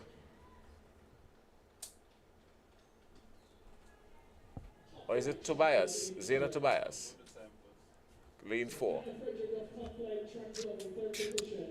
Yeah, good run there by Tobias. At least Rose Benjamin of the St. David's Trailblazers coming in there very well also to pick up the second position, and Micaiah Frederick coming in third, your top 3. Yeah, well, we called it Zaya Tobias from Zenith Athletic. We called her because she came in with the fastest qualifying time of 25.07. And she did 25 here, a little bit lower than, a little bit higher, sorry, than 25.07, but she was pretty comfortable. Yeah, she does look comfortable, look well in control of her race right there. And I think by this time she knew that she had it in the bag, and you can see the relax on her face. She's still pushing the arms a bit, not really trying to overexert any bit of power, but she was able to maintain her composure, maintain her form. Well, Decent run. Even though she slowed down a little bit, she maintained the form, and that's good. They have it. The coaches would always tell you, even when you're slowing down, maintain the form. So to keep the good habits, keeping the good habits are always important. Yeah, very much so. I quite agree. You want to make sure you instill it from even this age at the under 15 level. You want to get them, into the right habits as much as possible.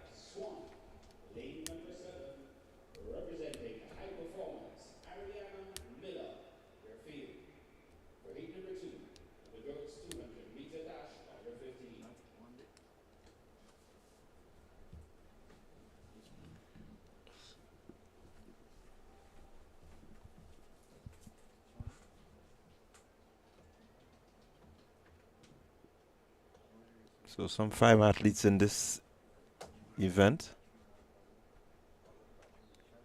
Let's see, 2.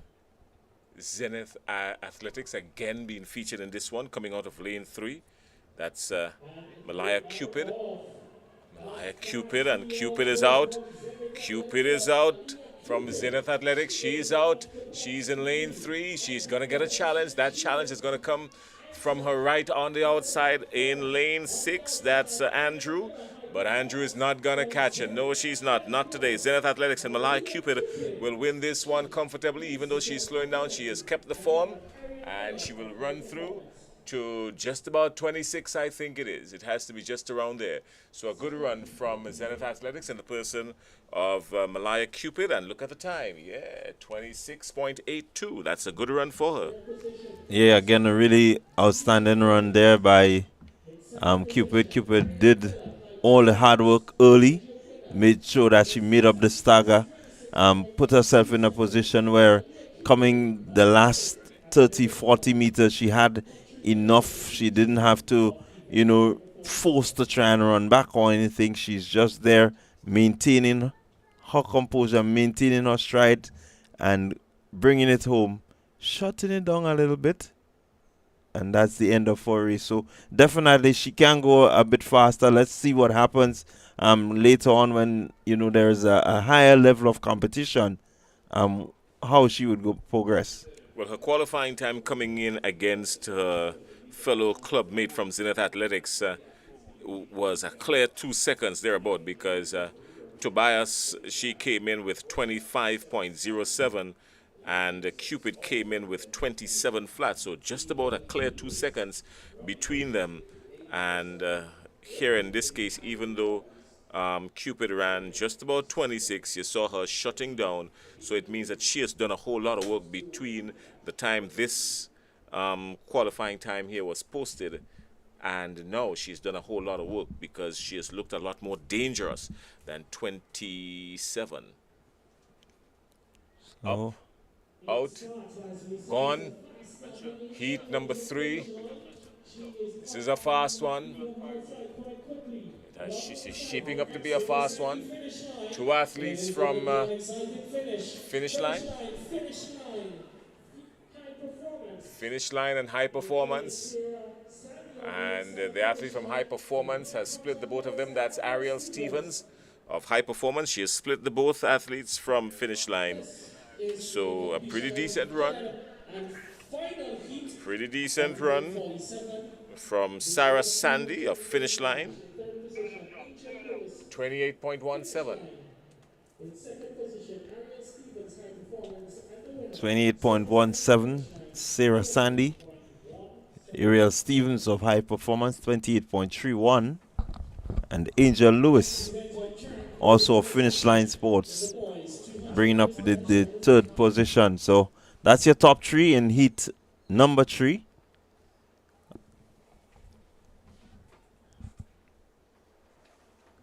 Really good run there by the athlete from finish line.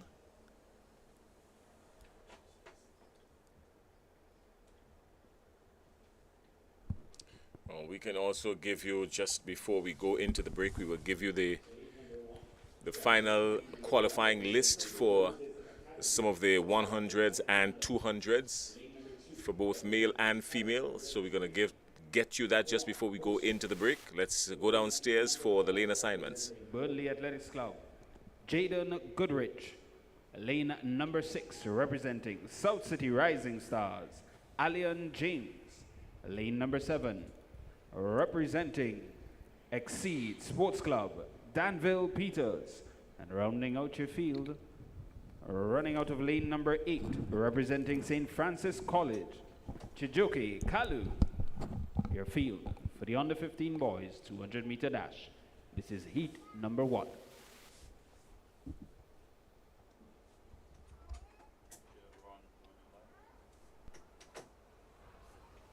So 6 competitors.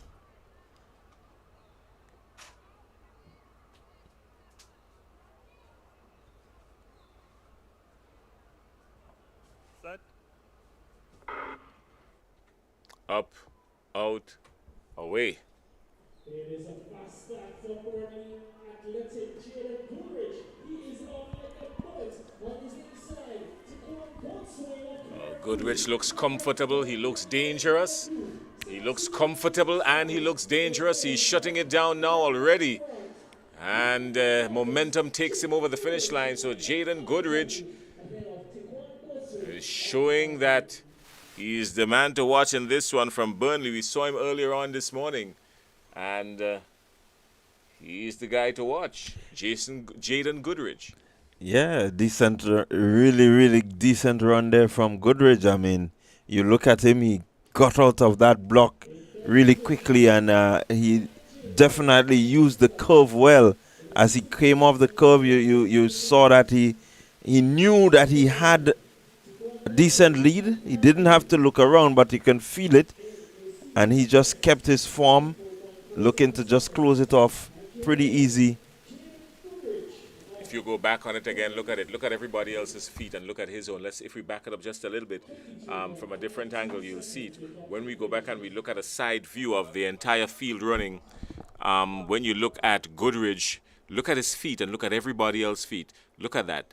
He is constantly on the ball of his feet right there while everybody else started to look a little bit flat-footed. Pay attention to that. That tells me that this guy has some muscular strength in his legs that is yet untapped.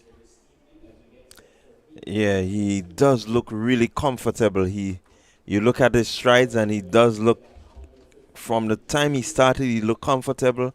He had a really good leg turnover, which says that he's not using too much energy, not really having much braking forces, as we would say it. He was able to just maintain that ball of the foot hitting the right spot. And this is what you want to teach to your young athletes, you know, to remain on the ball of the foot. Let the spikes do the work. On a track like this, you want to make sure that the spike does its work.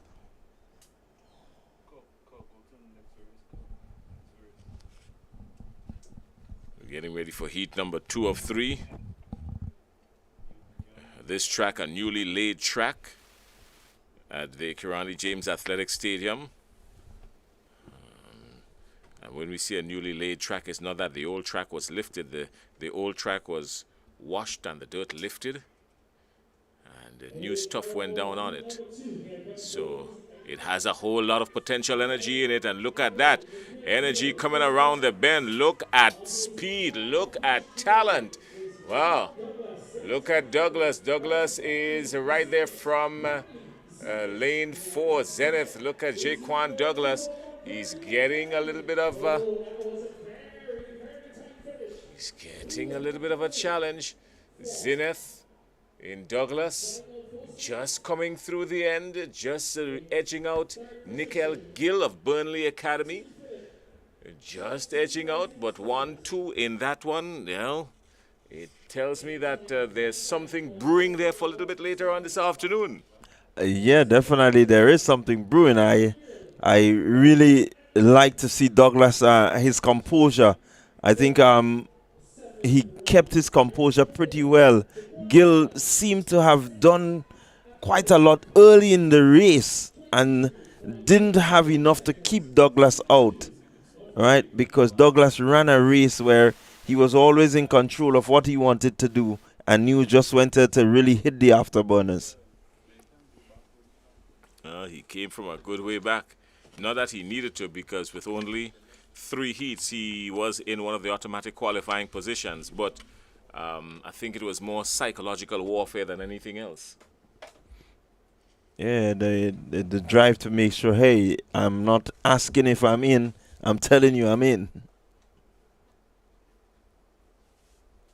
He doesn't have to wait on the judges to say, well, okay, you have the next best time. Yeah, he says, hey, I want to be in, and I'm going to make sure that I get there. So we have 3 athletes competing in the boys 200 meter dash heat number 3. Running out of lane number 2, Henry Bushy Jr. of High Performance Track Club.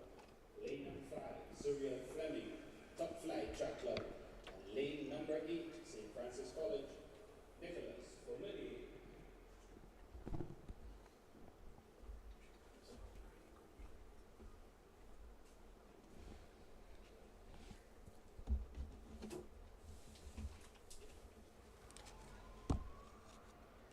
Set. It is a clean start for the athletes in the 200 meters. In the middle of the track, running quite strongly. Zuriel Fleming, he's off fast. So too is Henry Boucher Jr. of High Performance. It is High Performance. He is looking good coming down the home stretch.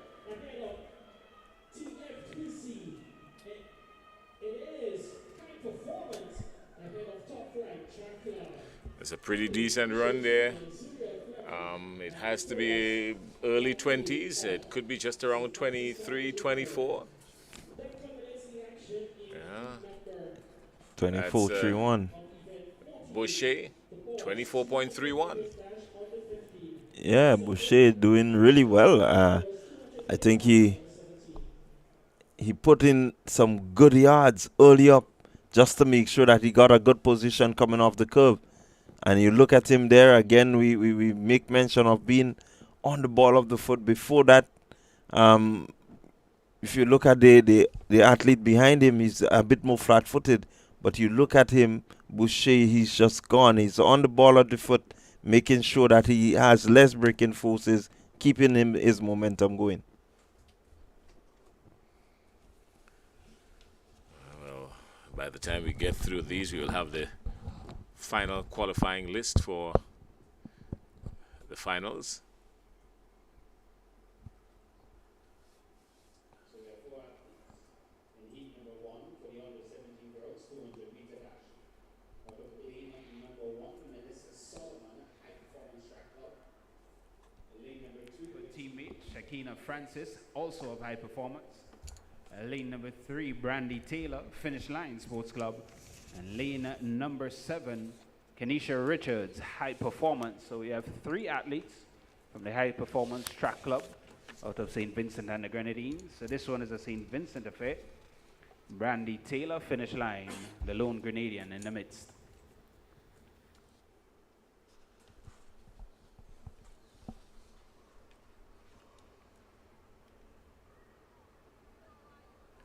Quite interesting there. Let's see if that athlete from Finish Line can get herself in amongst the Vincentians. 3 Vincentians, 1 Grenadian.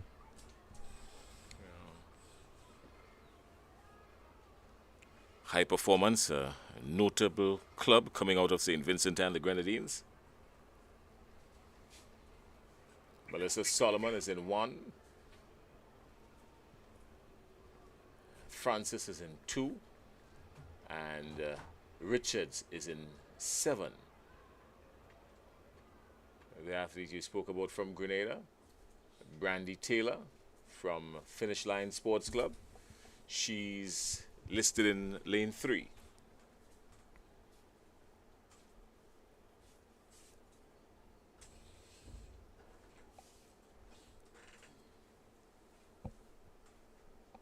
Would have loved to see a whole lot more people here to witness a lot of these young talents from around the region, but I guess some work for the organizers to do. They've got to pay attention to this. They do in fact deserve a much larger audience than they have before them.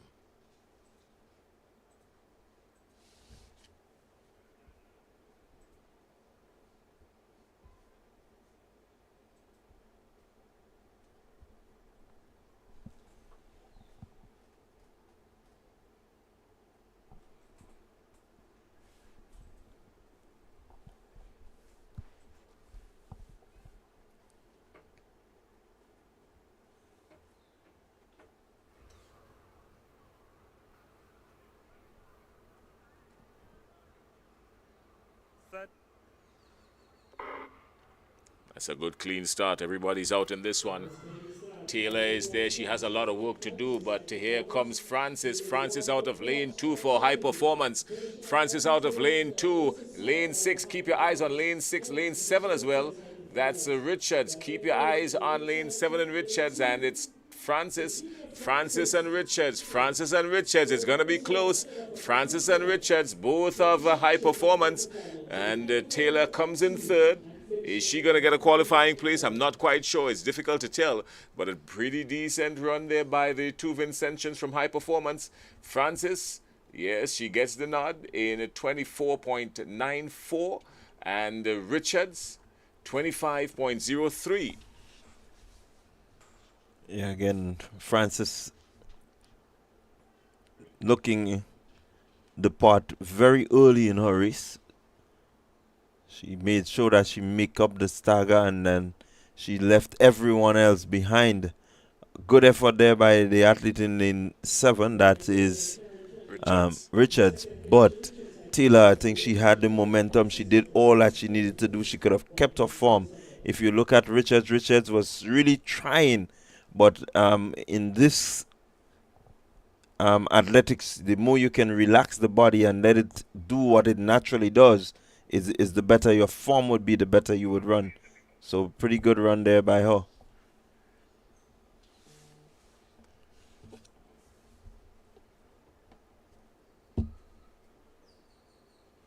Again, slightly disappointed that we don't have a full field as was advertised on the starters list for the preliminaries. So it has been significantly truncated.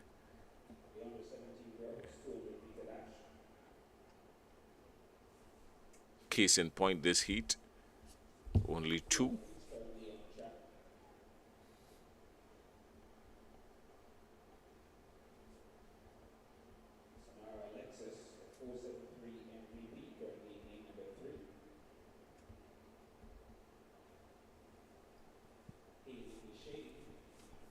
high performance track couple from St. Vincent, named for six. Serrana Alexis of MVP and Kaylee Boucher of High Performance out of St. Vincent and the Grenadines.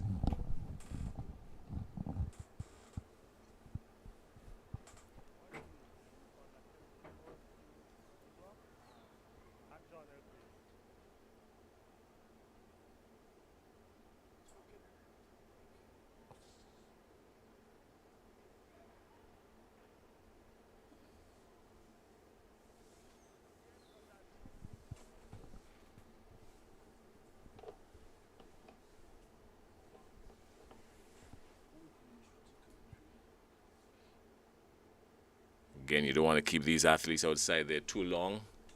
You don't want to be keeping them too long. This is not easy heat outside there.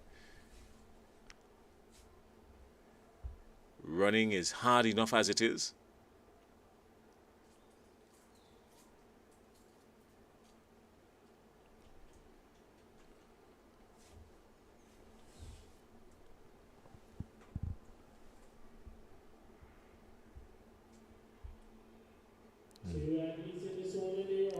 Good clean start.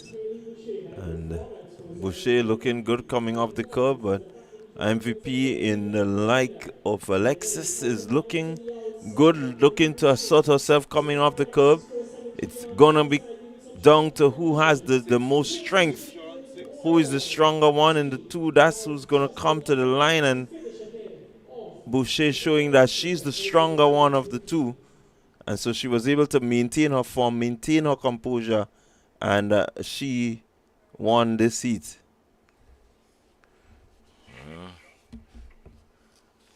She always looked the part even before the race. So no surprises there. She looked the part. Not the fastest of times, 28.47.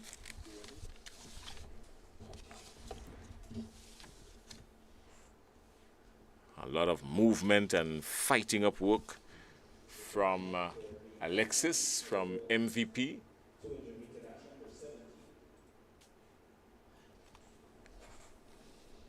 Yeah, I think there's quite a lot that can happen for these two athletes in terms of getting them to reduce their times.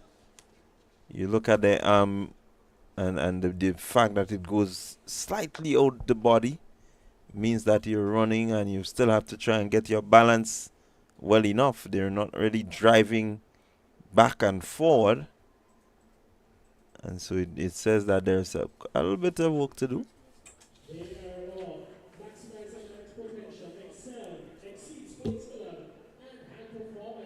I didn't even realize we had another heat. We were listed 3 of 3, but here comes a 4th one. Goodness.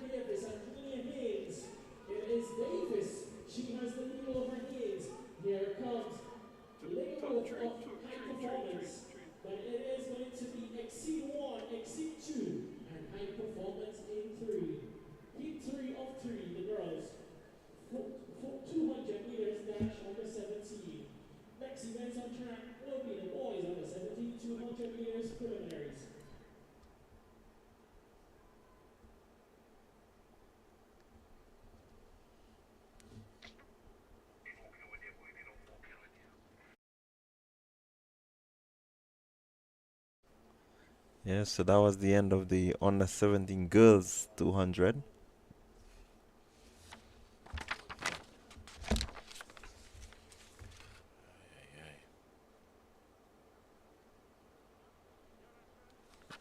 Adina Davis,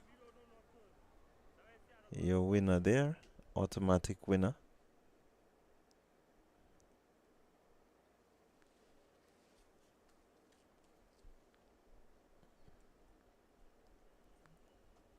Antonia Hayes in second, 28.79. So again, not too blistering, but they did what they had to do, and the automatic places have been selected. Lanes 1 to 5 filled for this one. So we're moving to the under 17 boys. In lane 1, McCoy. And go to the house announcer and he's going to give us the lane assignments. Lane number 3, Rashawn Daniel, 473 MVP. Lane 4, Jaden Knight, Top Flight Track Club. And Aiden Charles of Mustangs in lane number 5.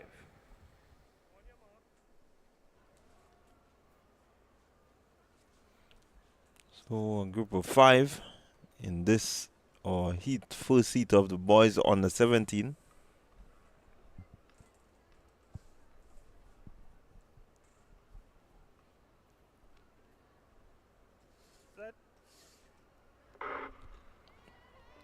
Good clean start.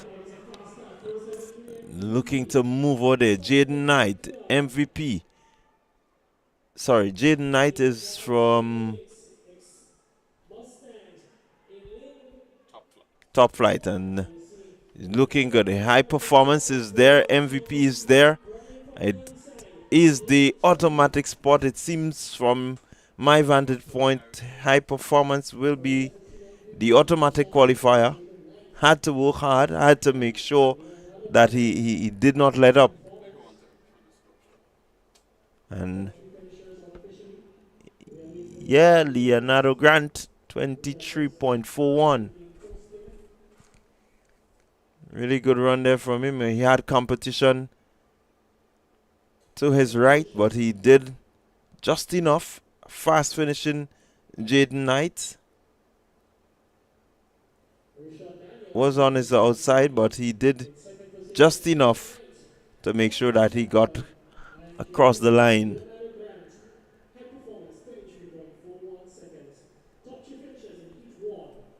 23.41, 23.48, and 23.51. Your top 3. Rashawn Daniel doing pretty well from MVP, 23.51.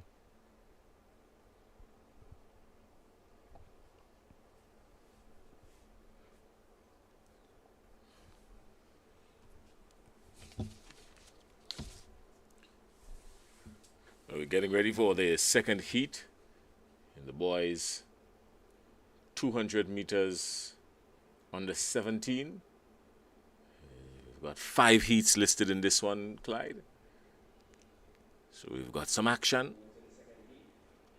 Yeah, quite a few boys, so we'll take the lane assignment as soon as we have it.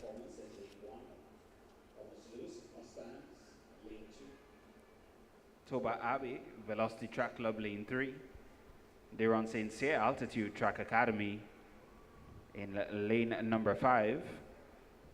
Damar Michael of Mustangs in lane number 6. AJ Bowens of High Performance currently in lane 8.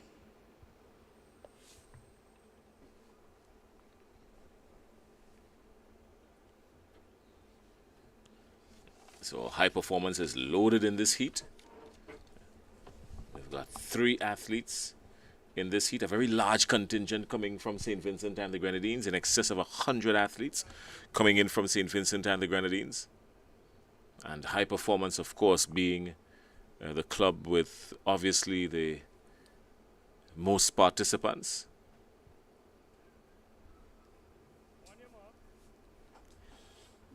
Yeah, quite a few of them competing here.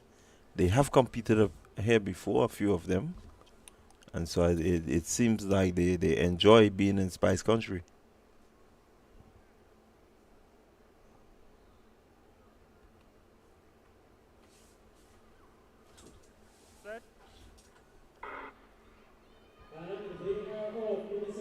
Oh, here we go. Start to see where we're going with this one. Look out for Slokes. High Performance has 3 in this one. High Performance has 3 in this one. That's Nash. Nash being challenged by Michael. Michael will win out. Is it Sincere? Sincere out of lane 5. Sincere out of lane 5 will pick up the victory in this one. Good run by him. He was challenged. He had to push. Yeah, that's a good run by Sincere. Had to make sure that he kept the composure, kept the arms pumping. He never let up. went all the way to the line. And so this is what you want to teach your youngsters. Go all the way towards the line. So John Sincere, 22.98. Nasari Nash, of high performance, 23.23. And Olashue Toba Abe, Velocity Track Club, 24.06. Again, good run.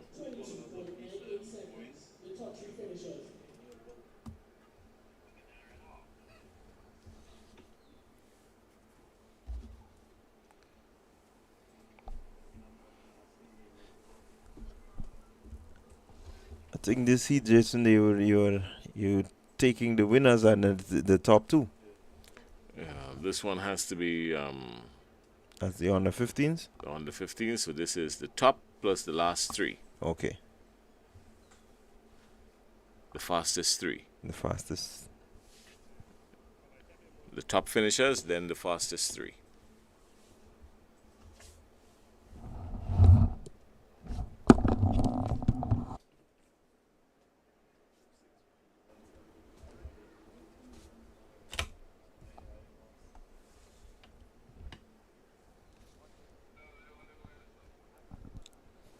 So we're getting ready for heat number 3 or 5. House announcer will have the details. Again, we don't have a full field.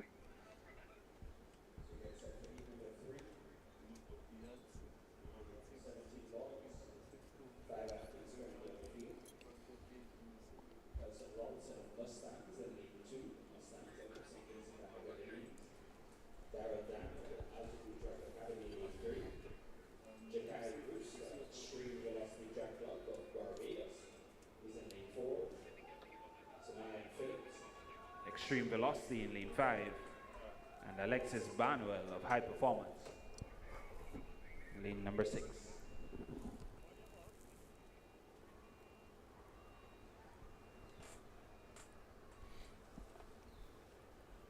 So 5 in heat number 3.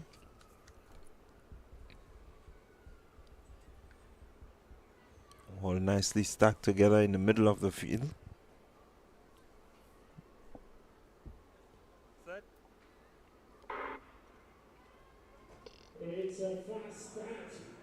Up, out, running. Look at Extreme Velocity. Look at lane 4. This is a Brewster in lane 4, Extreme Velocity, and boy, is it extreme. He came out the bend like a rocket and has powered his way all the way to the finish line now. That's a good run by Brewster. It's a good run by Brewster. I think he's stopping the clock just inside 24. 23, 24 thereabout. I do believe that. Yeah, good run by him. Seen that little grimace? You look at his breathing technique there. He will want to manage that little bit, but you can see that he came off, and he came off quickly. 22.45. That's a pretty decent run, 22.45. He put a lot into it. And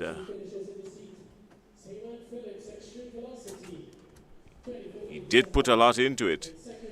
But a very decent run by Brewster of Extreme Velocity. And your winner, Jakai Brewster, Extreme Velocity, 22.45 seconds.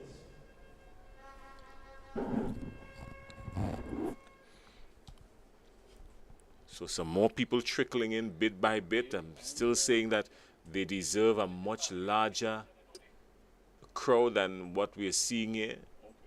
They do deserve a much larger crowd than this. Yeah, I quite agree with you. You want to be present when these athletes blaze the track, because they are future athletes. Some of them are athletes that are, looking to represent their country at the various games around the region and around the world. And so it's always good to have, the local support, the home support, so that when they get out there, they would know that, whatever they're doing they have the support of the home crowd. Wherever they are, they will have that support because they know they can feel it when they compete in front of them.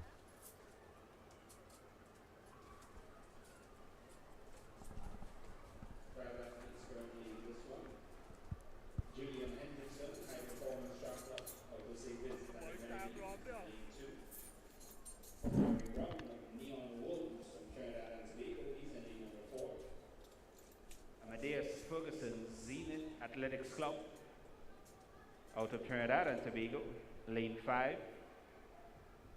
Nicholas Francis of High Performance, lane number 7. And John T. Oliver of Exceed Sports Club of St. Vincent and the Grenadines in lane number 8.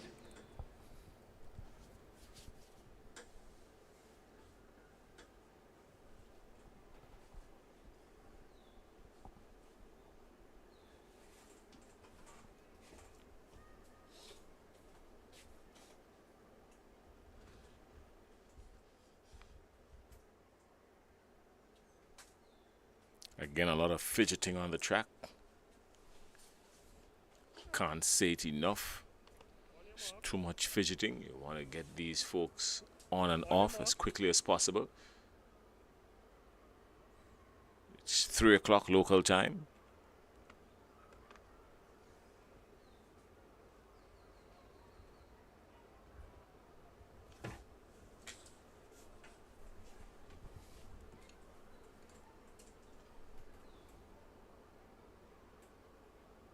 Amidas Ferguson is in lane 5. Here we go now, out, up, everybody's gone. Take a look at this one now.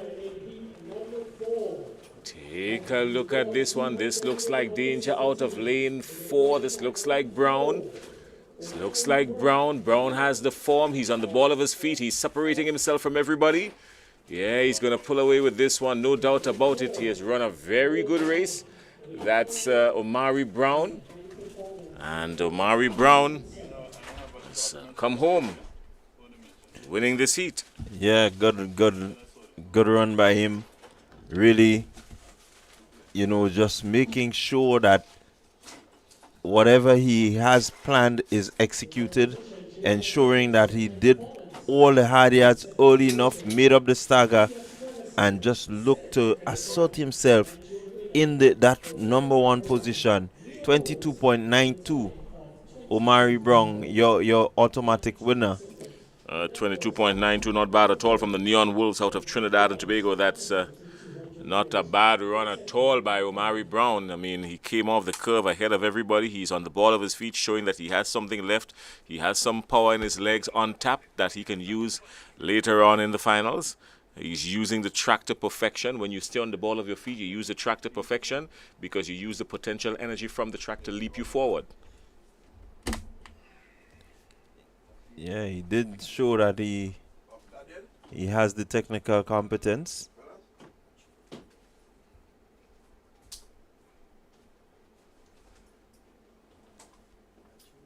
He knew just when to use it.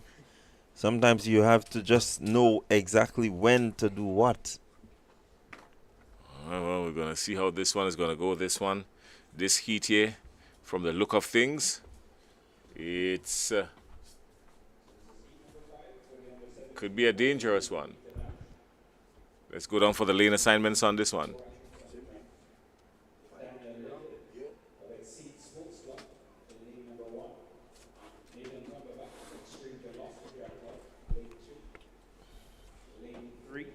Kazem James, St. Vincent Grammar School, and lane 4, Sarani Roban, St. Vincent Grammar School.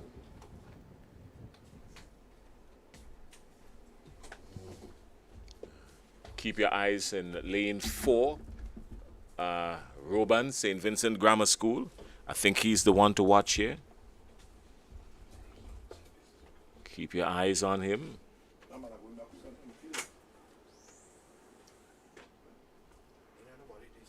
Up, out, away. And Roban is out. But here comes trouble running out of lane 2.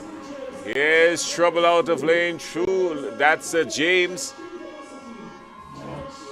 It's Cumberbatch. Cumberbatch of extreme velocity. Cumberbatch of extreme velocity in lane 2. Cumberbatch of extreme velocity in lane 2. Low center of gravity. Quick leg turnover. He doesn't look like it, but he has a lot of upper body strength. And did he put the field on notice? Yeah, I think what he did there well was that he was aggressive from the get-go. And so he got around that curve with that level of momentum, not needing much to do. You look at the other athletes, they're trying to really push themselves, but he already has momentum going with him. The legs is in that state where it's automatic. As it touches down, it's ready to go again. Really good executed race. He was determined. Yeah. I mean, he fought all the way through, and the time is going to be important. Not a bad time at all, 22.93. That's not bad at all. With a little bit of competition and some rest just before the competition, he could do a little bit better than that, so not bad at all for him. 22.93 by Nathan Cumberbatch of extreme velocity. And was he extreme in this one? Yeah, he was. He was extreme. Love to see just how he left the blocks, came out hard, and showed, as you rightly said, the low center of gravity. He didn't have to lean much. He didn't have to do much. Just keep that speed that he left the block with, and let that speed carry him up the stretch. Still saying hello and good afternoon to a lot of our friends on the social media platforms of TNR Communications. Lady R and Rural J out of Trinidad and Tobago. Your support for Trinidad and Tobago is very much noticeable. And a good afternoon to you from Spice Country, Grenada. And next time you get the opportunity, please visit us here. We hope to see you for Whitsuntide games next year. Enjoy a lot of our Grenadian delicacies. The way we do our oil down is significantly different to the way you do yours in Trinidad and Tobago, but we're not going to get into that. Not here, not now. I just want to say good afternoon to you.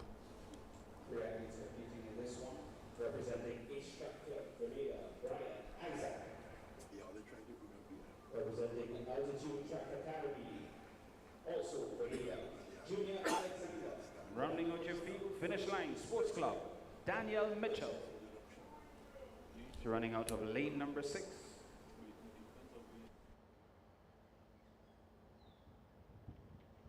Three Grenadian clubs currently on the track for the first heat of the boys 200-meter dash under 20. This is where the big boys are coming into play now.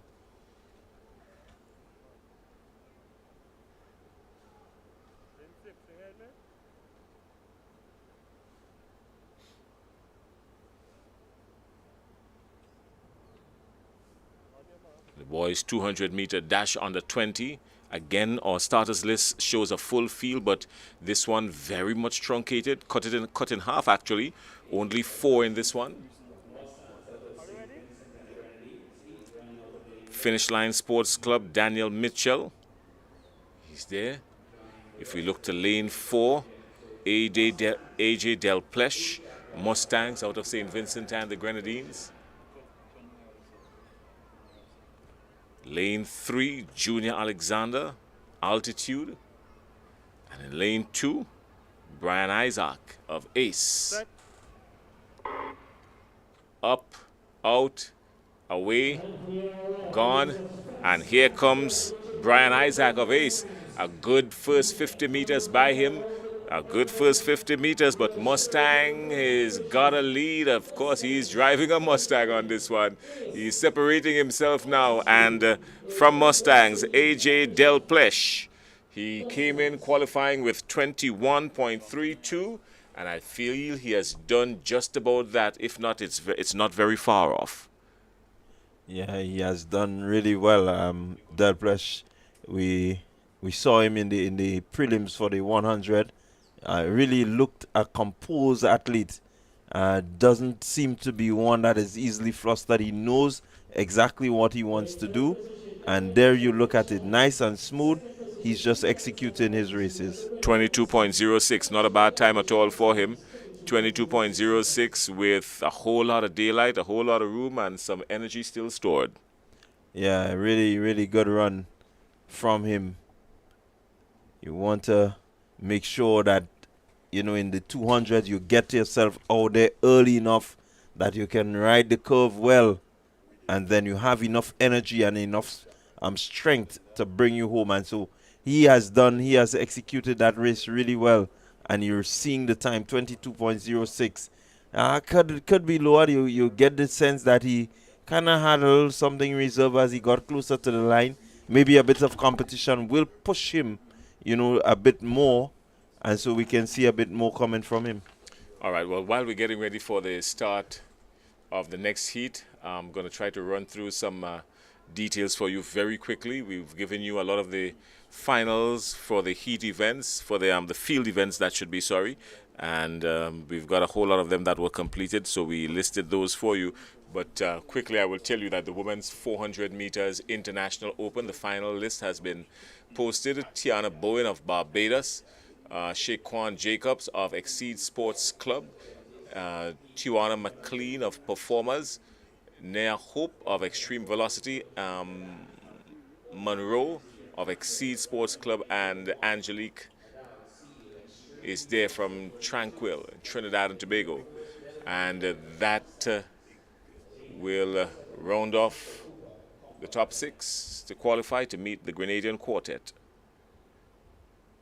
The quartet of Shaphonia Houston, Rhea Francis, Francesca Henry, and Rihanna Frederick.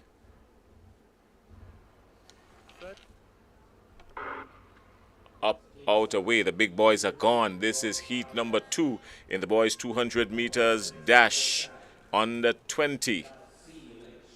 Seal is there from Extreme Velocity, but look on the outside. Seal is there, but this looks like some danger coming here from lane 5. Lane 4, that is Delplesh. It's another Delplesh. Deleron Delplesh of Mustang out of St. Vincent and the Grenadines. Deleron Delplesh. So another Delplesh showing up. Yeah, Delplesh. I'm wondering if they are twins. Well, one is AJ and one is Deleron. The name doesn't suggest, but I can tell you, Delplesh is synonymous with speed in these heats.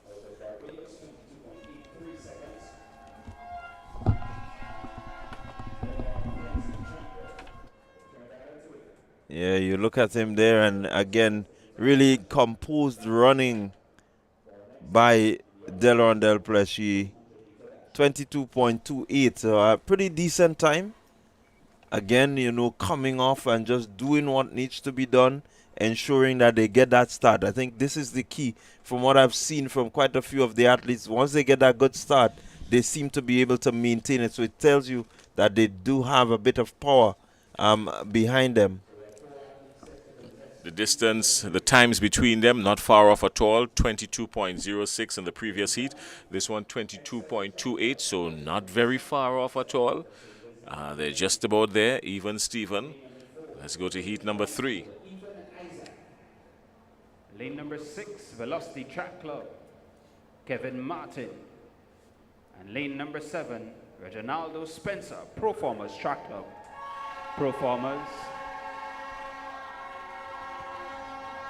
Proformers, they're out of Barbados. So Proformers out of Barbados, they're represented in this one.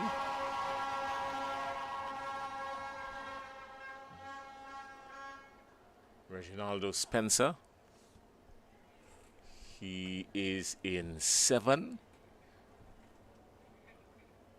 Keep your eyes on lane 6 as well. Kevin Martin, Velocity. Down to lane 4.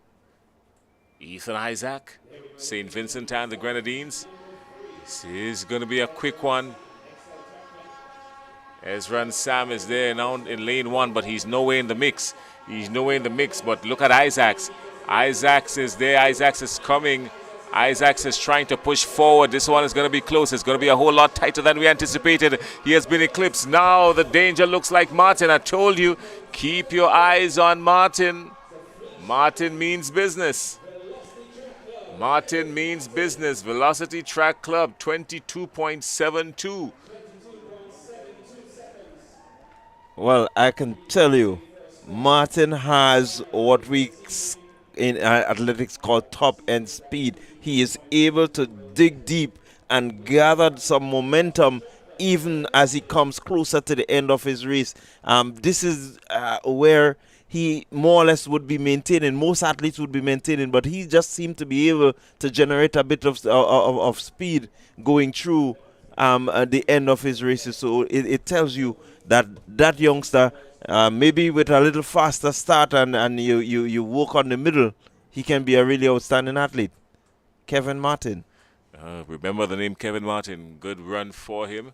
22.72, not bad at all, but he had to push a lot for it because there were some serious challenges coming in from all those around him. And he just made it through the finish line. A good comeback for him. And he's going to take the positive out of it. At least he has ran himself into a pretty decent lane so far. But let's wait and see what will happen because we've still got another heat to come in the boys under 20 200 meters dash. And the Grenadines. Lane number 5, Trevon Stewart, Burnley Athletics Club out of Trinidad and Tobago. And in lane number 6, Neon Stanislaus, Fusion Athletics, homegrown.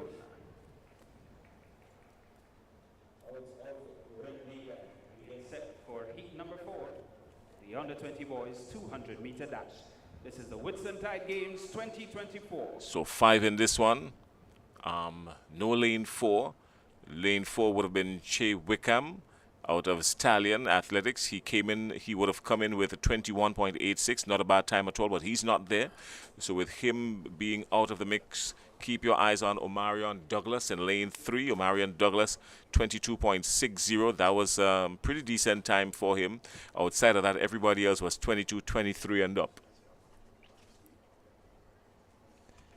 Yeah, so you're looking at lane 3, but again, fast start, put him under pressure, see what he has. Out start, heat number 4 is out.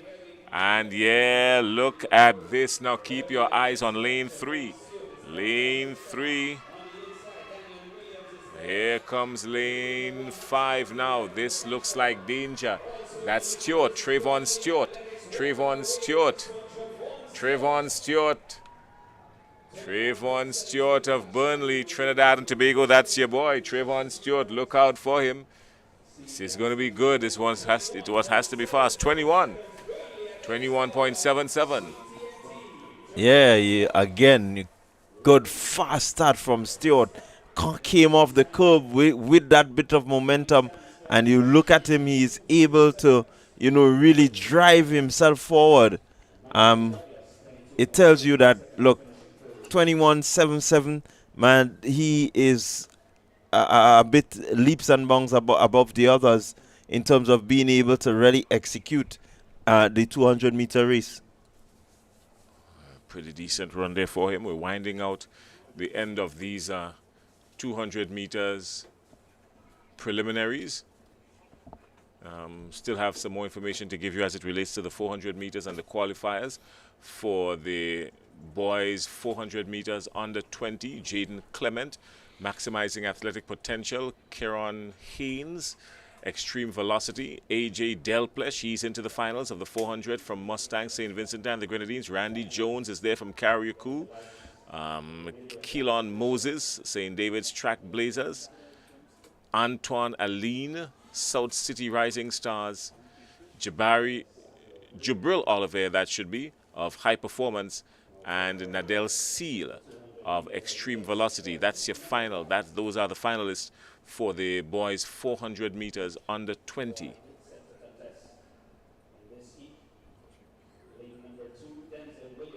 Concord Athletics Club, Concord out of Trinidad and Tobago. Randy Jones goes in lane number 4, Carriacou Athletics Committee. Jaden Phillips, Zenith Athletics Club, Trinidad and Tobago, he's in lane number 5. And Mozart Lavia Jr., High Performance Track Club out of St. Vincent and the Grenadines in lane number 6. 4 athletes set to contest heat number 5 of the boys 200 meter dash under 20.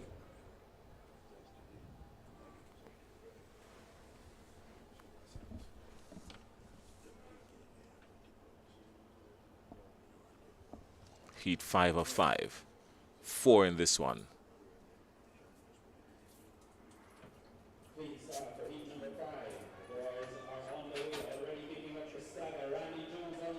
Look at Jones out of lane 4. Look at Jones out of lane 4. Look at Jones out of lane 4. The challenge will come from lane 2, but it's not going to be a very good one. Jones now, he has a shutdown. He has already gone into cruise control, and Randy Jones has crossed the finish line. This is something early 20, could be 21, late 21, early 22. Good run by Jones. 22.25. Pretty decent. Yeah, good run there by Jones. Again, you want to make sure that as an athlete running the 200 meter, you come off the curb in that really good position so that you can, really maintain that speed or look to even build on it. And I think he has done that. He looks composed. He came out early, looked for an early lead, could relax a bit, because when you glance left, you glance right, you realize where you are. You know that it's just a matter of composing yourself, trusting your stride patterns, home bound. All right, well, that brings us to the end of the preliminaries for the boys' 200 meters. We've got the women 200 meters international open coming up. The 3 preliminaries listed in this one. And then we've got another 3 listed in the men 200 meters international as well.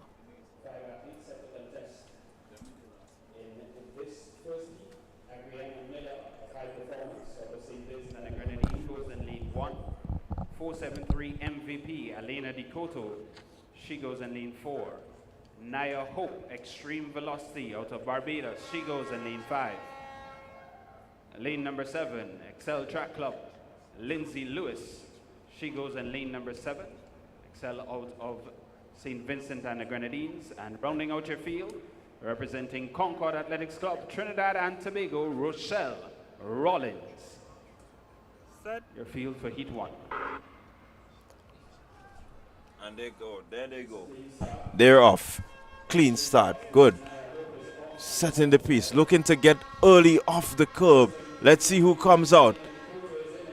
Here we go. It seems to be Miller. It seems to be MVP. It seems to be Dikoto. And she has the strength to really keep it. She came off the curve in a position where they were neck and neck, but somehow she had the momentum going with her and was able to keep her composure and finish strong. Pushed all the way through.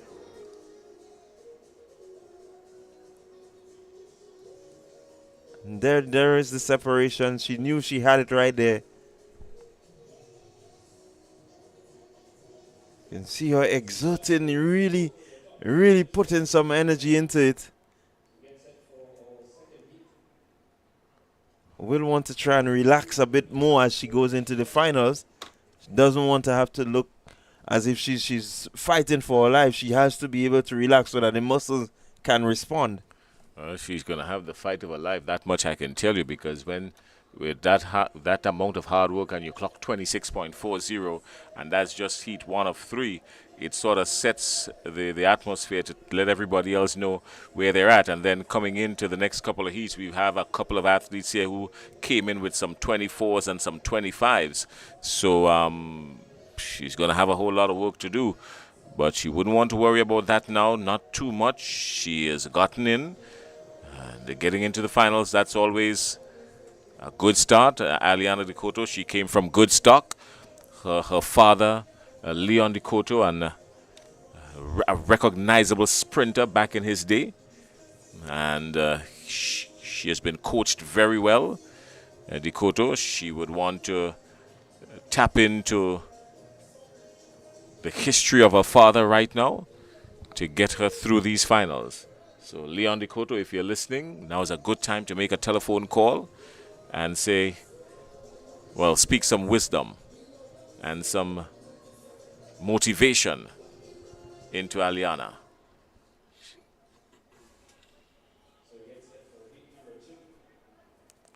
Heat number 2 is coming up. A minuscule field again. 3 athletes. Truncated is an understatement in this one, only 3. Let's hear what the house announcer has to say. Dante Williams of Top Flight Track Club, a local club. She's in lane number 2.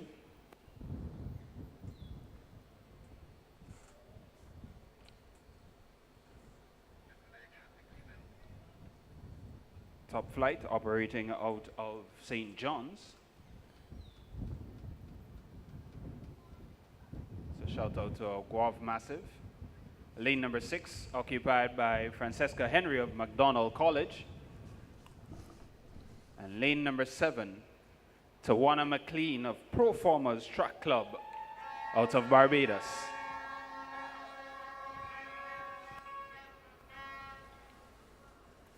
Set. It's a good start, especially for Performers. She came out of the block very quickly. That's McLean. McLean came out of the blocks quickly. A little bit of form being lost there by the athlete in lane 6 from McDonald College. But is that going to cost her? Yes, it will. Here comes the Performers Track Club in McLean. Surely she's going to go all the way to the finish line with this one. And the separation comes even now as she goes to the finish line. This has to be 25... 26 somewhere thereabout. Well, she has just made 24.81. That's good. Yeah, really, really good run. You saw it from the start, and I keep saying it. The 200 meter, you want to get that really quick start and really make up the paces as you get around the bend. You notice that the athlete from McDonald College, she had a misstep coming around the bend. The fact that the body was not really aligned as it should. But when you look at Performer, you can see outset, pace, get into a good position, keep your composure, keep your stamina, and just hold to the end. It's a pretty decent run for her at 24.81. And she was very happy with it, as you can tell. So she's going to get through to the finals, of course, with only 3 heats in this one. Yeah, she's going to get through the top 2. And after that, we've got the Grenadian Quartet for her to contend with in the international category, because here's what's coming up after. The qualifiers would have been chosen for this one. The top 3. Then they will meet Shafonia Houston, Shante Augustine, Kishona Phillip, and Rhea Flanders in the finals. She's the national champion over in St. Vincent. And in lane number 7, Kamara Batiste. Kamara Batiste representing Excel Track Club out of St. Vincent and the Grenadines.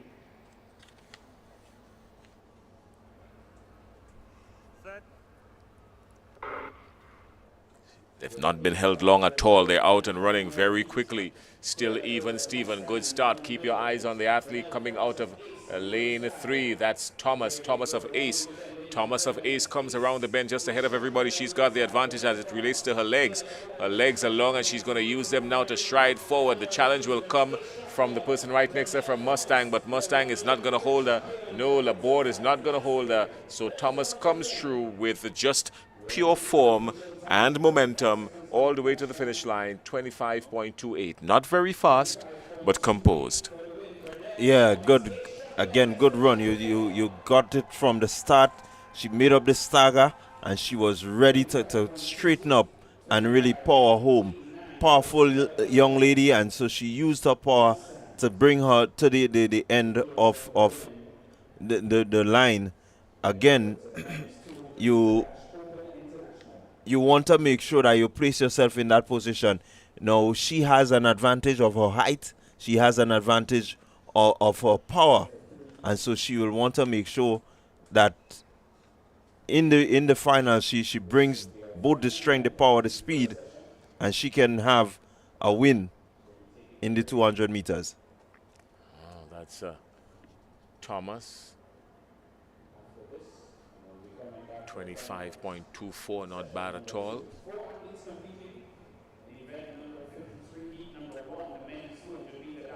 Men's 200 meter dash. We've got 3 heats coming up in this one. It is just nearing 3:30 local time. It's really good if you look to the top of your screen. It's really good to see a lot of the little greenery up there. Most folks would be encouraged by that, taking into consideration the drought that we've been experiencing. You see little patches of green. That's because we've been struggling for rain. And lane number 5, maximizing athletics potential, Trinidad and Tobago, Adele Cothras.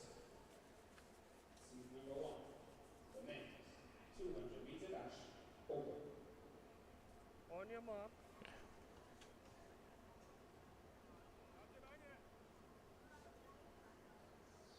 Men's 200 meter dash open.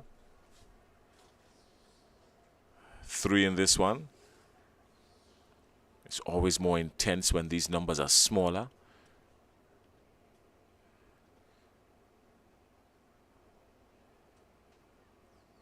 One, 3, and 4. Set. Up, out, away. 1, 3, and 4. Immediately, Walks Miller has picked up the stagger. Boy, he looks dangerous. Walks Miller comes around the curve ahead of everybody. Walks Miller, and he Walks Miller. Walks Miller. Walks Miller of extreme velocity. Walks Miller. The rest of the field has been put on notice as he shuts it down. Walks Miller has called everybody to attention. Yeah, he has. He has really. You look at his form, and I mean, look at this. We still have a few little technicalities that could be worked on, but man, he has good running form. He came off the bend, and all he looking to do is just get the knees up, get the hands driving, bringing him home. Oh, look at the time, 21.19, and with a whole lot of fuel still remaining. Yeah, as I said, there's a little bit of work that could go into it. You're looking to get him a little bit straighter, looking to get the arms really, getting into that position where it can help to push the body a little more. I think it's a little too short, but again, things that could be worked on. Yeah, you look at it there, there's a few little bits of technicalities we could work on in terms of getting him to really remain focused, to get the balance going forward. Now let's go down for heat number 2. Another small field again. Another small field again. Only another 3. Extreme velocity represented in this one by Sean Raphael. Some people would pronounce it Raphael. Potato.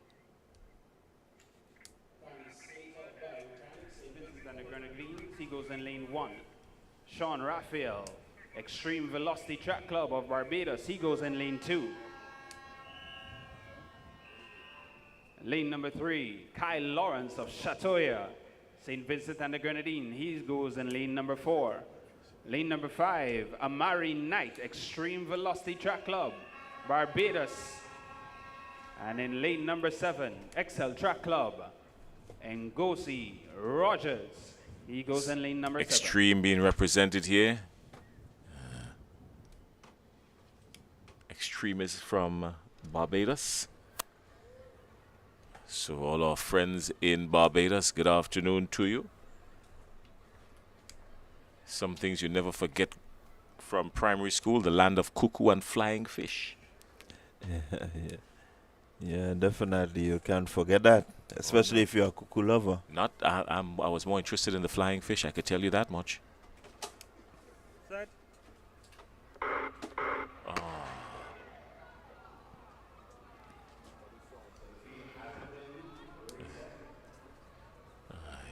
I think he lost a little bit of power in his legs, and so he fell forward. The replay will tell us the story. Look at lane 5. Keep your eyes on lane 5. That's Knight. Yeah, he lost a little bit of power from the ankle, and that twisted in the block, and so he fell over. doesn't look too happy. Not sure if he is carrying some sort of injury or something of the sort. Wasn't in the blocks for too long to worry about. But all's well that ends well. Only a green card being shown. Yeah, he who fights and run away lives to fight another day. Yeah, again, in the block, not really having that foot grounded as steady as it should be. And so he just fell over. But again, based on the sensitivity of the block, it would pick up that even before the gun go off. Pay attention to his right leg.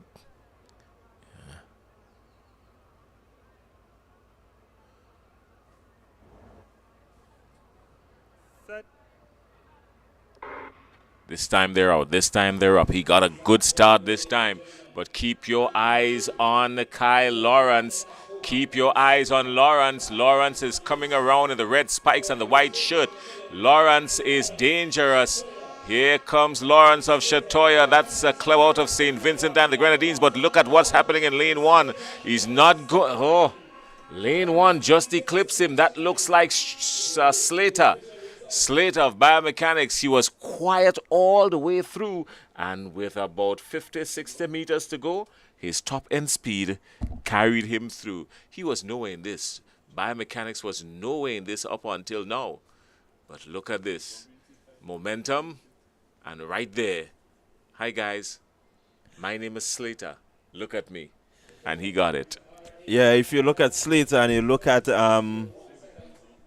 Lawrence, you notice that Slater's stride length was a bit longer, and as you came to the finish, while Lawrence, his one shortened, right? He's shortened, so that means that he's not really getting the power that he needs to get through the legs.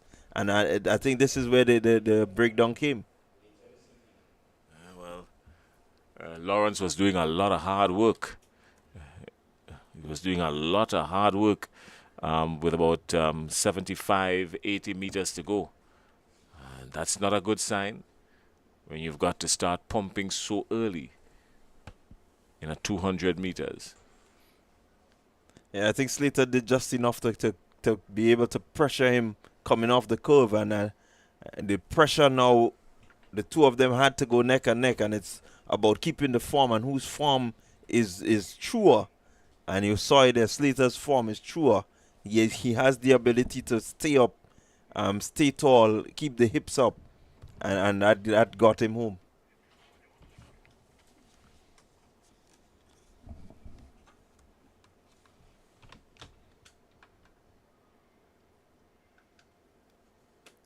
So just two athletes in this preliminary, both from high performance. Rivaldo Solomon, and this looks like Morgan Jeffers. Yeah. Darry Morgan Jeffers.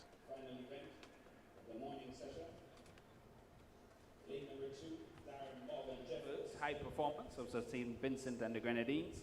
And lane number 7, Rivaldo Solomon, also of high performance. So Darren Morgan Jeffers and Rivaldo Solomon, both of high performance. The Jeffers and Solomon. Solomon and Jeffers. This one's an easy one to call. I'm quite sure that these two would have gone at it time and time again, but Morgan Jeffers has the advantage now. Morgan has the advantage. Surely he's going to go all the way to the finish line with it. Darren Morgan Jeffers, 21, I think it is. Has to be somewhere around there. 21. 21 late. Yeah, 21.55. Yeah, 21.55. Another good run.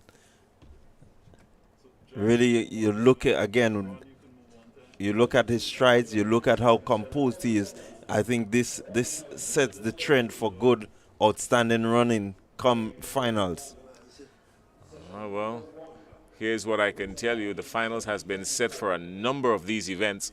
We have the final listing for a number of these events, the 100 meters, the 200 meters, the 400 meters. We've got the finals for all these events listed. And we should have a start in about a half hour or so, but that brings us to the end of the first session. We have one or two field events still in play. The discus is still in play. We're going to bring you up to speed on that because we're going to get some information on that, and it's going to be posted. And once we do that, of course, we're going to bring you the details. But save and accept that when we come back after the break, it's going to be finals action on the track. Not the kind of crowd that we were anticipating. A lot more could have been done, I believe. But the folks who are here are going to be in for a treat. And those of you on social media, don't go too far because finals is going to be serious. A lot of folks on social media and all our social media platforms. And again, TNR social media platforms, GO2 production platform is there, Go to Productions, Partygrenada, and all these other platforms right around. They have been streaming these games. So good afternoon to those of you. We're going to stop for just a little bit to refresh ourselves. And when we come back, this is going to be a cracker. Stick around, everybody.